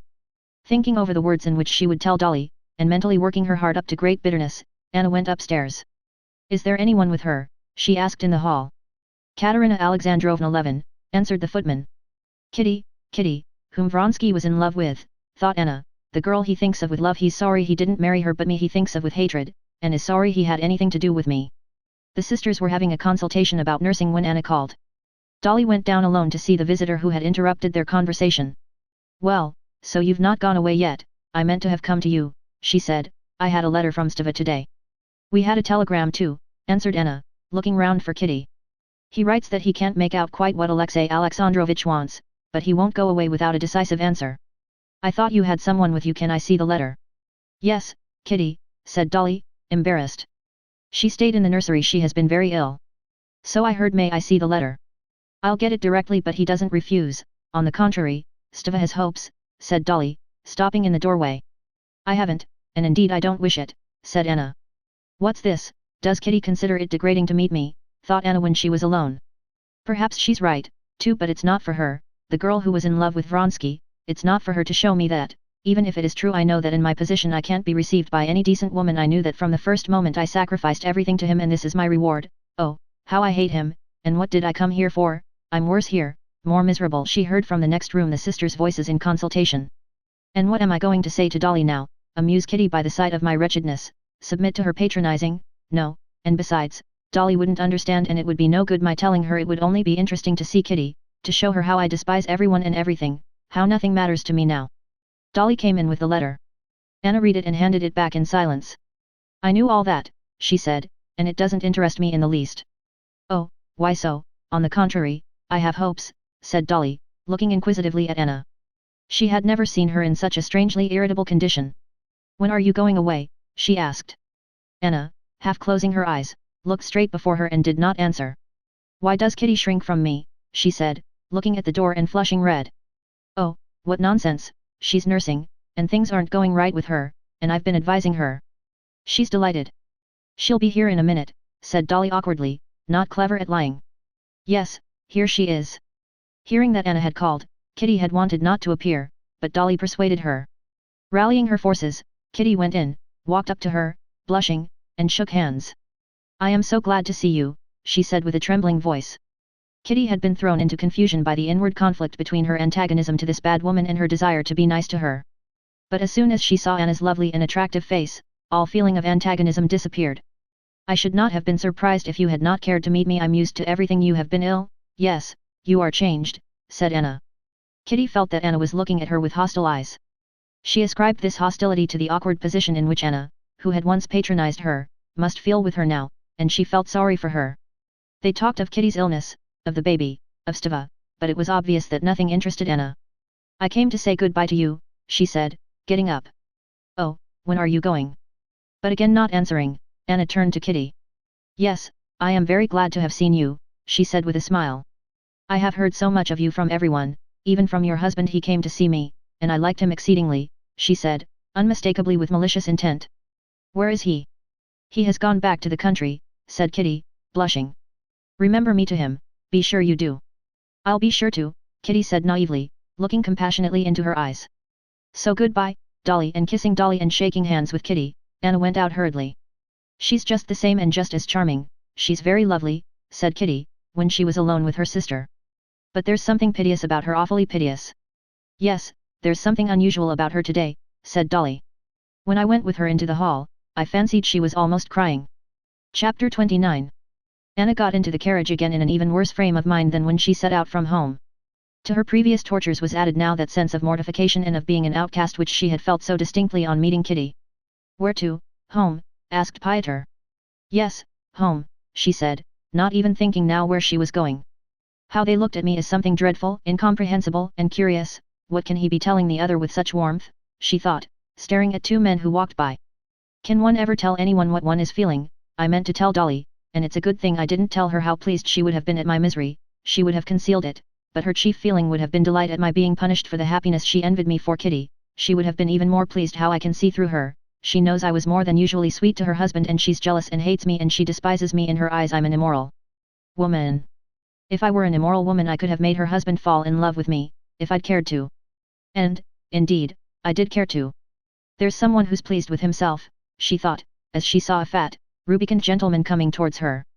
He took her for an acquaintance, and lifted his glossy hat above his bald, glossy head, and then perceived his mistake. "He thought he knew me well. He knows me as well as anyone in the world knows me. I don't know myself. I know my appetites, as the French say they want that dirty ice cream, that they do know for certain," she thought, looking at two boys stopping an ice cream seller, who took a barrel off his head and began wiping his perspiring face with a towel. "We all want what is sweet and nice, if not sweetmeats, then a dirty ice, and Kitty's the same, if not Vronsky, then Levin, and she envies me, and hates me, and we all hate each other. Kitty me, yes, that's the truth. Tyutkin, coiffeur J. me face coiffeur par Tyutkin. I'll tell him that when he comes," she thought and smiled. But the same instant she remembered that she had no one now to tell anything amusing to. "And there's nothing amusing, nothing mirthful, really it's all hateful. They're singing for vespers, and how carefully that merchant crosses himself, as if he were afraid of missing something. Why these churches and this singing and this humbug, simply to conceal that we all hate each other, like these cab drivers who are abusing each other so angrily. Yashvin says, he wants to strip me of my shirt, and I him of his. Yes, that's the truth." She was plunged in these thoughts, which so engrossed her that she left off thinking of her own position, when the carriage drew up at the steps of her house. It was only when she saw the porter running out to meet her that she remembered she had sent the note and the telegram. "Is there an answer?" she inquired. "I'll see this minute," answered the porter, and glancing into his room, he took out and gave her the thin square envelope of a telegram. "I can't come before 10 o'clock, Vronsky," she read. "And hasn't the messenger come back?" "No," answered the porter. "Then, since it's so, I know what I must do," she said, and feeling a vague fury and craving for revenge rising up within her, she ran upstairs. "I'll go to him myself before going away forever. I'll tell him I'll never have I hated anyone as I hate that man," she thought. Seeing his hat on the rack, she shuddered with aversion. She did not consider that his telegram was an answer to her telegram and that he had not yet received her note. She pictured him to herself as talking calmly to his mother and Princess Sorokina and rejoicing at her sufferings. "Yes, I must go quickly," she said, not knowing yet where she was going. She longed to get away as quickly as possible from the feelings she had gone through in that awful house. The servants, the walls, the things in that house, all aroused repulsion and hatred in her and lay like a weight upon her. "Yes, I must go to the railway station, and if he's not there, then go there and catch him. Anna looked at the railway timetable in the newspapers. An evening train went at 2 minutes past 8. Yes, I shall be in time. She gave orders for the other horses to be put in the carriage, and packed in a travelling bag the things needed for a few days. She knew she would never come back here again. Among the plans that came into her head, she vaguely determined that after what would happen at the station or at the Countess's house, she would go as far as the first town on the Nizhny Road and stop there. Dinner was on the table. She went up, but the smell of the bread and cheese was enough to make her feel that all food was disgusting. She ordered the carriage and went out. The house threw a shadow now right across the street, but it was a bright evening and still warm in the sunshine. Anushka, who came down with her things, and Pyotr, who put the things in the carriage, and the coachman, evidently out of humor, were all hateful to her, and irritated her by their words and actions. I don't want you, Pyotr. But how about the ticket? Well, as you like, it doesn't matter, she said crossly. Pyotr jumped on the box, and putting his arms akimbo, told the coachman to drive to the booking office. Chapter 30. Here it is again, I understand it all, Anna said to herself, as soon as the carriage had started and swaying lightly, rumbled over the tiny cobbles of the paved road, and again one impression followed rapidly upon another. Yes, what was the last thing I thought of so clearly? She tried to recall it. Tyutkin, coiffeur, no, not that. Yes, of what Yashvin says, the struggle for existence and hatred is the one thing that holds men together. No, it's a useless journey you're making, she said, mentally addressing a party in a coach and four, evidently going for an excursion into the country.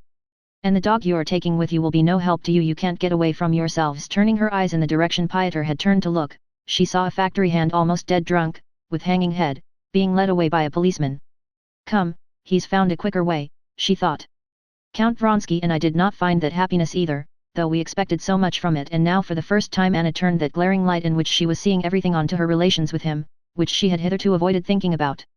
What was it he sought in me? Not love so much as the satisfaction of vanity. She remembered his words, the expression of his face, that recalled an abject setter dog, in the early days of their connection. And everything now confirmed this. Yes, there was the triumph of success in him. Of course there was love too, but the chief element was the pride of success. He boasted of me. Now that's over. There's nothing to be proud of. Not to be proud of, but to be ashamed of. He has taken from me all he could, and now I am no use to him. He is weary of me and is trying not to be dishonorable in his behavior to me. He let that out yesterday. He wants divorce and marriage so as to burn his ships. He loves me, but how? The zest is gone, as the English say. That fellow wants everyone to admire him and is very much pleased with himself, she thought, looking at a red-faced clerk, riding on a riding school horse. Yes, there's not the same flavor about me for him now. If I go away from him, at the bottom of his heart he will be glad. This was not mere supposition, she saw it distinctly in the piercing light, which revealed to her now the meaning of life and human relations. My love keeps growing more passionate and egoistic, while his is waning and waning, and that's why we're drifting apart, she went on musing. And there's no help for it. He is everything for me, and I want him more and more to give himself up to me entirely, and he wants more and more to get away from me. We walk to meet each other up to the time of our love, and then we have been irresistibly drifting in different directions, and there's no altering that. He tells me I'm insanely jealous, and I have told myself that I am insanely jealous, but it's not true. I'm not jealous, but I'm unsatisfied. But, she opened her lips, and shifted her place in the carriage in the excitement, aroused by the thought that suddenly struck her.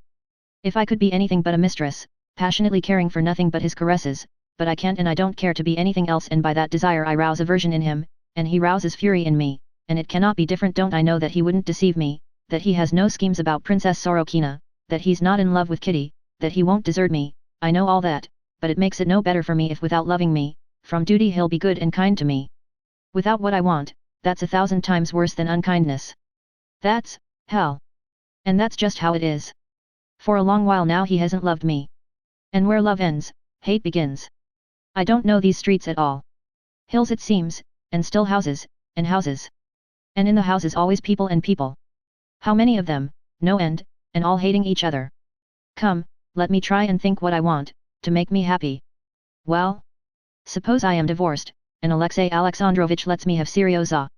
And I marry Vronsky. Thinking of Alexey Alexandrovich, she at once pictured him with extraordinary vividness, as though he were alive before her, with his mild, lifeless, dull eyes, the blue veins in his white hands, his intonations and the cracking of his fingers, and remembering the feeling which had existed between them, and which was also called love, she shuddered with loathing.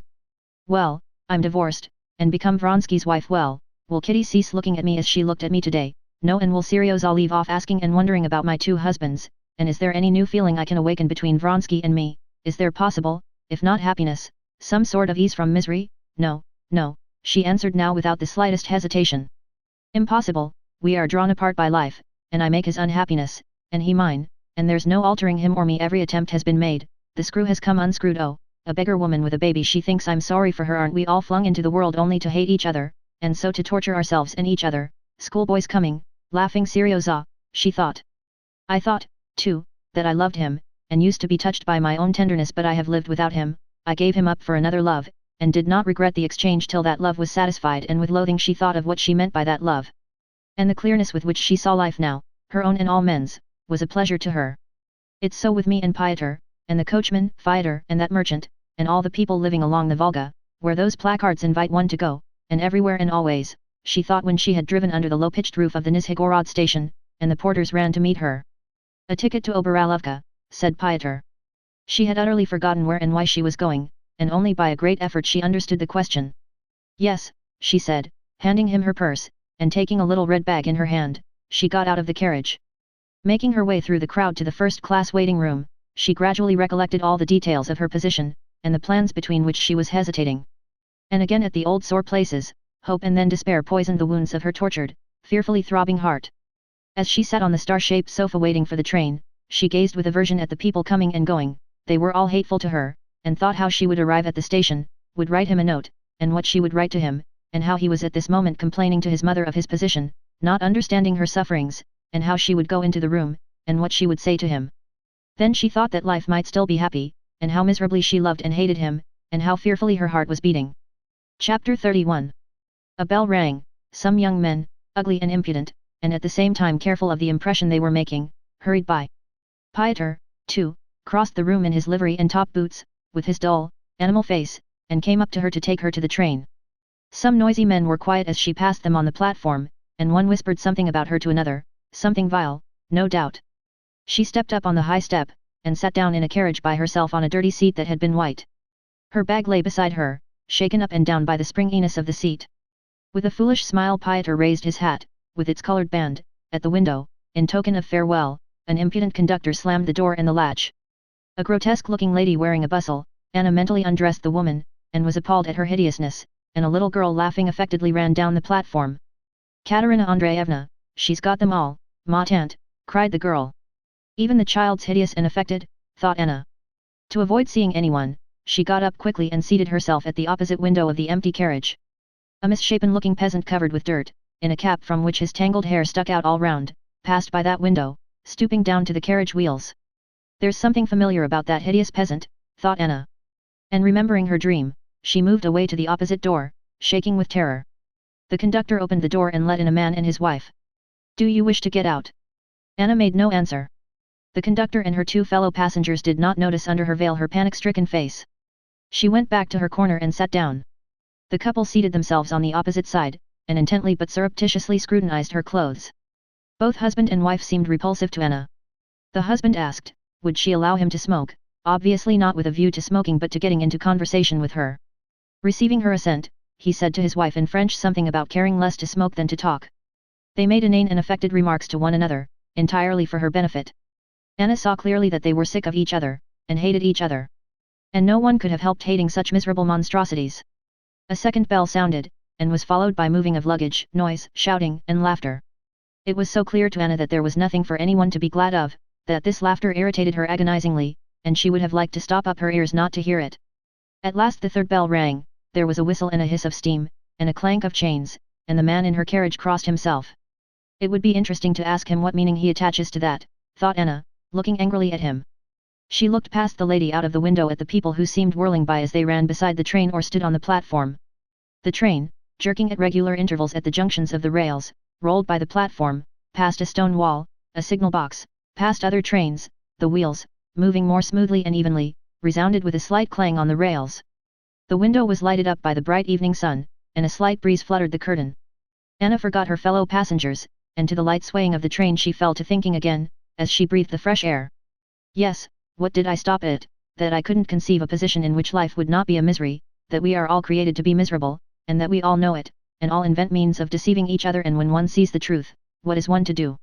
That's what reason is given man for, to escape from what worries him, said the lady in French, lisping affectedly, and obviously pleased with her phrase. The words seemed an answer to Anna's thoughts. To escape from what worries him, repeated Anna. And glancing at the red-cheeked husband and the thin wife, she saw that the sickly wife considered herself misunderstood, and the husband deceived her and encouraged her in that idea of herself. Anna seemed to see all their history and all the crannies of their souls, as it were turning a light upon them. But there was nothing interesting in them, and she pursued her thought.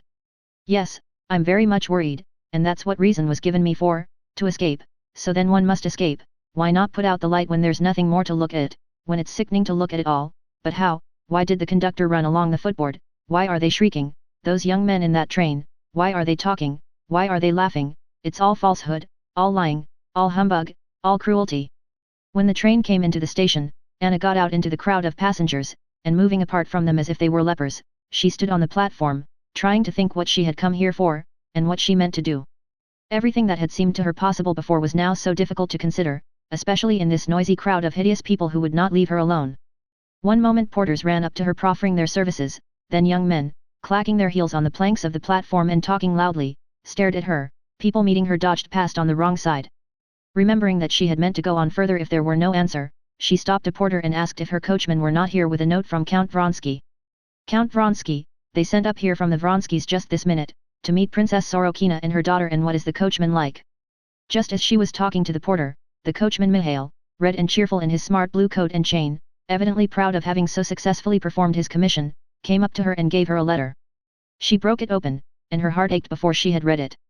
I am very sorry your note did not reach me. I will be home at 10, Vronsky had written carelessly. Yes, that's what I expected, she said to herself with an evil smile. Very good, you can go home then, she said softly, addressing Mihail. She spoke softly because the rapidity of her heart's beating hindered her breathing. No, I won't let you make me miserable, she thought menacingly, addressing not him, not herself, but the power that made her suffer, and she walked along the platform. Two maidservants walking along the platform turned their heads, staring at her and making some remarks about her dress. Real, they said of the lace she was wearing. The young men would not leave her in peace. Again they passed by, peering into her face, and with a laugh shouting something in an unnatural voice. The station master coming up asked her whether she was going by train. A boy selling kvass never took his eyes off her. My God, where am I to go, she thought, going farther and farther along the platform. At the end she stopped. Some ladies and children, who had come to meet a gentleman in spectacles, paused in their loud laughter and talking, and stared at her as she reached them. She quickened her pace and walked away from them to the edge of the platform. A luggage train was coming in. The platform began to sway, and she fancied she was in the train again. And all at once she thought of the man crushed by the train the day she had first met Vronsky, and she knew what she had to do. With a rapid, light step she went down the steps that led from the tank to the rails and stopped quite near the approaching train. She looked at the lower part of the carriages, at the screws and chains and the tall cast iron wheel of the first carriage slowly moving up, and trying to measure the middle between the front and back wheels, and the very minute when that middle point would be opposite her. There, she said to herself, looking into the shadow of the carriage, at the sand and coal dust which covered the sleepers, there, in the very middle, and I will punish him and escape from everyone and from myself. She tried to fling herself below the wheels of the first carriage as it reached her, but the red bag which she tried to drop out of her hand delayed her, and she was too late, she missed the moment. She had to wait for the next carriage. A feeling such as she had known when about to take the first plunge in bathing came upon her, and she crossed herself. That familiar gesture brought back into her soul a whole series of girlish and childish memories, and suddenly the darkness that had covered everything for her was torn apart, and life rose up before her for an instant with all its bright past joys. But she did not take her eyes from the wheels of the second carriage. And exactly at the moment when the space between the wheels came opposite her, she dropped the red bag, and drawing her head back into her shoulders, fell on her hands under the carriage, and lightly, as though she would rise again at once, dropped onto her knees. And at the same instant she was terror-stricken at what she was doing. Where am I? What am I doing? What for? She tried to get up, to drop backwards, but something huge and merciless struck her on the head and rolled her on her back. Lord, forgive me all, she said, feeling it impossible to struggle. A peasant muttering something was working at the iron above her. And the light by which she had read the book filled with troubles, falsehoods, sorrow, and evil, flared up more brightly than ever before, lighted up for her all that had been in darkness, flickered, began to grow dim, and was quenched forever. Part 8. Chapter 1. Almost 2 months had passed. The hot summer was half over, but Sergei Ivanovich was only just preparing to leave Moscow. Sergei Ivanovich's life had not been uneventful during this time. A year ago he had finished his book, the fruit of 6 years' labor, Sketch of a Survey of the Principles and Forms of Government in Europe and Russia. Several sections of this book and its introduction had appeared in periodical publications, and other parts had been read by Sergei Ivanovich to persons of his circle, so that the leading ideas of the work could not be completely novel to the public. But still Sergei Ivanovich had expected that on its appearance his book would be sure to make a serious impression on society, and if it did not cause a revolution in social science it would, at any rate, make a great stir in the scientific world. After the most conscientious revision the book had last year been published, and had been distributed among the booksellers. Though he asked no one about it, reluctantly and with feigned indifference answered his friends' inquiries as to how the book was going, and did not even inquire of the booksellers how the book was selling, Sergei Ivanovich was all on the alert, with strained attention, watching for the first impression his book would make in the world and in literature. But a week passed, a second, a third, and in society no impression whatever could be detected. His friends who were specialists and savants, occasionally, unmistakably from politeness, alluded to it. The rest of his acquaintances, not interested in a book on a learned subject, did not talk of it at all. And society generally, just now especially absorbed in other things, was absolutely indifferent. In the press, too, for a whole month there was not a word about his book. Sergei Ivanovich had calculated to a nicety the time necessary for writing a review, but a month passed, and a second, and still there was silence. Only in the Northern Beetle, in a comic article on the singer Drabanti, who had lost his voice, there was a contemptuous allusion to Kozhnishev's book, suggesting that the book had been long ago seen through by everyone, and was a subject of general ridicule. At last in the third month a critical article appeared in a serious review. Sergei Ivanovich knew the author of the article. He had met him once at Golubtsov's. The author of the article was a young man, an invalid, very bold as a writer, but extremely deficient in breeding and shy in personal relations. In spite of his absolute contempt for the author, it was with complete respect that Sergei Ivanovich said about reading the article.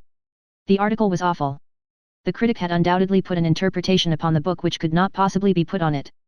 But he had selected quotations so adroitly that for people who had not read the book, and obviously scarcely anyone had read it, it seemed absolutely clear that the whole book was nothing but a medley of high-flown phrases, not even, as suggested by marks of interrogation, used appropriately, and that the author of the book was a person absolutely without knowledge of the subject. And all this was so wittily done that Sergei Ivanovich would not have disowned such wit himself. But that was just what was so awful. In spite of the scrupulous conscientiousness with which Sergei Ivanovich verified the correctness of the critic's arguments, he did not for a minute stop to ponder over the faults and mistakes which were ridiculed, but unconsciously he began immediately trying to recall every detail of his meeting and conversation with the author of the article. Didn't I offend him in some way, Sergei Ivanovich wondered. And remembering that when they met he had corrected the young man about something he had said that betrayed ignorance, Sergei Ivanovich found the clue to explain the article.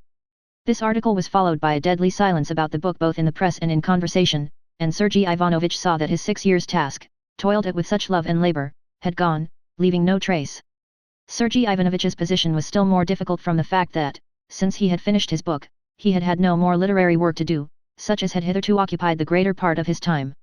Sergei Ivanovich was clever, cultivated, healthy, and energetic, and he did not know what use to make of his energy. Conversations in drawing rooms, in meetings, assemblies, and committees, everywhere where talk was possible, took up part of his time. But being used for years to town life, he did not waste all his energies in talk, as his less experienced younger brother did, when he was in Moscow. He had a great deal of leisure and intellectual energy still to dispose of. Fortunately for him, at this period so difficult for him from the failure of his book, the various public questions of the dissenting sects, of the American alliance, of the Samara famine, of exhibitions and of spiritualism, were definitely replaced in public interest by the Slavonic question, which had hitherto rather languidly interested society, and Sergei Ivanovich, who had been one of the first to raise this subject, threw himself into it heart and soul. In the circle to which Sergei Ivanovich belonged, nothing was talked of or written about just now but the Servian war. Everything that the idle crowd usually does to kill time was done now for the benefit of the Slavonic states.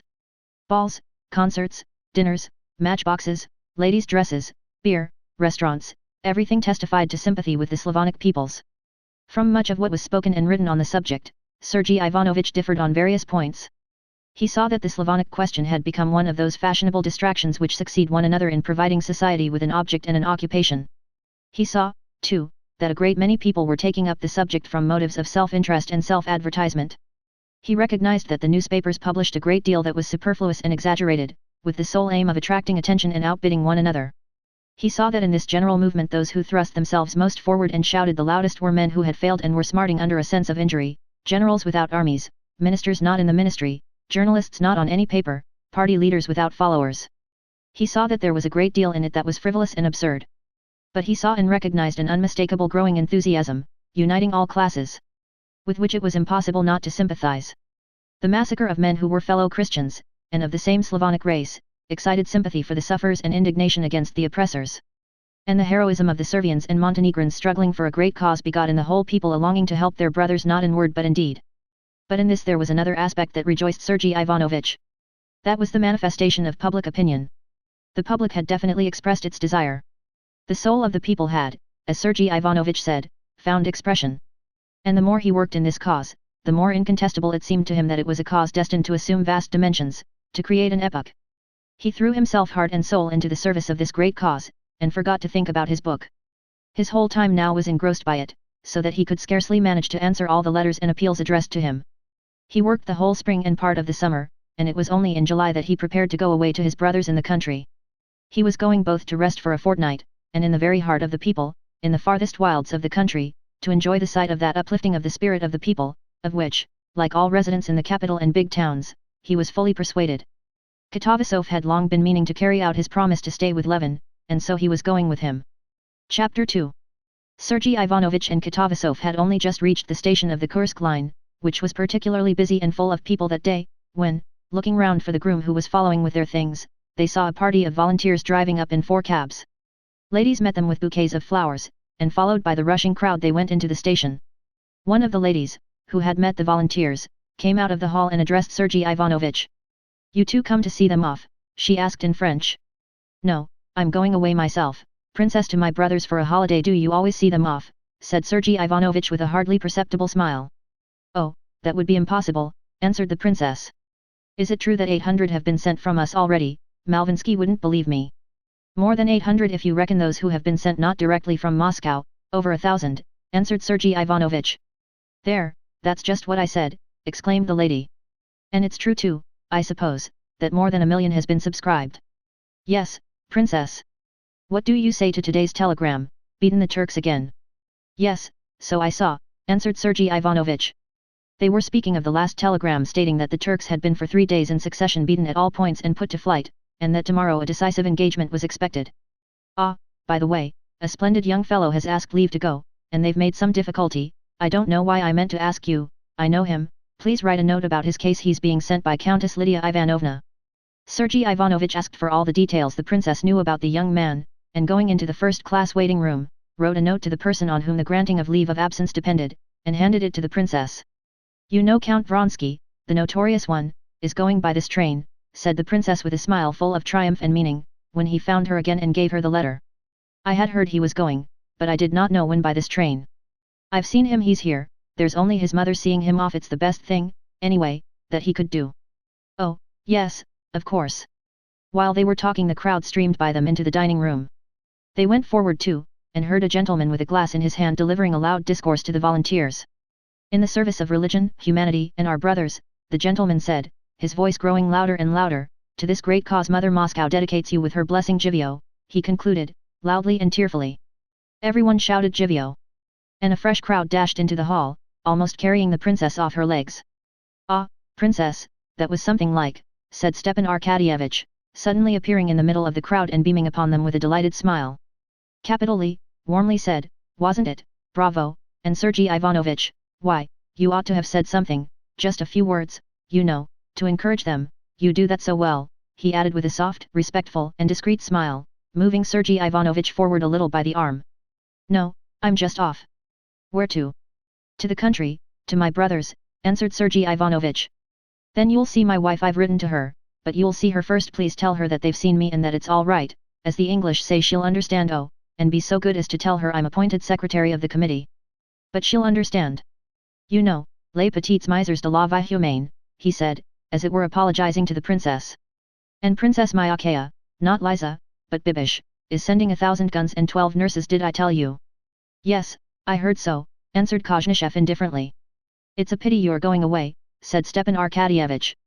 "Tomorrow we're giving a dinner to 2 who are setting off, Dimer Bartniansky from Petersburg and our Veslovsky, Grisha. They're both going. Veslovsky's only lately married. There's a fine fellow for you, princess," he turned to the lady. The princess looked at Kozhnishev without replying.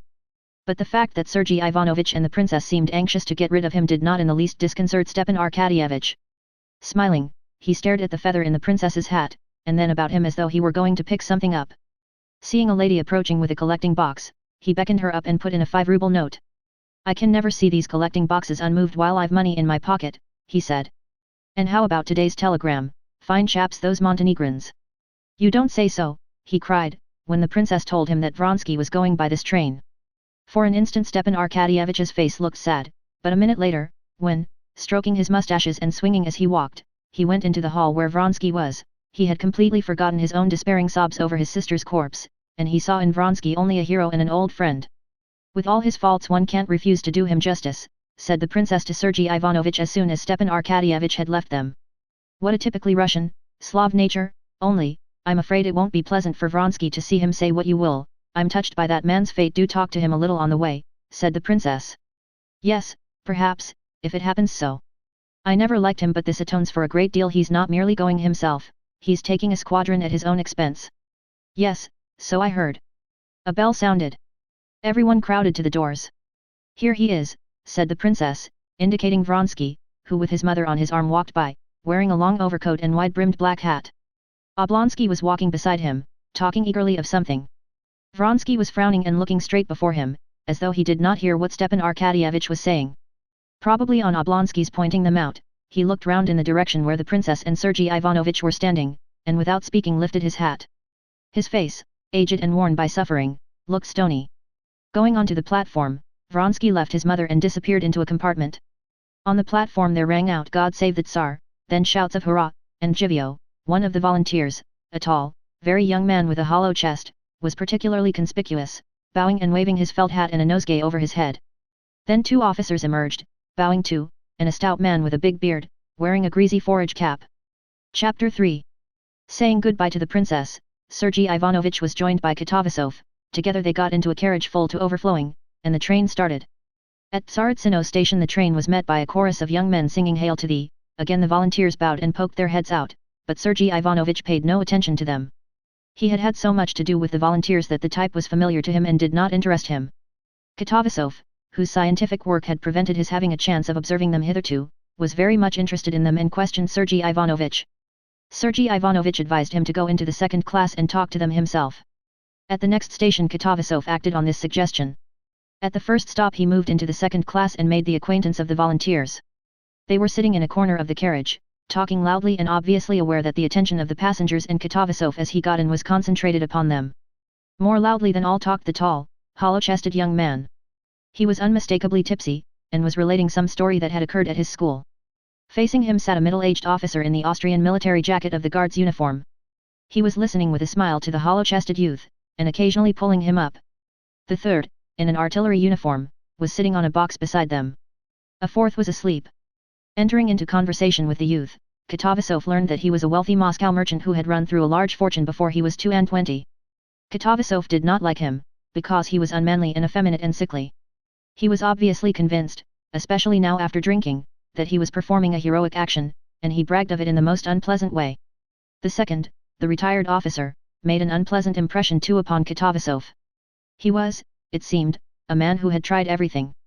He had been on a railway, had been a land steward, and had started factories, and he talked, quite without necessity, of all he had done, and used learned expressions quite inappropriately. The third, the artilleryman, on the contrary, struck Katavasov very favorably. He was a quiet, modest fellow, unmistakably impressed by the knowledge of the officer and the heroic self-sacrifice of the merchant and saying nothing about himself. When Katavasov asked him what had impelled him to go to Servia, he answered modestly. "Oh, well, everyone's going. The Servians want help, too. I'm sorry for them." "Yes, you artillerymen especially are scarce there," said Katavasov. "Oh, I wasn't long in the artillery, maybe they'll put me into the infantry or the cavalry." "Into the infantry when they need artillery more than anything," said Katavasov, fancying from the artilleryman's apparent age that he must have reached a fairly high grade. "I wasn't long in the artillery, I'm a cadet retired," he said, and he began to explain how he had failed in his examination. All of this together made a disagreeable impression on Katavasov, and when the volunteers got out at a station for a drink, Katavasov would have liked to compare his unfavorable impression in conversation with someone. There was an old man in the carriage, wearing a military overcoat, who had been listening all the while to Katavasov's conversation with the volunteers. When they were left alone, Katavasov addressed him. "What different positions they come from, all those fellows who are going off there," Katavasov said vaguely, not wishing to express his own opinion, and at the same time anxious to find out the old man's views. The old man was an officer who had served on 2 campaigns. He knew what makes a soldier, and judging by the appearance and the talk of those persons, by the swagger with which they had recourse to the bottle on the journey, he considered them poor soldiers. Moreover, he lived in a district town, and he was longing to tell how one soldier had volunteered from his town, a drunkard and a thief whom no one would employ as a laborer. But knowing by experience that in the present condition of the public temper it was dangerous to express an opinion opposed to the general one, and especially to criticize the volunteers unfavorably, he too watched Katavasov without committing himself. "Well, men are wanted there," he said, laughing with his eyes. And they fell to talking of the last war news, and each concealed from the other his perplexity as to the engagement expected next day, since the Turks had been beaten, according to the latest news, at all points. And so they parted, neither giving expression to his opinion.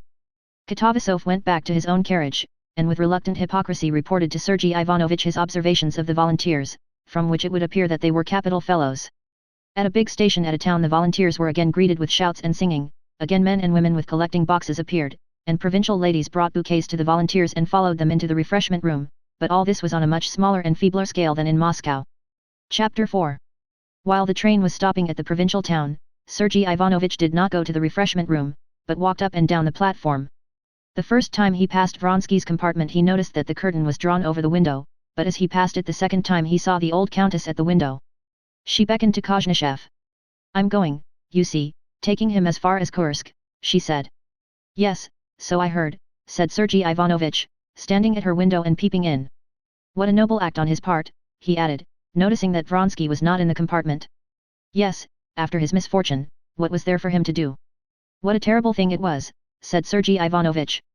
"Ah, what I have been through, but do get in." "Ah, what I have been through," she repeated, when Sergei Ivanovitch had got in and sat down beside her.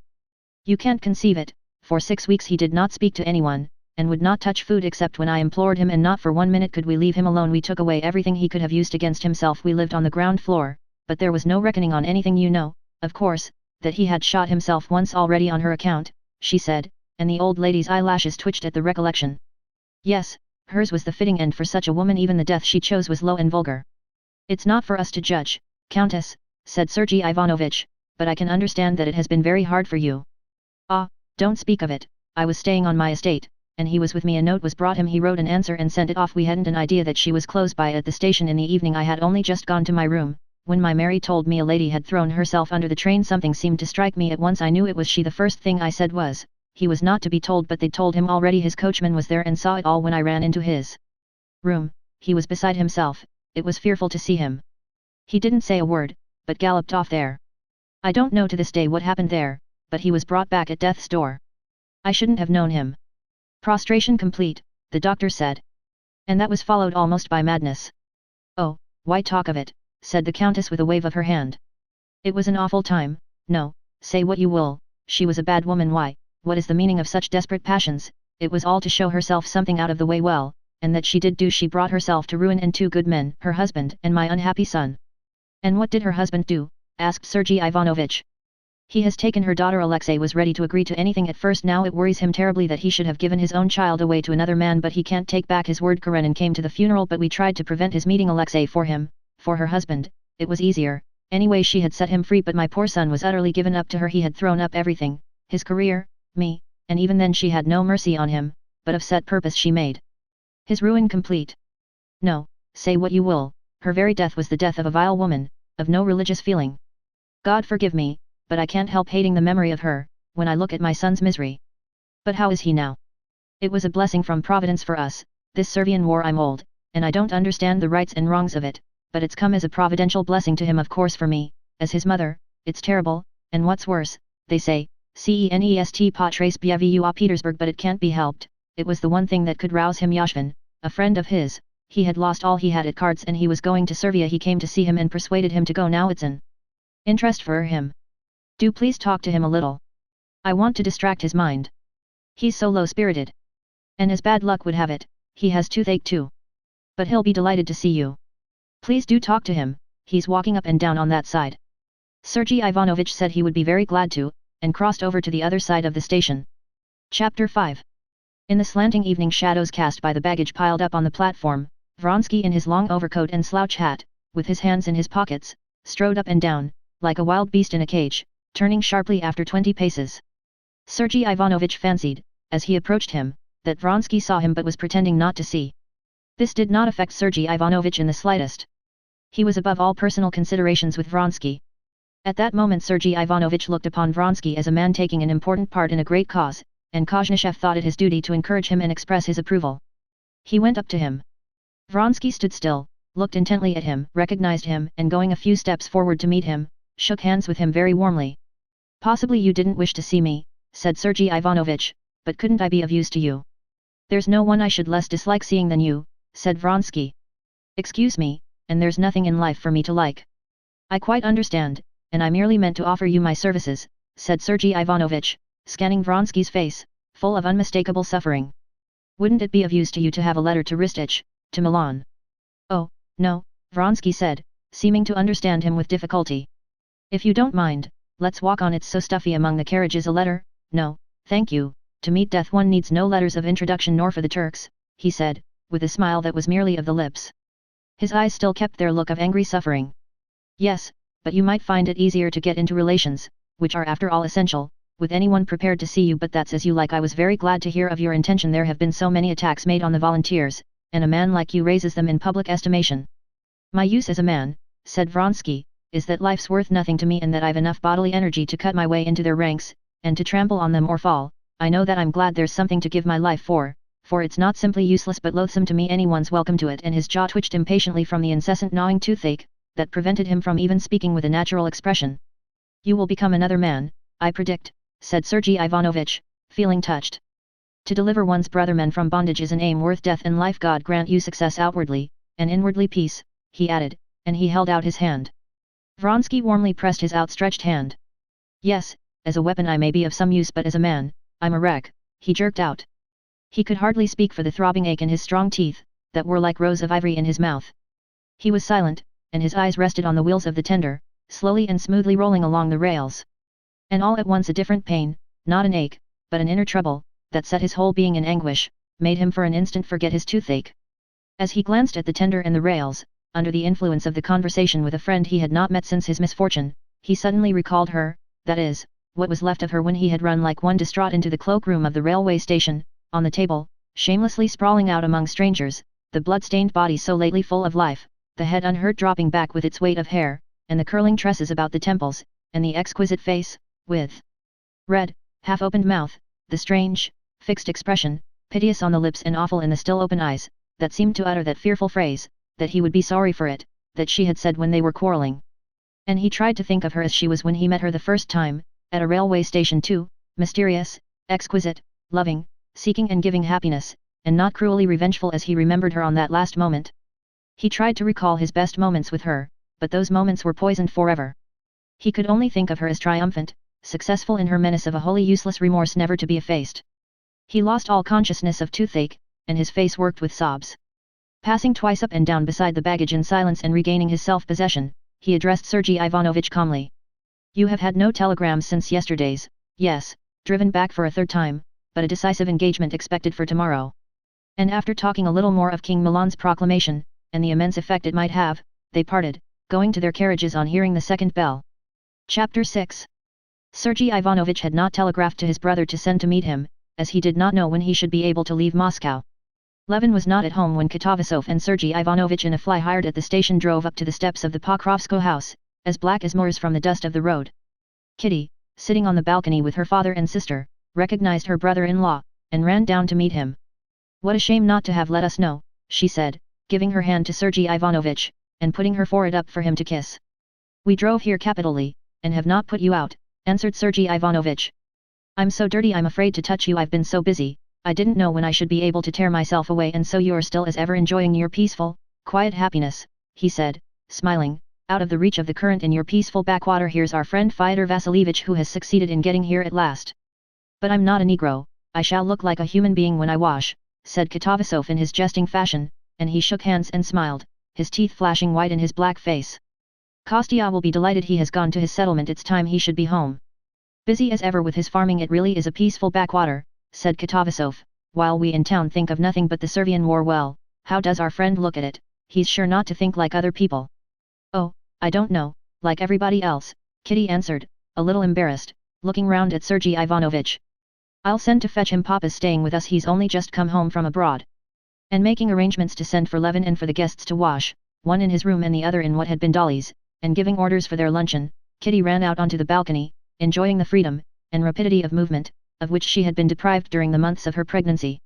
It's Sergei Ivanovich and Katavasov, a professor, she said. Oh, that's a bore in this heat, said the prince. No, Papa, he's very nice, and Kostya's very fond of him, Kitty said, with a deprecating smile, noticing the irony on her father's face. Oh, I didn't say anything. You go to them, darling, said Kitty to her sister, and entertain them. They saw Stava at the station. He was quite well and I must run to Mitya as ill luck would have it. I haven't fed him since tea. He's awake now, and sure to be screaming and feeling a rush of milk. She hurried to the nursery. This was not a mere guess, her connection with the child was still so close, that she could gauge by the flow of her milk his need of food, and knew for certain he was hungry. She knew he was crying before she reached the nursery. And he was indeed crying. She heard him and hastened. But the faster she went, the louder he screamed. It was a fine healthy scream, hungry and impatient. Has he been screaming long, nurse? Very long, said Kitty hurriedly, seating herself on a chair, and preparing to give the baby the breast. But give me him quickly. Oh, nurse, how tiresome you are. There, tie the cap afterwards, do. The baby's greedy scream was passing into sobs. But you can't manage so, ma'am, said Agafea Mihailovna, who was almost always to be found in the nursery. He must be put straight. Aoo, she chanted over him, paying no attention to the mother. The nurse brought the baby to his mother. Agafea Mihailovna followed him with a face dissolving with tenderness. He knows me in God's faith, Katerina Alexandrovna, ma'am, he knew me, Agafea Mihailovna cried above the baby's screams. But Kitty did not hear her words. Her impatience kept growing, like the baby's. Their impatience hindered things for a while. The baby could not get hold of the breast right, and was furious. At last, after despairing, breathless screaming, and vain sucking, things went right, and mother and child felt simultaneously soothed, and both subsided into calm. But poor darling, he's all in perspiration, said Kitty in a whisper, touching the baby. What makes you think he knows you? She added, with a sidelong glance at the baby's eyes, that peered roguishly, as she fancied, from under his cap, at his rhythmically puffing cheeks, and the little red-palmed hand he was waving. Impossible, if he knew anyone, he would have known me, said Kitty, in response to Agafea Mihailovna's statement, and she smiled. She smiled because, though she said he could not know her, in her heart she was sure that he knew not merely Agafea Mihailovna, but that he knew and understood everything, and knew and understood a great deal too that no one else knew, and that she, his mother, had learned and come to understand only through him. To Agafea Mihailovna, to the nurse, to his grandfather, to his father even, Mitya was a living being, requiring only material care, but for his mother he had long been a mortal being, with whom there had been a whole series of spiritual relations already. When he wakes up, please God, you shall see for yourself then when I do like this, he simply beams on me, the darling, simply beams like a sunny day, said Agafea Mihailovna. Well, then we shall see, whispered Kitty. But now go away, he's going to sleep. Chapter 7. Agafea Mihailovna went out on tiptoe, the nurse let down the blind, chased a fly out from under the muslin canopy of the crib, and a bumblebee struggling on the window frame, and sat down waving a faded branch of birch over the mother and the baby. How hot it is, if God would send a drop of rain, she said. Yes, sh, was all Kitty answered, rocking a little, and tenderly squeezing the plump little arm, with rolls of fat at the wrist, which Mitya still waved feebly as he opened and shut his eyes. That hand worried Kitty, she longed to kiss the little hand, but was afraid to for fear of waking the baby. At last the little hand ceased waving, and the eyes closed. Only from time to time, as he went on sucking, the baby raised his long, curly eyelashes and peeped at his mother with wet eyes, that looked black in the twilight. The nurse had left off fanning, and was dozing. From above came the peals of the old prince's voice, and the chuckle of Katavasov. They have got into talk without me, thought Kitty, but still it's vexing that Kostya's out. He's sure to have gone to the bee-house again, though it's a pity he's there so often. Still I'm glad it distracts his mind. He's become altogether happier and better now than in the spring. He used to be so gloomy and worried that I felt frightened for him, and how absurd he is, she whispered, smiling.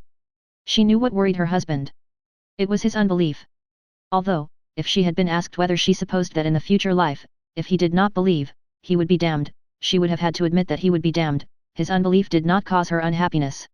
And she, confessing that for an unbeliever there can be no salvation, and loving her husband's soul more than anything in the world, thought with a smile of his unbelief, and told herself that he was absurd. What does he keep reading philosophy of some sort for all this year, she wondered. If it's all written in those books, he can understand them if it's all wrong, why does he read them? He says himself that he would like to believe, then why is it he doesn't believe? Surely from his thinking so much, and he thinks so much from being solitary, he's always alone he can't talk about it all to us. I fancy he'll be glad of these visitors, especially Katavasov, he likes discussions with them, she thought, and passed instantly to the consideration of where it would be more convenient to put Katavasov, to sleep alone or to share Sergei Ivanovitch's room. And then an idea suddenly struck her, which made her shudder and even disturb Mitya, who glanced severely at her. I do believe the laundress hasn't sent the washing yet, and all the best sheets are in use if I don't see to it. Agafea Mihailovna will give Sergei Ivanovitch the wrong sheets, and at the very idea of this the blood rushed to Kitty's face. Yes, I will arrange it, she decided, and going back to her former thoughts, she remembered that some spiritual question of importance had been interrupted, and she began to recall what. Yes, Kostya, an unbeliever, she thought again with a smile. Well, an unbeliever then, better let him always be one than like Madame Stahl, or what I tried to be in those days abroad. No, he won't ever sham anything. And a recent instance of his goodness rose vividly to her mind. A fortnight ago a penitent letter had come from Stepan Arkadyevich to Dolly. He besought her to save his honor, to sell her estate to pay his debts. Dolly was in despair, she detested her husband, despised him, pitied him, resolved on a separation, resolved to refuse, but ended by agreeing to sell part of her property. After that, with an irrepressible smile of tenderness, Kitty recalled her husband's shamefaced embarrassment, his repeated awkward efforts to approach the subject, and how at last, having thought of the one means of helping Dolly without wounding her pride, he had suggested to Kitty, what had not occurred to her before, that she should give up her share of the property. He an unbeliever indeed, with his heart, his dread of offending anyone, even a child, everything for others, nothing for himself. Sergei Ivanovitch simply considers it as Kostya's duty to be his steward, and it's the same with his sister now. Dolly and her children are under his guardianship, all these peasants who come to him every day, as though he were bound to be at their service. Yes, only be like your father, only like him, she said, handing Mitya over to the nurse, and putting her lips to his cheek. Chapter 8. Ever since, by his beloved brother's deathbed, Levin had first glanced into the questions of life and death in the light of these new convictions, as he called them, which had during the period from his 20th to his 34th year imperceptibly replaced his childish and youthful beliefs. He had been stricken with horror, not so much of death, as of life, without any knowledge of whence and why and how, and what it was. The physical organization, its decay, the indestructibility of matter, the law of the conservation of energy, evolution, were the words which usurped the place of his old belief. These words and the ideas associated with them were very well for intellectual purposes. But for life they yielded nothing, and Levin felt suddenly like a man who has changed his warm fur cloak for a muslin garment, and going for the first time into the frost is immediately convinced, not by reason, but by his whole nature, that he is as good as naked, and that he must infallibly perish miserably. From that moment, though he did not distinctly face it, and still went on living as before, Levin had never lost this sense of terror at his lack of knowledge. He vaguely felt, too, that what he called his new convictions were not merely lack of knowledge, but that they were part of a whole order of ideas, in which no knowledge of what he needed was possible. At first, marriage, with the new joys and duties bound up with it, had completely crowded out these thoughts. But of late, while he was staying in Moscow after his wife's confinement, with nothing to do, the question that clamored for solution had more and more often, more and more insistently, haunted Levin's mind. The question was summed up for him thus: if I do not accept the answers Christianity gives to the problems of my life, what answers do I accept? And in the whole arsenal of his convictions, so far from finding any satisfactory answers, he was utterly unable to find anything at all like an answer. He was in the position of a man seeking food in toy shops and tool shops. Instinctively, unconsciously, with every book, with every conversation, with every man he met, he was on the lookout for light on these questions and their solution. What puzzled and distracted him above everything was that the majority of men of his age and circle had, like him, exchanged their old beliefs for the same new convictions, and yet saw nothing to lament in this, and were perfectly satisfied and serene. So that, apart from the principal question, Levin was tortured by other questions too. Were these people sincere? He asked himself, or were they playing a part? Or was it that they understood the answers science gave to these problems in some different, clearer sense than he did? And he assiduously studied both these men's opinions and the books which treated of these scientific explanations. One fact he had found out since these questions had engrossed his mind, was that he had been quite wrong in supposing from the recollections of the circle of his young days at college, that religion had outlived its day, and that it was now practically non-existent. All the people nearest to him who were good in their lives were believers. The old prince, and Lvov, whom he liked so much, and Sergei Ivanovitch, and all the women believed, and his wife believed as simply as he had believed in his earliest childhood, and 99/100 of the Russian people, all the working people for whose life he felt the deepest respect, believed. Another fact of which he became convinced, after reading many scientific books, was that the men who shared his views had no other construction to put on them, and that they gave no explanation of the questions which he felt he could not live without answering, but simply ignored their existence and attempted to explain other questions of no possible interest to him, such as the evolution of organisms, the materialistic theory of consciousness, and so forth. Moreover, during his wife's confinement, something had happened that seemed extraordinary to him. He, an unbeliever, had fallen into praying, and at the moment he prayed, he believed. But that moment had passed, and he could not make his state of mind at that moment fit into the rest of his life. He could not admit that at that moment he knew the truth, and that now he was wrong, for as soon as he began thinking calmly about it, it all fell to pieces. He could not admit that he was mistaken then, for his spiritual condition then was precious to him, and to admit that it was a proof of weakness would have been to desecrate those moments. He was miserably divided against himself, and strained all his spiritual forces to the utmost to escape from this condition. Chapter 9. These doubts fretted and harassed him, growing weaker or stronger from time to time, but never leaving him. He read and thought, and the more he read and the more he thought, the further he felt from the aim he was pursuing. Of late in Moscow and in the country, since he had become convinced that he would find no solution in the materialists, he had read and reread thoroughly Plato, Spinoza, Kant, Schelling, Hegel, and Schopenhauer, the philosophers who gave a non-materialistic explanation of life. Their ideas seemed to him fruitful when he was reading or was himself seeking arguments to refute other theories, especially those of the materialists, but as soon as he began to read or sought for himself a solution of problems, the same thing always happened. As long as he followed the fixed definition of obscure words such as spirit, will, freedom, essence, purposely letting himself go into the snare of words the philosophers set for him, he seemed to comprehend something. But he had only to forget the artificial train of reasoning, and to turn from life itself to what had satisfied him while thinking in accordance with the fixed definitions, and all this artificial edifice fell to pieces at once like a house of cards, and it became clear that the edifice had been built up out of those transposed words, apart from anything in life more important than reason. At one time, reading Schopenhauer, he put in place of his will the word love, and for a couple of days this new philosophy charmed him, till he removed a little away from it. But then, when he turned from life itself to glance at it again, it fell away too, and proved to be the same muslin garment with no warmth in it. His brother Sergei Ivanovitch advised him to read the theological works of Homiakov. Levin read the second volume of Homiakov's works, and in spite of the elegant, epigrammatic, argumentative style which at first repelled him, he was impressed by the doctrine of the Church he found in them. He was struck at first by the idea that the apprehension of divine truths had not been vouchsafed to man, but to a corporation of men bound together by love, to the Church. What delighted him was the thought how much easier it was to believe in a still existing living Church, embracing all the beliefs of men, and having God at its head, and therefore holy and infallible, and from it to accept the faith in God, in the creation, the fall, the redemption, than to begin with God, a mysterious, far-away God, the creation, etc. But afterwards, on reading a Catholic writer's history of the Church, and then a Greek Orthodox writer's history of the Church, and seeing that the two churches, in their very conception infallible, each deny the authority of the other, Homiakov's doctrine of the Church lost all its charm for him, and this edifice crumbled into dust like the philosophers' edifices. All that spring he was not himself, and went through fearful moments of horror. Without knowing what I am and why I am here, life's impossible, and that I can't know, and so I can't live, Levin said to himself. In infinite time, in infinite matter, in infinite space, is formed a bubble organism, and that bubble lasts a while and bursts, and that bubble is me. It was an agonizing error, but it was the sole logical result of ages of human thought in that direction. This was the ultimate belief on which all the systems elaborated by human thought in almost all their ramifications rested. It was the prevalent conviction, and of all other explanations Levin had unconsciously, not knowing when or how, chosen it, as any with the clearest, and made it his own. But it was not merely a falsehood, it was the cruel jeer of some wicked power, some evil, hateful power, to whom one could not submit. He must escape from this power.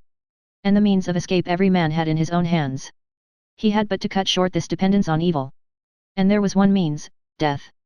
And Levin, a happy father and husband, in perfect health, was several times so near suicide that he hid the cord that he might not be tempted to hang himself, and was afraid to go out with his gun for fear of shooting himself. But Levin did not shoot himself, and did not hang himself, he went on living. Chapter 10. When Levin thought what he was and what he was living for, he could find no answer to the questions and was reduced to despair, but he left off questioning himself about it. It seemed as though he knew both what he was and for what he was living, for he acted and lived resolutely and without hesitation. Indeed, in these latter days he was far more decided and unhesitating in life than he had ever been. When he went back to the country at the beginning of June, he went back also to his usual pursuits. The management of the estate, his relations with the peasants and the neighbors, the care of his household, the management of his sisters' and brothers' property, of which he had the direction, his relations with his wife and kindred, the care of his child, and the new beekeeping hobby he had taken up that spring, filled all his time. These things occupied him now, not because he justified them to himself by any sort of general principles, as he had done in former days. On the contrary, disappointed by the failure of his former efforts for the general welfare, and too much occupied with his own thought and the mass of business with which he was burdened from all sides, he had completely given up thinking of the general good, and he busied himself with all this work simply because it seemed to him that he must do what he was doing, that he could not do otherwise. In former days, almost from childhood, and increasingly up to full manhood, when he had tried to do anything that would be good for all, for humanity, for Russia, for the whole village, he had noticed that the idea of it had been pleasant, but the work itself had always been incoherent, that then he had never had a full conviction of its absolute necessity, and that the work that had begun by seeming so great, had grown less and less, till it vanished into nothing. But now, since his marriage, when he had begun to confine himself more and more to living for himself, though he experienced no delight at all at the thought of the work he was doing, he felt a complete conviction of its necessity, saw that it succeeded far better than in old days, and that it kept on growing more and more. Now, involuntarily it seemed, he cut more and more deeply into the soil like a plough, so that he could not be drawn out without turning aside the furrow. To live the same family life as his father and forefathers, that is, in the same condition of culture, and to bring up his children in the same, was incontestably necessary. It was as necessary as dining when one was hungry. And to do this, just as it was necessary to cook dinner, it was necessary to keep the mechanism of agriculture at Pokrovskoe going so as to yield an income. Just as incontestably as it was necessary to repay a debt was it necessary to keep the property in such a condition that his son, when he received it as a heritage, would say thank you to his father as Levin had said thank you to his grandfather for all he built and planted. And to do this it was necessary to look after the land himself, not to let it, and to breed cattle, manure the fields, and plant timber. It was impossible not to look after the affairs of Sergei Ivanovitch, of his sister, of the peasants who came to him for advice and were accustomed to do so, as impossible as to fling down a child one is carrying in one's arms. It was necessary to look after the comfort of his sister-in-law and her children, and of his wife and baby, and it was impossible not to spend with them at least a short time each day. And all this, together with shooting and his new beekeeping, filled up the whole of Levin's life, which had no meaning at all for him, when he began to think. But besides knowing thoroughly what he had to do, Levin knew in just the same way how he had to do it all, and what was more important than the rest. He knew he must hire laborers as cheaply as possible, but to hire men under bond, paying them in advance at less than the current rate of wages, was what he must not do, even though it was very profitable. Selling straw to the peasants in times of scarcity of provender was what he might do, even though he felt sorry for them, but the tavern and the pothouse must be put down, though they were a source of income. Felling timber must be punished as severely as possible, but he could not exact forfeits for cattle being driven onto his fields, and though it annoyed the keeper and made the peasants not afraid to graze their cattle on his land, he could not keep their cattle as a punishment. To Piotr, who was paying a moneylender 10 per cent a month, he must lend a sum of money to set him free. But he could not let off peasants who did not pay their rent, nor let them fall into arrears. It was impossible to overlook the bailiffs not having mown the meadows and letting the hay spoil, and it was equally impossible to mow those acres where a young copse had been planted. It was impossible to excuse a laborer who had gone home in the busy season because his father was dying, however sorry he might feel for him, and he must subtract from his pay those costly months of idleness. But it was impossible not to allow monthly rations to the old servants who were of no use for anything. Levin knew that when he got home he must first of all go to his wife, who was unwell, and that the peasants who had been waiting for 3 hours to see him could wait a little longer. He knew too that, regardless of all the pleasure he felt in taking a swarm, he must forego that pleasure, and leave the old man to see to the bees alone, while he talked to the peasants who had come after him to the bee house. Whether he were acting rightly or wrongly he did not know, and far from trying to prove that he was, nowadays he avoided all thought or talk about it. Reasoning had brought him to doubt, and prevented him from seeing what he ought to do and what he ought not. When he did not think, but simply lived, he was continually aware of the presence of an infallible judge in his soul, determining which of two possible courses of action was the better and which was the worse, and as soon as he did not act rightly, he was at once aware of it. So he lived, not knowing and not seeing any chance of knowing what he was and what he was living for, and harassed at this lack of knowledge to such a point that he was afraid of suicide, and yet firmly laying down his own individual definite path in life. Chapter 11. The day on which Sergei Ivanovitch came to Pokrovskoe was one of Levin's most painful days. It was the very busiest working time, when all the peasantry show an extraordinary intensity of self-sacrifice in labor, such as is never shown in any other conditions of life, and would be highly esteemed if the men who showed these qualities themselves thought highly of them, and if it were not repeated every year, and if the results of this intense labor were not so simple. To reap and bind the rye and oats and to carry it, to mow the meadows, turn over the fallows, thrash the seed and sow the winter corn, all this seems so simple and ordinary, but to succeed in getting through it all, everyone in the village, from the old man to the young child, must toil incessantly for 3 or 4 weeks, 3 times as hard as usual, living on rye beer, onions, and black bread, thrashing and carrying the sheaves at night, and not giving more than 2 or 3 hours in the 24 to sleep. And every year this is done all over Russia. Having lived the greater part of his life in the country and in the closest relations with the peasants, Levin always felt in this busy time that he was infected by this general quickening of energy in the people. In the early morning he rode over to the first sowing of the rye, and to the oats, which were being carried to the stacks, and returning home at the time his wife and sister-in-law were getting up, he drank coffee with them and walked to the farm, where a new thrashing machine was to be set working to get ready the seed corn. He was standing in the cool granary, still fragrant with the leaves of the hazel branches interlaced on the freshly peeled aspen beams of the new thatch roof.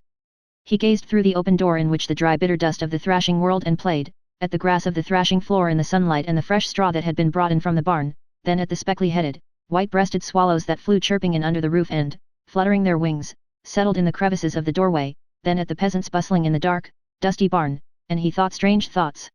Why is it all being done, he thought.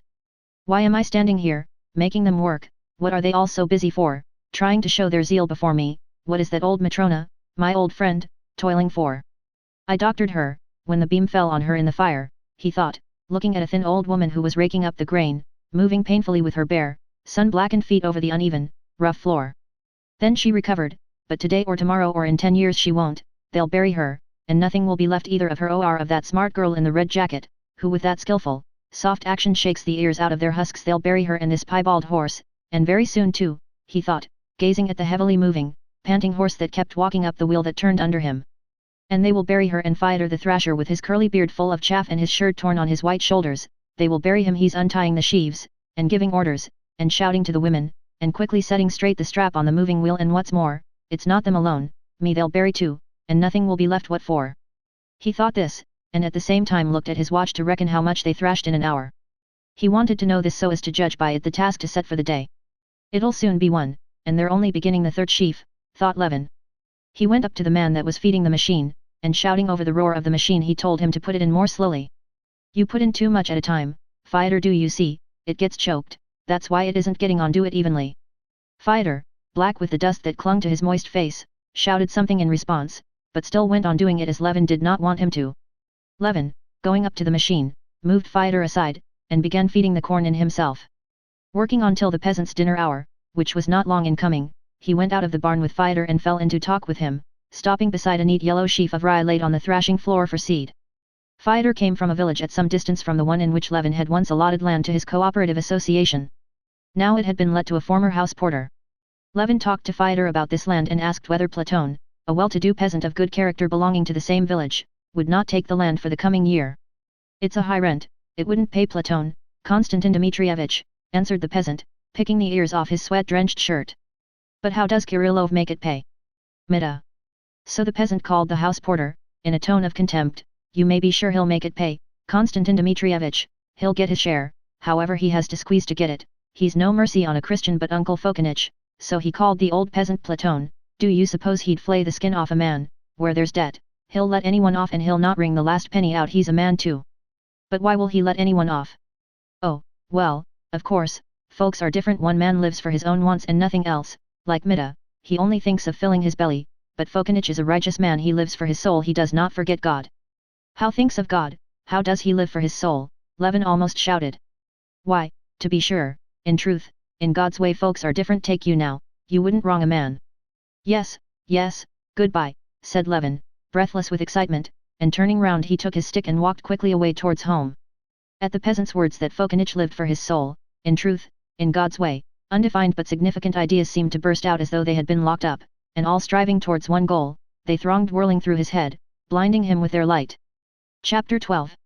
Levin strode along the highroad, absorbed not so much in his thoughts, he could not yet disentangle them, as in his spiritual condition, unlike anything he had experienced before. The words uttered by the peasant had acted on his soul like an electric shock, suddenly transforming and combining into a single whole the whole swarm of disjointed, impotent, separate thoughts that incessantly occupied his mind. These thoughts had unconsciously been in his mind even when he was talking about the land. He was aware of something new in his soul, and joyfully tested this new thing, not yet knowing what it was.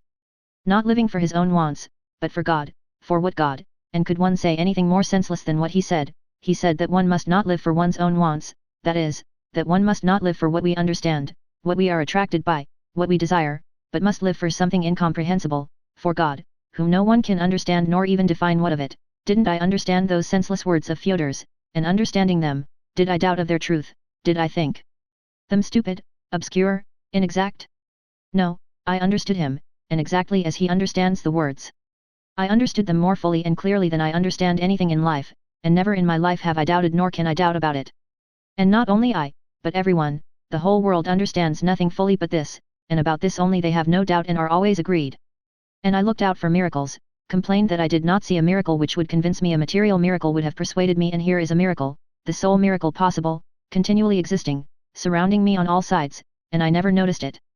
Fyodor says that Kirillov lives for his belly, that's comprehensible and rational. All of us as rational beings can't do anything else but live for our belly, and all of a sudden the same Fyodor says that one mustn't live for one's belly, but must live for truth, for God, and at a hint I understand him, and I and millions of men who lived ages ago and men living now, peasants, the poor in spirit and the learned, who have thought and written about it, in their obscure words saying the same thing, we are all agreed about this one thing, what we must live for and what is good.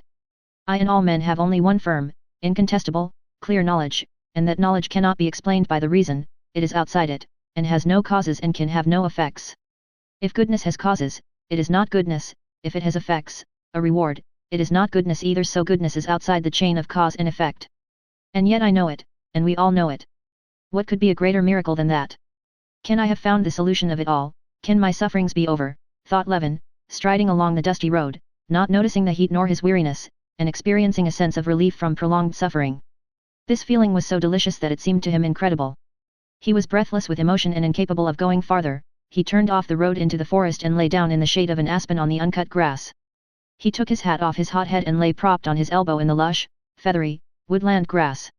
Yes, I must make it clear to myself and understand, he thought, looking intently at the untrampled grass before him, and following the movements of a green beetle, advancing along a blade of couch grass and lifting up in its progress a leaf of goatweed. What have I discovered? He asked himself, bending aside the leaf of goatweed out of the beetle's way and twisting another blade of grass above for the beetle to cross over onto it. What is it makes me glad? What have I discovered?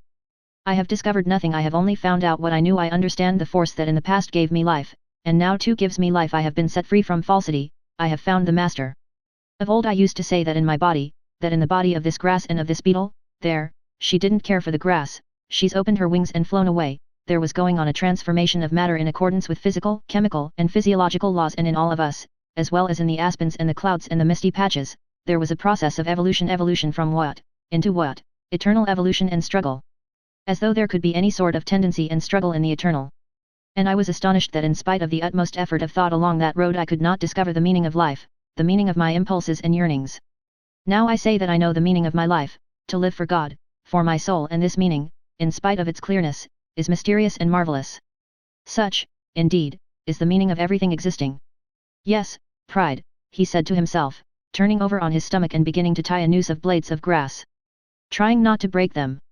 And not merely pride of intellect, but dullness of intellect, and most of all, the deceitfulness, yes, the deceitfulness of intellect, the cheating knavishness of intellect, that's it, he said to himself. And he briefly went through, mentally, the whole course of his ideas during the last 2 years, the beginning of which was the clear confronting of death at the sight of his dear brother hopelessly ill. Then, for the first time, grasping that for every man, and himself too, there was nothing in store but suffering, death, and forgetfulness, he had made up his mind that life was impossible like that, and that he must either interpret life so that it would not present itself to him as the evil jest of some devil, or shoot himself. But he had not done either, but had gone on living, thinking, and feeling, and had even at that very time married, and had had many joys and had been happy, when he was not thinking of the meaning of his life. What did this mean? It meant that he had been living rightly, but thinking wrongly. He had lived, without being aware of it, on those spiritual truths that he had sucked in with his mother's milk, but he had thought, not merely without recognition of these truths, but studiously ignoring them. Now it was clear to him that he could only live by virtue of the beliefs in which he had been brought up. What should I have been, and how should I have spent my life, if I had not had these beliefs? If I had not known that I must live for God and not for my own desires, I should have robbed and lied and killed. Nothing of what makes the chief happiness of my life would have existed for me, and with the utmost stretch of imagination he could not conceive the brutal creature he would have been himself, if he had not known what he was living for. I looked for an answer to my question and thought could not give an answer to my question. It is incommensurable with my question. The answer has been given me by life itself, in my knowledge of what is right and what is wrong, and that knowledge I did not arrive at in any way, it was given to me as to all men, given, because I could not have got it from anywhere. Where could I have got it?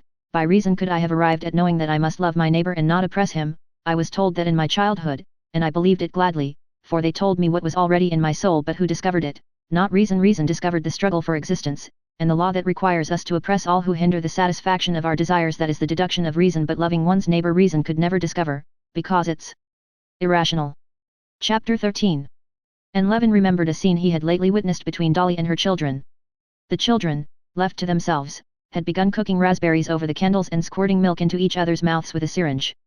Their mother, catching them at these pranks, began reminding them in Levin's presence of the trouble their mischief gave to the grown-up people, and that this trouble was all for their sake, and that if they smashed the cups they would have nothing to drink their tea out of, and that if they wasted the milk, they would have nothing to eat, and die of hunger. And Levin had been struck by the passive, weary incredulity with which the children heard what their mother said to them. They were simply annoyed that their amusing play had been interrupted, and did not believe a word of what their mother was saying. They could not believe it indeed, for they could not take in the immensity of all they habitually enjoyed, and so could not conceive that what they were destroying was the very thing they lived by. That all comes of itself, they thought, and there's nothing interesting or important about it because it has always been so, and always will be so, and it's all always the same. We've no need to think about that, it's all ready, but we want to invent something of our own, and new, so we thought of putting raspberries in a cup, and cooking them over a candle, and squirting milk straight into each other's mouths. That's fun, and something new, and not a bit worse than drinking out of cups. Isn't it just the same that we do, that I did, searching by the aid of reason for the significance of the forces of nature and the meaning of the life of man, he thought. And don't all the theories of philosophy do the same, trying by the path of thought, which is strange and not natural to man, to bring him to a knowledge of what he has known long ago, and knows so certainly that he could not live at all without it? Isn't it distinctly to be seen in the development of each philosopher's theory, that he knows what is the chief significance of life beforehand, just as positively as the peasant fighter, and not a bit more clearly than he, and is simply trying by a dubious intellectual path to come back to what everyone knows? Now then, leave the children to themselves to get things alone and make their crockery, get the milk from the cows, and so on. Would they be naughty then? Why, they'd die of hunger. Well, then, leave us with our passions and thoughts, without any idea of the one God, of the Creator, or without any idea of what is right, without any idea of moral evil. Just try and build up anything without those ideas. We only try to destroy them, because we're spiritually provided for exactly like the children. Whence have I that joyful knowledge, shared with the peasant, that alone gives peace to my soul? Whence did I get it? Brought up with an idea of God, a Christian, my whole life filled with the spiritual blessings Christianity has given me, full of them, and living on those blessings. Like the children, I did not understand them, and destroy, that is, try to destroy, what I live by. And as soon as an important moment of life comes, like the children when they are cold and hungry, I turn to him, and even less than the children when their mother scolds them for their childish mischief, do I feel that my childish efforts at wanton madness are reckoned against me. Yes, what I know not by reason, but it has been given to me, revealed to me, and I know it with my heart, by faith in the chief thing taught by the Church. The Church, Levin repeated to himself. He turned over on the other side, and leaning on his elbow, fell to gazing into the distance at a herd of cattle crossing over to the river. But can I believe in all the Church teaches, he thought, trying himself, and thinking of everything that could destroy his present peace of mind. Intentionally he recalled all those doctrines of the Church which had always seemed most strange and had always been a stumbling block to him. The creation, but how did I explain existence? By nothing, the devil and sin. But how do I explain evil? The atonement. But I know nothing, and I can know nothing but what has been told to me and all men. And it seemed to him that there was not a single article of faith of the Church which could destroy the chief thing, faith in God, in goodness, as the one goal of man's destiny. Under every article of faith of the Church could be put the faith in the service of truth instead of one's desires.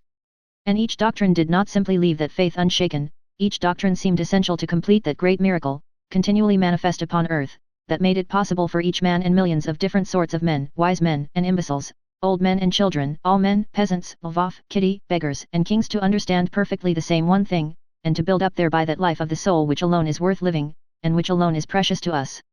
Lying on his back, he gazed up now into the high, cloudless sky. Do I not know that that is infinite space, and that it is not a round arch, but, however I screw up my eyes and strain my sight, I cannot see it not round and not bounded, and in spite of my knowing about infinite space, I am incontestably right when I see a solid blue dome, and more right than when I strain my eyes to see beyond it. Levin ceased thinking, and only, as it were, listened to mysterious voices that seemed talking joyfully and earnestly within him. Can this be faith? He thought, afraid to believe in his happiness. My God, I thank thee, he said, gulping down his sobs, and with both hands brushing away the tears that filled his eyes. Chapter 14. Levin looked before him and saw a herd of cattle, then he caught sight of his trap with Raven in the shafts, and the coachman, who, driving up to the herd, said something to the herdsman. Then he heard the rattle of the wheels and the snort of the sleek horse close by him. But he was so buried in his thoughts that he did not even wonder why the coachman had come for him. He only thought of that when the coachman had driven quite up to him and shouted to him. "The mistress sent me, your brother has come, and some gentleman with him." Levin got into the trap and took the reins. As though just roused out of sleep, for a long while Levin could not collect his faculties. He stared at the sleek horse flecked with lather between his haunches and on his neck, where the harness rubbed, stared at Ivan the coachman sitting beside him, and remembered that he was expecting his brother, thought that his wife was most likely uneasy at his long absence, and tried to guess who was the visitor who had come with his brother. And his brother and his wife and the unknown guest seemed to him now quite different from before. He fancied that now his relations with all men would be different. "With my brother there will be none of that aloofness there always used to be between us, there will be no disputes, with Kitty there shall never be quarrels, with the visitor, whoever he may be, I will be friendly and nice, with the servants, with Ivan, it will all be different." Pulling the stiff rein and holding in the good horse that snorted with impatience and seemed begging to be let go, Levin looked round at Ivan sitting beside him, not knowing what to do with his unoccupied hand, continually pressing down his shirt as it puffed out, and he tried to find something to start a conversation about with him. He would have said that Ivan had pulled the saddle girth up too high, but that was like blame, and he longed for friendly, warm talk. Nothing else occurred to him. "Your honor must keep to the right and mind that stump," said the coachman, pulling the rein Levin held. "Please don't touch and don't teach me," said Levin, angered by this interference. Now, as always, interference made him angry, and he felt sorrowfully at once how mistaken had been his supposition that his spiritual condition could immediately change him in contact with reality. He was not a quarter of a mile from home when he saw Grisha and Tanya running to meet him. "Uncle Kostya, Mama's coming, and Grandfather, and Sergei Ivanovich, and someone else," they said, clambering up into the trap. "Who is he?" "An awfully terrible person, and he does like this with his arms," said Tanya, getting up in the trap and mimicking Katavasov. "Old or young?" asked Levin, laughing, reminded of someone, he did not know whom, by Tanya's performance. "Oh, I hope it's not a tiresome person," thought Levin. As soon as he turned, at a bend in the road, and saw the party coming, Levin recognized Katavasov in a straw hat, walking along swinging his arms just as Tanya had shown him. Katavasov was very fond of discussing metaphysics, having derived his notions from natural science writers who had never studied metaphysics, and in Moscow Levin had had many arguments with him of late. And one of these arguments, in which Katavasov had obviously considered that he came off victorious, was the first thing Levin thought of as he recognized him. "No, whatever I do, I won't argue and give utterance to my ideas lightly," he thought. Getting out of the trap and greeting his brother and Katavasov, Levin asked about his wife. "She has taken Mitya to Kolok, a copse near the house. She meant to have him out there because it's so hot indoors," said Dolly. Levin had always advised his wife not to take the baby to the wood, thinking it unsafe, and he was not pleased to hear this. "She rushes about from place to place with him," said the prince, smiling. "I advised her to try putting him in the ice cellar. She meant to come to the bee house, she thought you would be there. We are going there," said Dolly. "Well, and what are you doing?" said Sergei Ivanovich, falling back from the rest and walking beside him. "Oh, nothing special, busy as usual with the land," answered Levin. "Well, and what about you? Come for long, we have been expecting you for such a long time." "Only for a fortnight, I've a great deal to do in Moscow." At these words the brothers' eyes met, and Levin, in spite of the desire he always had, stronger than ever just now, to be on affectionate and still more open terms with his brother, felt an awkwardness in looking at him. He dropped his eyes and did not know what to say. Casting over the subjects of conversation that would be pleasant to Sergei Ivanovich, and would keep him off the subject of the Servian war and the Slavonic question, at which he had hinted by the allusion to what he had to do in Moscow, Levin began to talk of Sergei Ivanovich's book. "Well, have there been reviews of your book?" he asked. Sergei Ivanovich smiled at the intentional character of the question. "No one is interested in that now, and I less than anyone," he said. "Just look, Darya Alexandrovna, we shall have a shower," he added, pointing with a sunshade at the white rain clouds that showed above the aspen treetops. And these words were enough to re-establish again between the brothers that tone, hardly hostile, but chilly, which Levin had been so longing to avoid. Levin went up to Katavasov. "It was jolly of you to make up your mind to come," he said to him. "I've been meaning to a long while now. We shall have some discussion, we'll see to that. Have you been reading Spencer?" "No, I've not finished reading him," said Levin. "But I don't need him now." "How's that? That's interesting. Why so?" "I mean that I'm fully convinced that the solution of the problems that interest me I shall never find in him and his like now." But Katavasov's serene and good-humored expression suddenly struck him, and he felt such tenderness for his own happy mood, which he was unmistakably disturbing by this conversation, that he remembered his resolution and stopped short. "But we'll talk later on," he added. "If we're going to the bee house, it's this way, along this little path," he said, addressing them all. Going along the narrow path to a little uncut meadow covered on one side with thick clumps of brilliant heartsease among which stood up here and there tall, dark green tufts of hellebore, Levin settled his guests in the dense, cool shade of the young aspens on a bench and some stumps purposely put there for visitors to the bee house who might be afraid of the bees, and he went off himself to the hut to get bread, cucumbers, and fresh honey, to regale them with. Trying to make his movements as deliberate as possible, and listening to the bees that buzzed more and more frequently past him, he walked along the little path to the hut. In the very entry one bee hummed angrily, caught in his beard, but he carefully extricated it. Going into the shady outer room, he took down from the wall his veil, that hung on a peg, and putting it on, and thrusting his hands into his pockets, he went into the fenced-in bee garden, where there stood in the midst of a closely mown space in regular rows, fastened with baston posts, all the hives he knew so well, the old stocks, each with its own history, and along the fences the younger swarms hived that year. In front of the openings of the hives, it made his eyes giddy to watch the bees and drones whirling round and round about the same spot, while among them the working bees flew in and out with spoils or in search of them, always in the same direction into the wood to the flowering lime trees and back to the hives. His ears were filled with the incessant hum in various notes, now the busy hum of the working bee flying quickly off, then the blaring of the lazy drone, and the excited buzz of the bees on guard protecting their property from the enemy and preparing to sting. On the farther side of the fence the old beekeeper was shaving a hoop for a tub, and he did not see Levin. Levin stood still in the midst of the beehives and did not call him. He was glad of a chance to be alone to recover from the influence of ordinary actual life, which had already depressed his happy mood. He thought that he had already had time to lose his temper with Ivan, to show coolness to his brother, and to talk flippantly with Katavasov. Can it have been only a momentary mood, and will it pass and leave no trace, he thought. But the same instant, going back to his mood, he felt with delight that something new and important had happened to him. Real life had only for a time overcast the spiritual peace he had found, but it was still untouched within him. Just as the bees, whirling round him, now menacing him and distracting his attention, prevented him from enjoying complete physical peace, forced him to restrain his movements to avoid them, so had the petty cares that had swarmed about him from the moment he got into the trap restricted his spiritual freedom, but that lasted only so long as he was among them.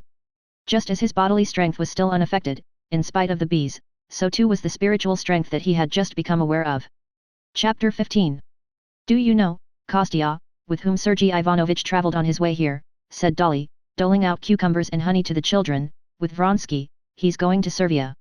And not alone, he's taking a squadron out with him at his own expense," said Katavasov. "That's the right thing for him," said Levin.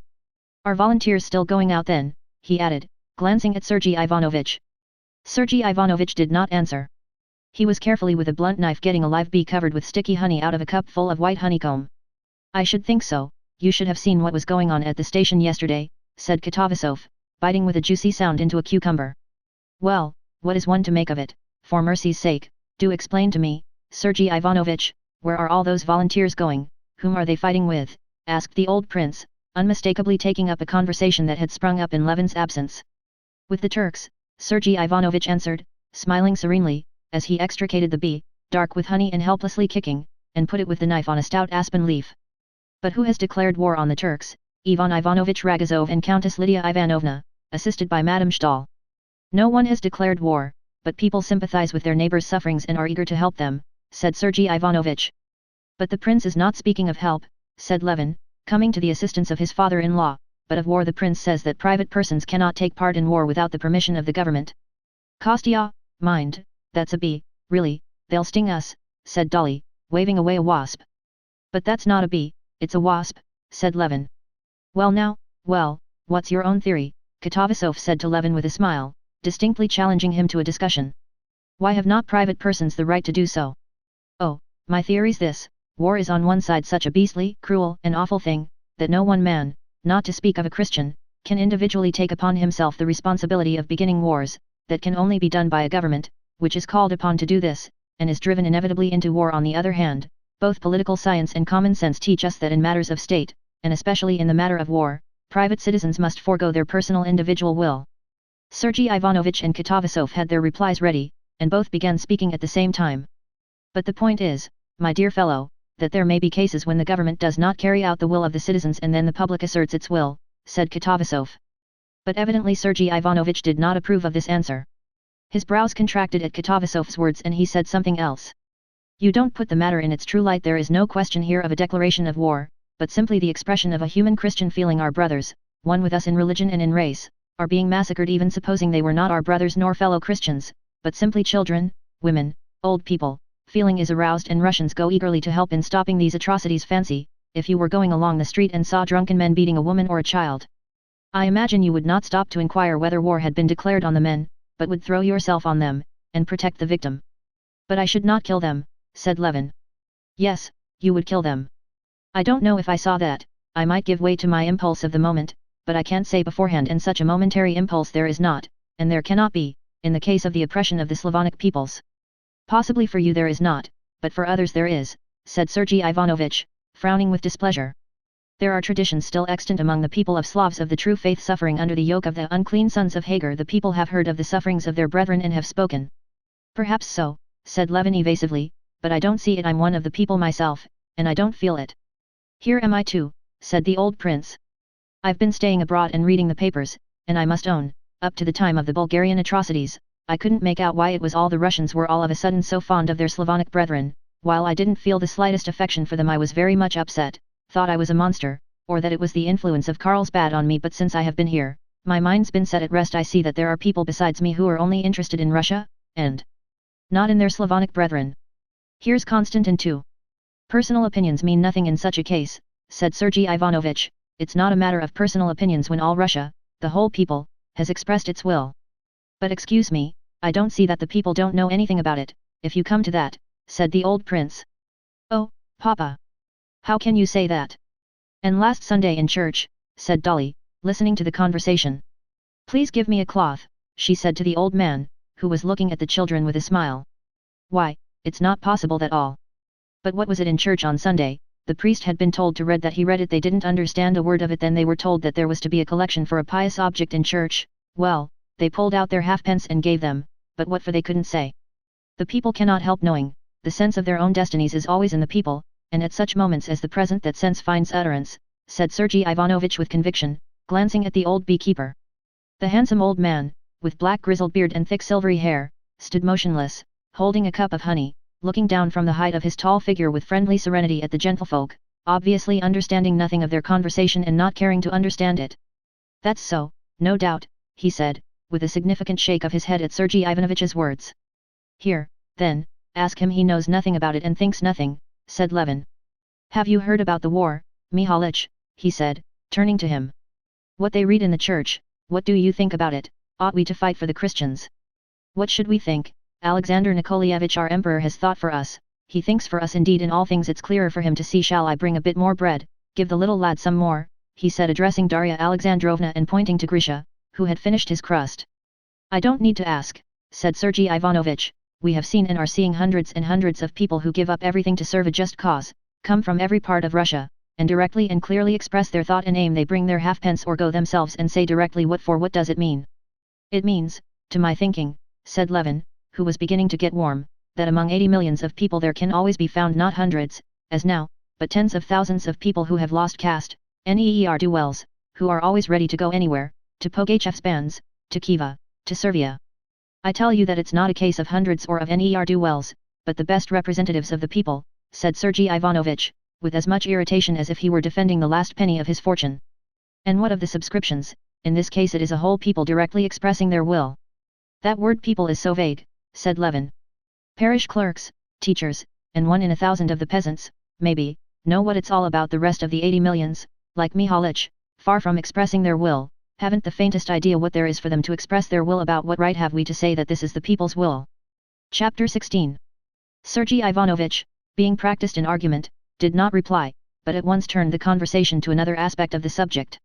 Oh, if you want to learn the spirit of the people by arithmetical computation, of course it's very difficult to arrive at it, and voting has not been introduced among us and cannot be introduced, for it does not express the will of the people, but there are other ways of reaching that. It is felt in the air, it is felt by the heart. I won't speak of those deep currents which are astir in the still ocean of the people, and which are evident to every unprejudiced man. Let us look at society in the narrow sense.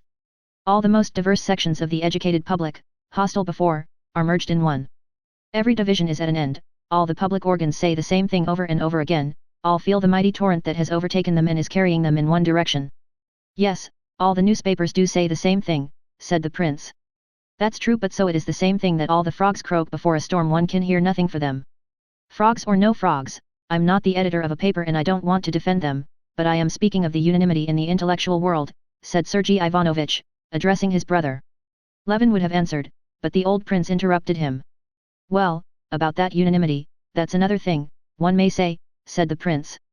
There's my son-in-law, Stepan Arkadyevich, you know him, he's got a place now on the committee of a commission and something or other, I don't remember, only there's nothing to do in it. Why, Dolly, it's no secret, and a salary of 8,000, you try asking him whether his post is of use, he'll prove to you that it's most necessary, and he's a truthful man too, but there's no refusing to believe in the utility of 8,000 rubles. Yes, he asked me to give a message to Darya Alexandrovna about the post, said Sergei Ivanovich reluctantly, feeling the prince's remark to be ill-timed. So it is with the unanimity of the press that's been explained to me, as soon as there's war their incomes are doubled, how can they help believing in the destinies of the people and the Slavonic races, and all that? I don't care for many of the papers, but that's unjust, said Sergei Ivanovich. I would only make one condition, pursued the old prince. Alphonse Karr said a capital thing before the war with Prussia, you consider war to be inevitable, very good, let everyone who advocates war be enrolled in a special regiment of advance guards, for the front of every storm, of every attack, to lead them all. A nice lot the editors would make, said Katavasov, with a loud roar, as he pictured the editors he knew in this picked legion. But they'd run, said Dolly, they'd only be in the way. Oh, if they ran away, then we'd have grape shot or Cossacks with whips behind them, said the prince. But that's a joke, and a poor one too, if you'll excuse my saying so, prince, said Sergei Ivanovich. I don't see that it was a joke, that, Levin was beginning, but Sergei Ivanovich interrupted him. Every member of society is called upon to do his own special work, said he. And men of thought are doing their work when they express public opinion, and the single-hearted and full expression of public opinion is the service of the press and a phenomenon to rejoice us. At the same time, 20 years ago we should have been silent, but now we have heard the voice of the Russian people, which is ready to rise as one man and ready to sacrifice itself for its oppressed brethren. That is a great step and a proof of strength. But it's not only making a sacrifice, but killing Turks, said Levin timidly. The people make sacrifices and are ready to make sacrifices for their soul, but not for murder, he added, instinctively connecting the conversation with the ideas that had been absorbing his mind. For their soul, that's a most puzzling expression for a natural science man, do you understand, what sort of thing is the soul, said Katavasov, smiling. Oh, you know. No, by God, I haven't the faintest idea, said Katavasov with a loud roar of laughter. I bring not peace, but a sword, says Christ, Sergei Ivanovich rejoined for his part, quoting as simply as though it were the easiest thing to understand the very passage that had always puzzled Levin most. That's so, no doubt, the old man repeated again. He was standing near them and responded to a chance glance turned in his direction. Ah, my dear fellow, you're defeated, utterly defeated, cried Katavasov good-humouredly. Levin reddened with vexation, not at being defeated, but at having failed to control himself and being drawn into argument. No, I can't argue with them, he thought, they wear impenetrable armor, while I'm naked. He saw that it was impossible to convince his brother and Katavasov, and he saw even less possibility of himself agreeing with them. What they advocated was the very pride of intellect that had almost been his ruin. He could not admit that some dozens of men, among them his brother, had the right, on the ground of what they were told by some hundreds of glib volunteers swarming to the capital, to say that they and the newspapers were expressing the will and feeling of the people, and a feeling which was expressed in vengeance and murder. He could not admit this, because he neither saw the expression of such feelings in the people among whom he was living, nor found them in himself, and he could not but consider himself one of the persons making up the Russian people, and most of all because he, like the people, did not know and could not know what is for the general good. Though he knew beyond a doubt that this general good could be attained only by the strict observance of that law of right and wrong which has been revealed to every man, and therefore he could not wish for war or advocate war for any general objects whatever.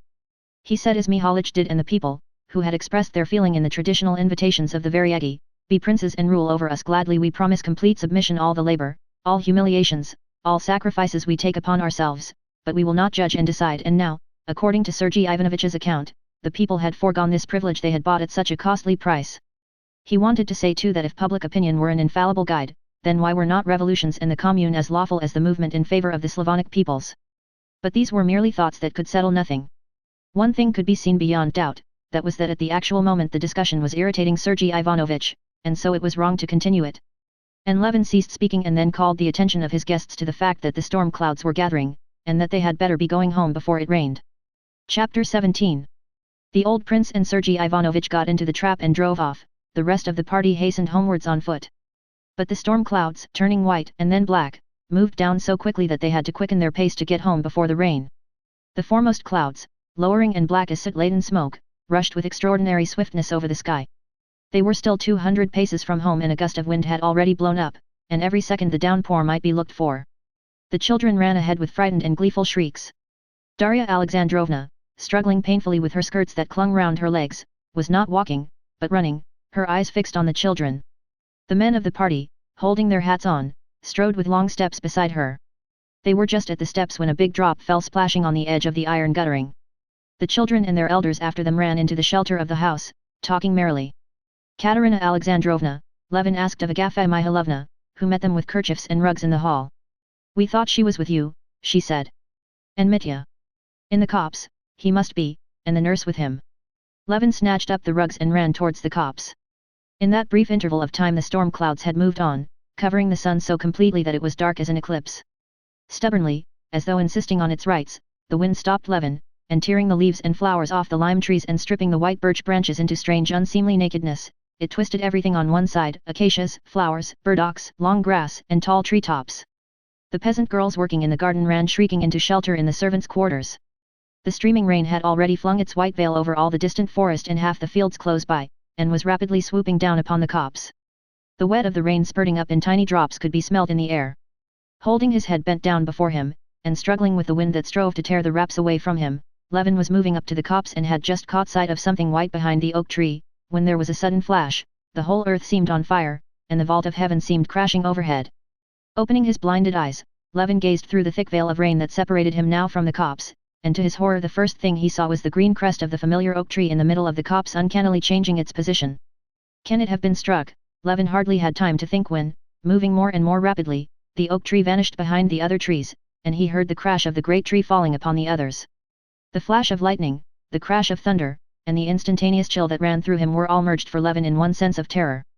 My God, not on them," he said. And though he thought at once how senseless was his prayer that they should not have been killed by the oak which had fallen now, he repeated it, knowing that he could do nothing better than utter this senseless prayer. Running up to the place where they usually went, he did not find them there. They were at the other end of the copse under an old lime tree, they were calling him. Two figures in dark dresses, they had been light summer dresses when they started out, were standing bending over something. It was Kitty with the nurse. The rain was already ceasing, and it was beginning to get light when Levin reached them. The nurse was not wet on the lower part of her dress, but Kitty was drenched through, and her soaked clothes clung to her. Though the rain was over, they still stood in the same position in which they had been standing when the storm broke. Both stood bending over a perambulator with a green umbrella.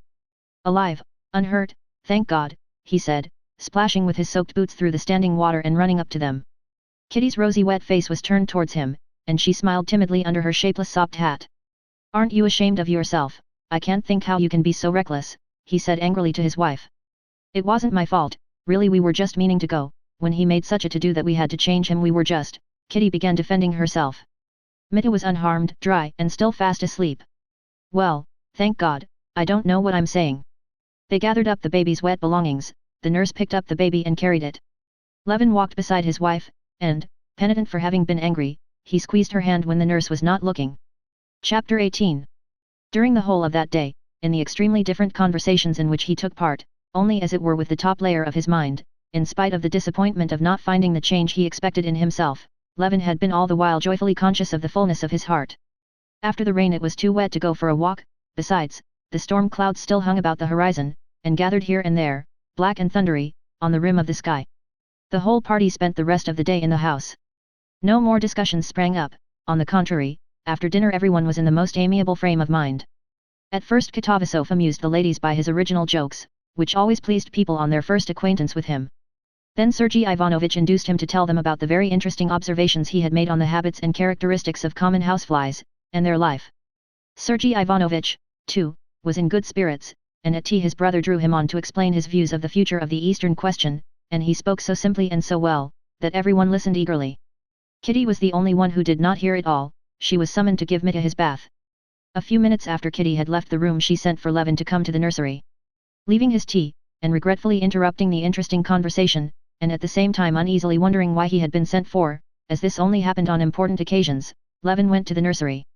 Although he had been much interested by Sergei Ivanovich's views of the new epoch in history that would be created by the emancipation of 40 millions of men of Slavonic race acting with Russia, a conception quite new to him, and although he was disturbed by uneasy wonder at being sent for by Kitty, as soon as he came out of the drawing room and was alone, his mind reverted at once to the thoughts of the morning.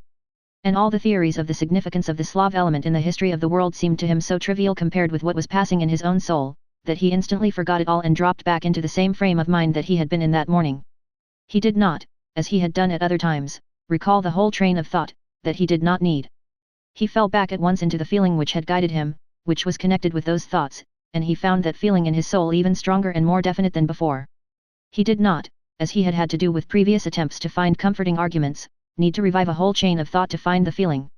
Now, on the contrary, the feeling of joy and peace was keener than ever, and thought could not keep pace with feeling. He walked across the terrace and looked at two stars that had come out in the darkening sky, and suddenly he remembered. Yes, looking at the sky, I thought that the dome that I see is not a deception, and then I thought something, I shirked facing something, he mused. But whatever it was, there can be no disproving it, I have but to think, and all will come clear. Just as he was going into the nursery he remembered what it was he had shirked facing. It was that if the chief proof of the divinity was his revelation of what is right, how is it this revelation is confined to the Christian Church alone? What relation to this revelation have the beliefs of the Buddhists, Mohammedans, who preached and did good too?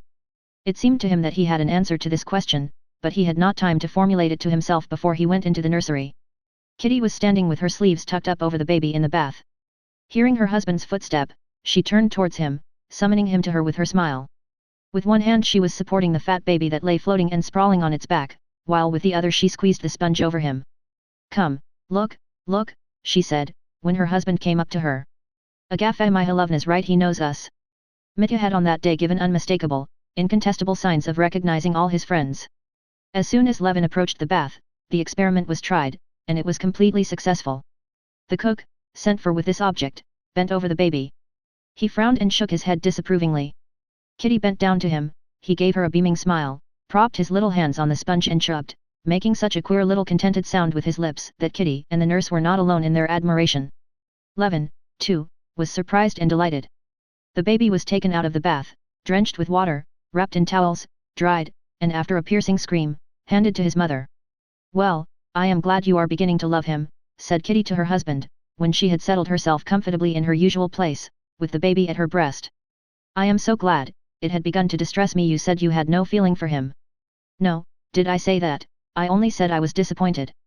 What, disappointed in him? Not disappointed in him, but in my own feeling. I had expected more. I had expected a rush of new delightful emotion to come as a surprise, and then instead of that, disgust, pity.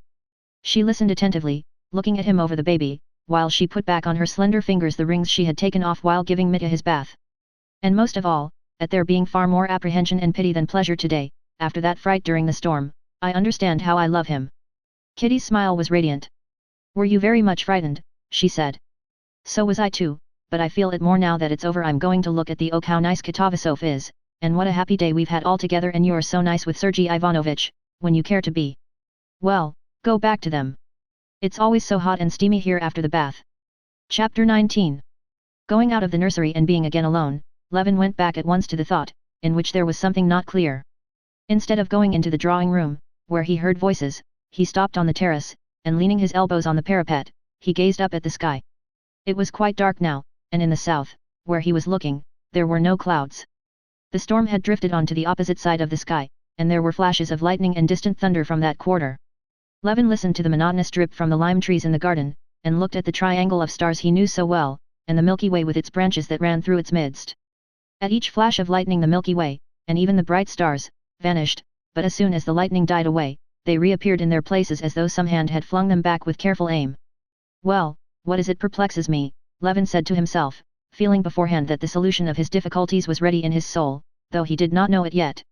Yes, the one unmistakable, incontestable manifestation of the divinity is the law of right and wrong, which has come into the world by revelation, and which I feel in myself, and in the recognition of which, I don't make myself, but whether I will or not, I am made one with other men in one body of believers, which is called the Church. Well, but the Jews, the Mohammedans, the Confucians, the Buddhists, what of them? He put to himself the question he had feared to face.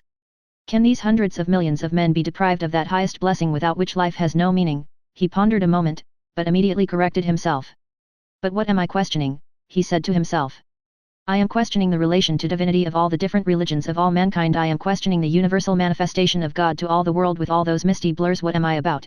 To me individually, to my heart has been revealed a knowledge beyond all doubt, and unattainable by reason, and here I am obstinately trying to express that knowledge in reason and words.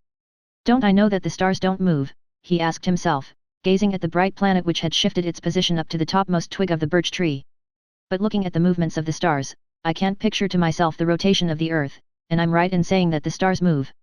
And could the astronomers have understood and calculated anything, if they had taken into account all the complicated and varied motions of the earth, all the marvelous conclusions they have reached about the distances, weights, movements, and deflections of the heavenly bodies are only founded on the apparent motions of the heavenly bodies about a stationary earth, on that very motion I see before me now, which has been so for millions of men during long ages, and was and will be always alike, and can always be trusted.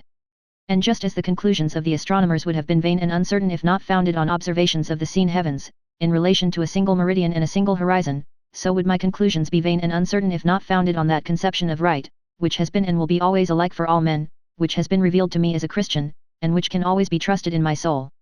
The question of other religions and their relations to divinity I have no right to decide, and no possibility of deciding. Oh, you haven't gone in then? He heard Kitty's voice all at once, as she came by the same way to the drawing room. What is it? You're not worried about anything, she said, looking intently at his face in the starlight. But she could not have seen his face if a flash of lightning had not hidden the stars and revealed it. In that flash she saw his face distinctly, and seeing him calm and happy, she smiled at him. She understands, he thought, she knows what I'm thinking about. Shall I tell her or not? Yes, I'll tell her. But at the moment he was about to speak, she began speaking. Kostya, do something for me, she said. Go into the corner room and see if they've made it all right for Sergei Ivanovich. I can't very well see if they've put the new washstand in it. Very well, I'll go directly, said Levin, standing up and kissing her. No, I'd better not speak of it, he thought, when she had gone in before him. It is a secret for me alone, of vital importance for me, and not to be put into words. This new feeling has not changed me, has not made me happy and enlightened all of a sudden, as I had dreamed, just like the feeling for my child. There was no surprise in this, either faith, or not faith. I don't know what it is, but this feeling has come just as imperceptibly through suffering, and has taken firm root in my soul.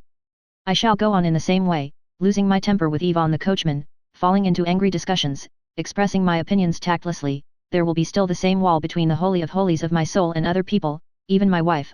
I shall still go on scolding her for my own terror, and being remorseful for it. I shall still be as unable to understand with my reason why I pray, and I shall still go on praying, but my life now, my whole life apart from anything that can happen to me, every minute of it is no more meaningless, as it was before, but it has the positive meaning of goodness, which I have the power to put into it.